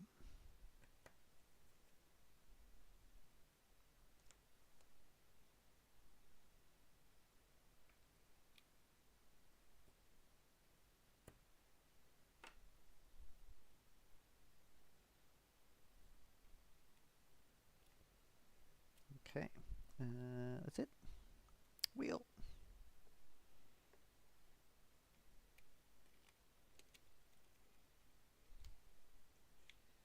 Wheel nut.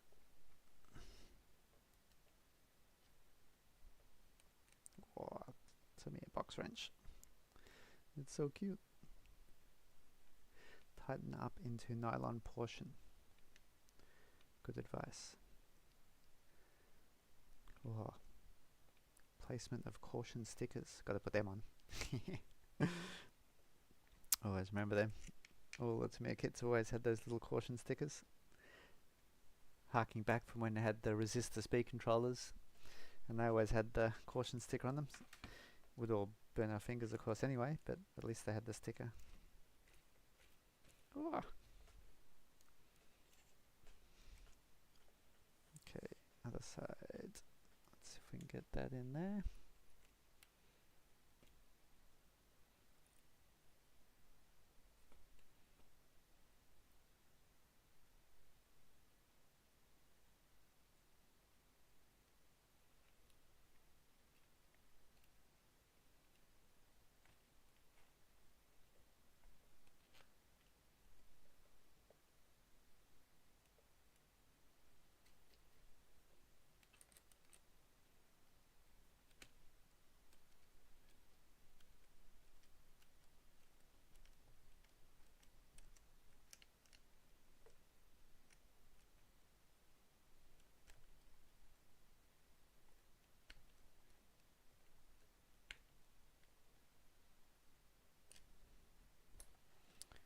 Okay, the rear stands. That feels really good. I like that. Again, doesn't matter, but it actually feels good. Nice. Okay, front's almost there.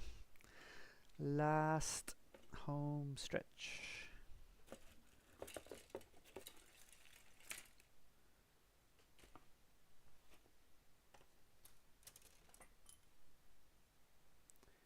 What does it say about the fronts?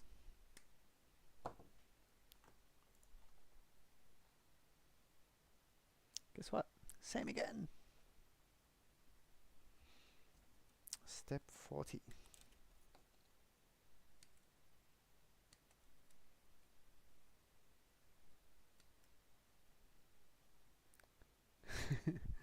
Yep. Everything says few good burnt fingers. Yep.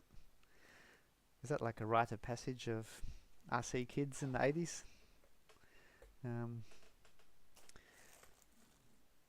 was like, didn't matter how careful or how competent you were, sooner or later those white resistors are going to get you.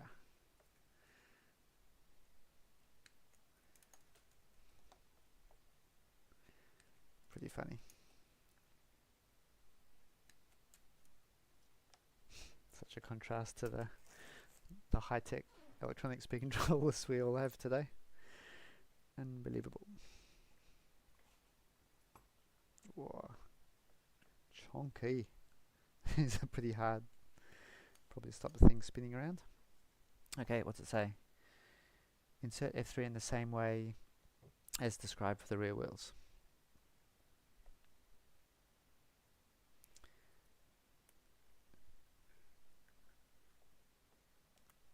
Which is a little bit harder because they're quite harder rubber, but otherwise not too bad. Sand Tires Unlimited. Wonder how haven't looked close at the pictures. How many people paint the lettering with a white paint? Probably not for a runner.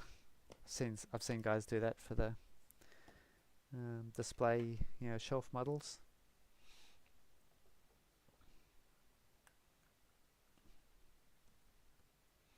don't think I'm that keen, especially not for racing it.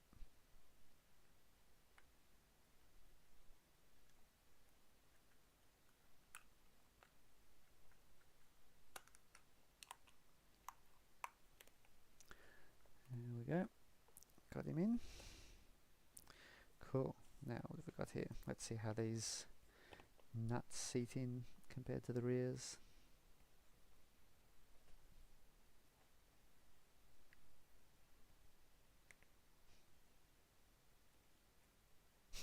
So cool.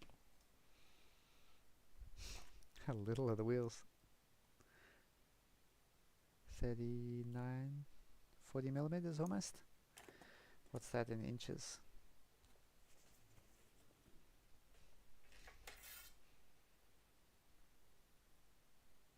That's about 1.6 inches, I think. Yeah, 1.6. That's a common size. That's awesome. Okay. Now we've got all these little teeny weeny ones and shorter M2x8. How do these pop in? Oh, it's not a very tight fit. Might have to do these one at a time. They're going to fall out. Bummer. Okay, what's the best way to do this? Line them up.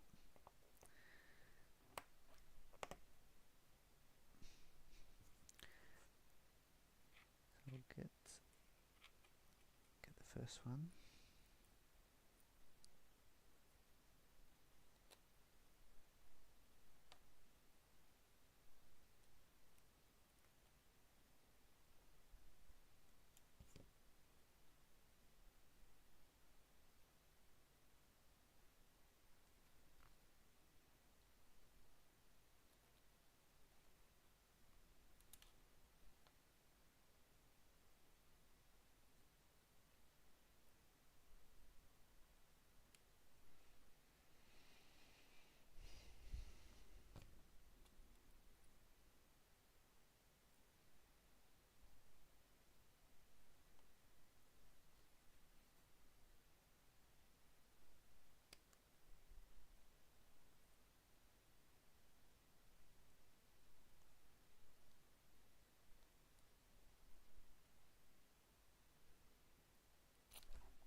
Where did that go? Oh, nut down. I'll look for that later. Oh, it's getting late.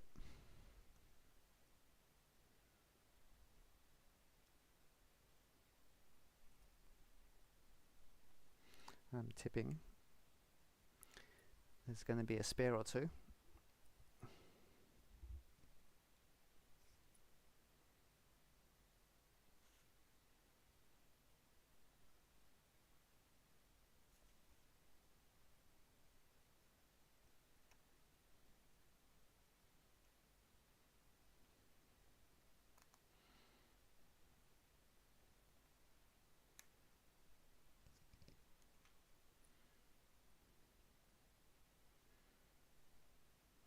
Yeah, so we never used to glue our tyres.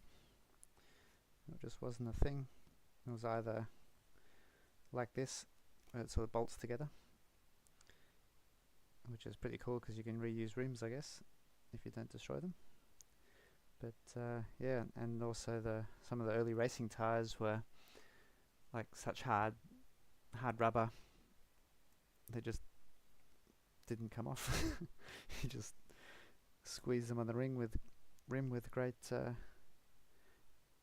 pain and effort, and then go race. And then as the tyres got better or softer rubber and better performance, they're so soft that they needed to be glued, and now that's just normal.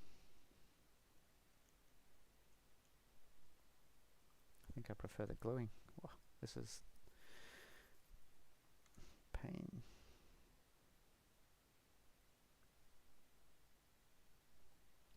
Definitely save money on rims though.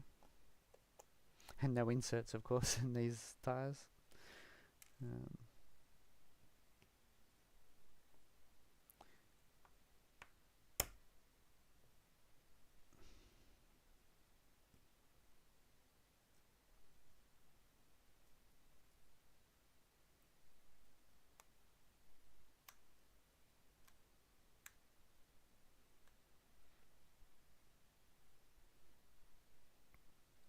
I got the best screwdriver for those bigger Tamiya Phillips screws, but definitely not an easy operation with these little ones. Must be a better tool than this.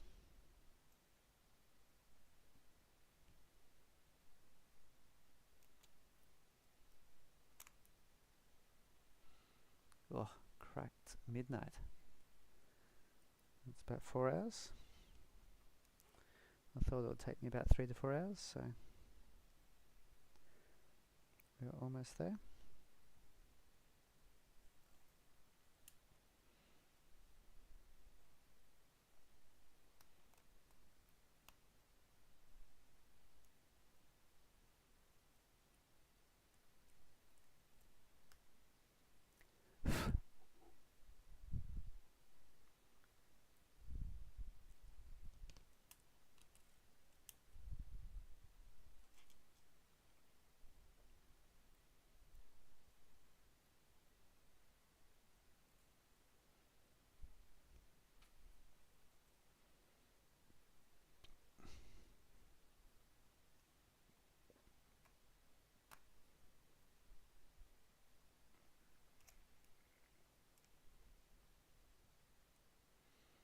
Almost lost another one.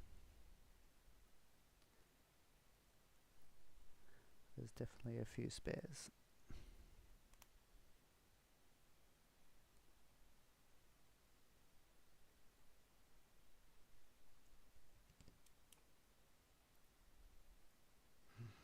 The last one. Oh my god!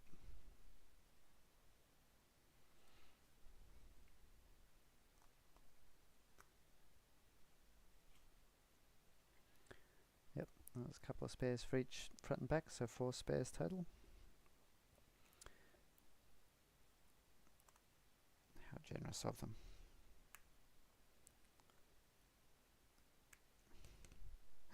Five.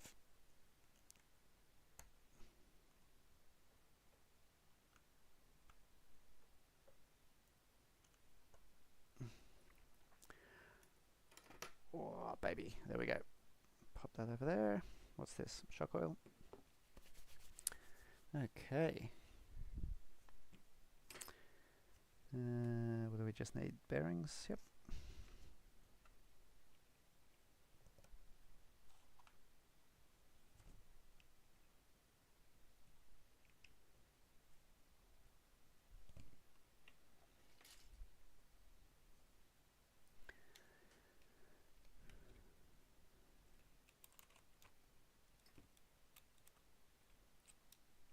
Pretty heavy.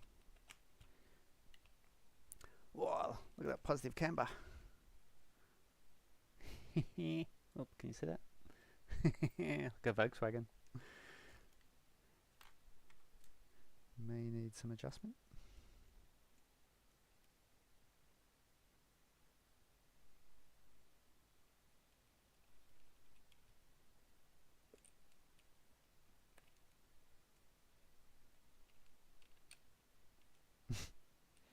Bends about 15 degrees. Oh, we got a nut. Got a spare wheel nut too. Something, yeah, always with the Tamiya kits, they always have a number of spares of a few key parts or various parts.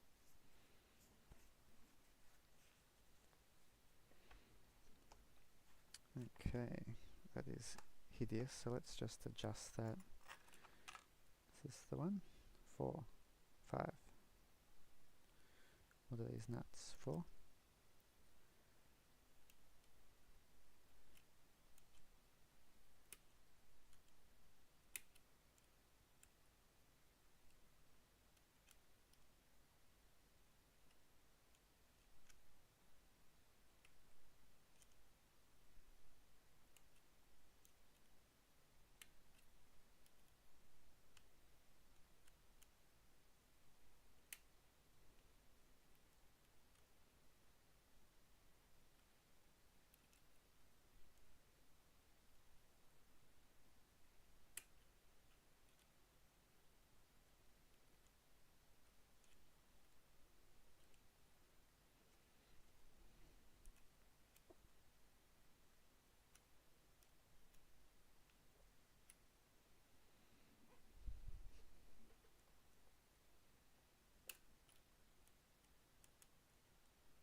geometry is magnificent.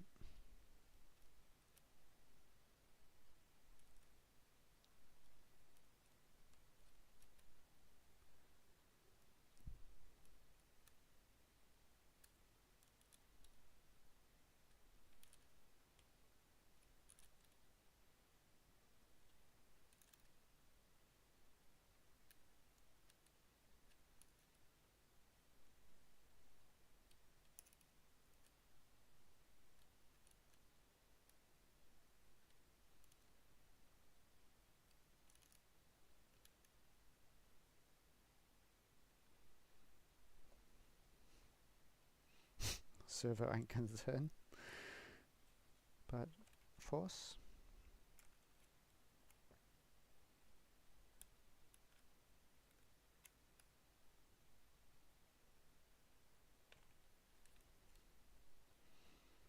Okay, close enough for now. There we go. It lives. Yep. Yeah, the front spring's quite hard. So definitely, no, I suppose you need the battery and everything to sort of make it feel, yeah, it'll be pretty good. Nice. Okay, battery tray. How's the battery going?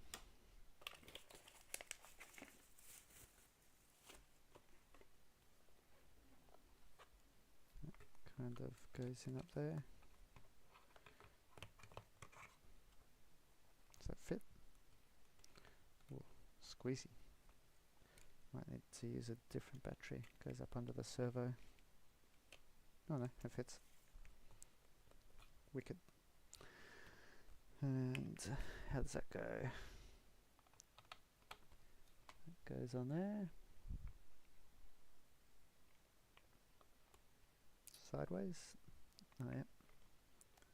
So that kind of slots.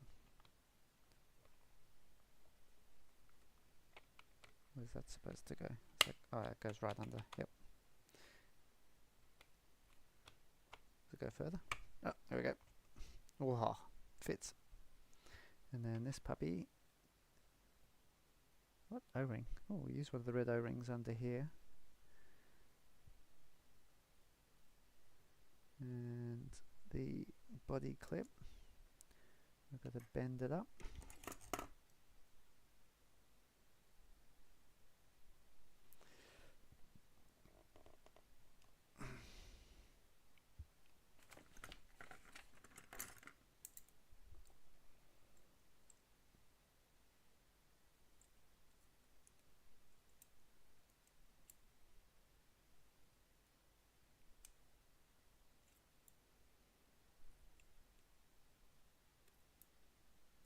Cool.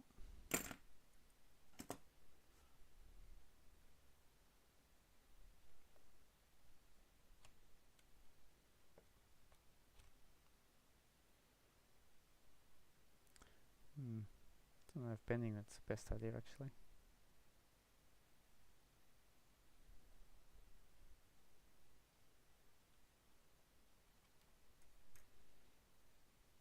And it's just going to get hooked.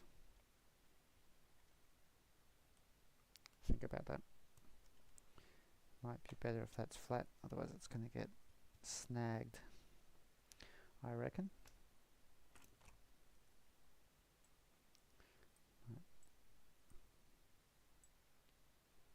Bend that back.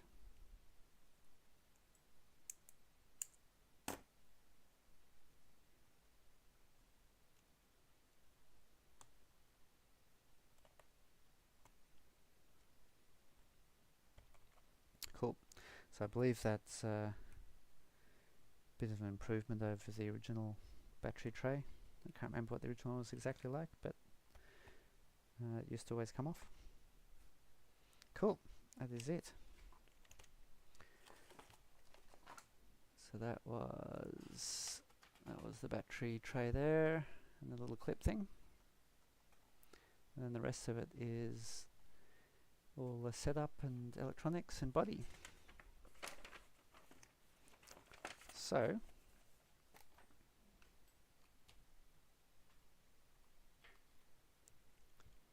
oil is stiff as, yeah, it feels nicely damped, sort of feels like it matches the spring. We'll see if it's actually okay on the track or not. If it's crap, I'll put something else in. Okay, let's clean up this a little bit. That can go over there.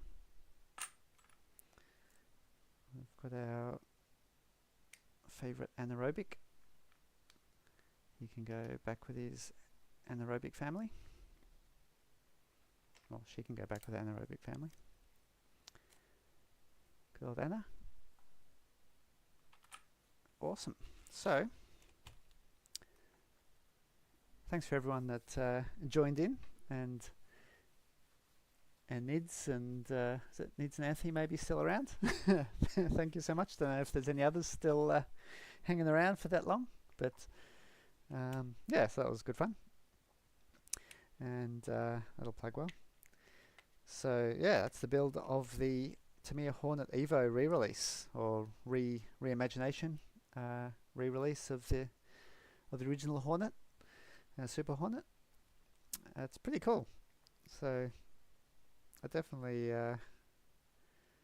find it, more funky than the original one from memory, but as many years have passed. But yeah, it's pretty cool. But the main thing is that it'll be awesome fun with so many of us. Yep, chop the Tamiya plug off. Yeah, so I might keep the Deans. The Tamiya plugs always used to burn out anyway. So yeah, we'll swap that over. Yeah, with so many of us running these fun things with the Hornet EVO class of the bash, it'll be pretty cool. So yeah, if you want to check out the details, you can go to the bash website. So the vintagebash.wix site, so wixsite.com. So if you go there, and you'll come to the home page, which looks like this, and then so the Vintage Bash 4, we've got a special page there just for the current bash. Of course, the bash history's here, so I've been gradually updating that. So I'll keep revising it and fixing up a bit. It's mainly just a few details of the event and some photos in the gallery as well. Yeah, so bash 4 is this one, and so it's got a few details. Obviously 30th of October, 2nd of November, and we've got some preliminary. So we've got the stage 1 report that Lou had completed a little while ago. Working on the stage 2 at the moment, so that'll be coming soon. And then we've got the Hornet EVO document as well, so you can click on that, and I'll just close that one we already had. So click on that, it opens up. So it's pretty basic, pretty much do what I just did, and there's pretty much no mods, no aftermarket parts is the concept. There's a couple little things that you can fix, like the servo saver, pinion gear. You can choose it's a 19 tooth, so ignore the 18. And the speed controller, what's it say? Yep, any speed controller. And then obviously the paint and the decals is the main thing to make it look super cool, which you guys have been doing. So we can see the pictures up here, which is pretty awesome. And yeah, so that's pretty much it. So very simple. Just follow those guidelines. Obviously we're not trying to win cheap stations, we're just trying to have an awesome laugh and have a good time as always. So which is pretty cool. Any ideas for the body? Anthony's asking. Well, not really. I was wondering whether I used like a weird paint in the previous bash for the trophies, which was like a stone texture. Probably quite heavy. Not that again that really matters too much. Probably make it work better. So I was wondering whether that sort of stone effect might be pretty cool. Make it look like a Stone Age carving. So that was one idea. But yeah, the others. So I was thinking like the Halsey car, but one of those has been done, so I don't want to double up on that. What else is there? Who else is cool? So hopefully Hara will be running his Hara scheme. Masami, Blue's got the Masami scheme, and yeah, the metal, the flake, like was it the lame flake or the metal flake type paints look pretty cool. So if I don't do the Stone Age, then maybe something like that.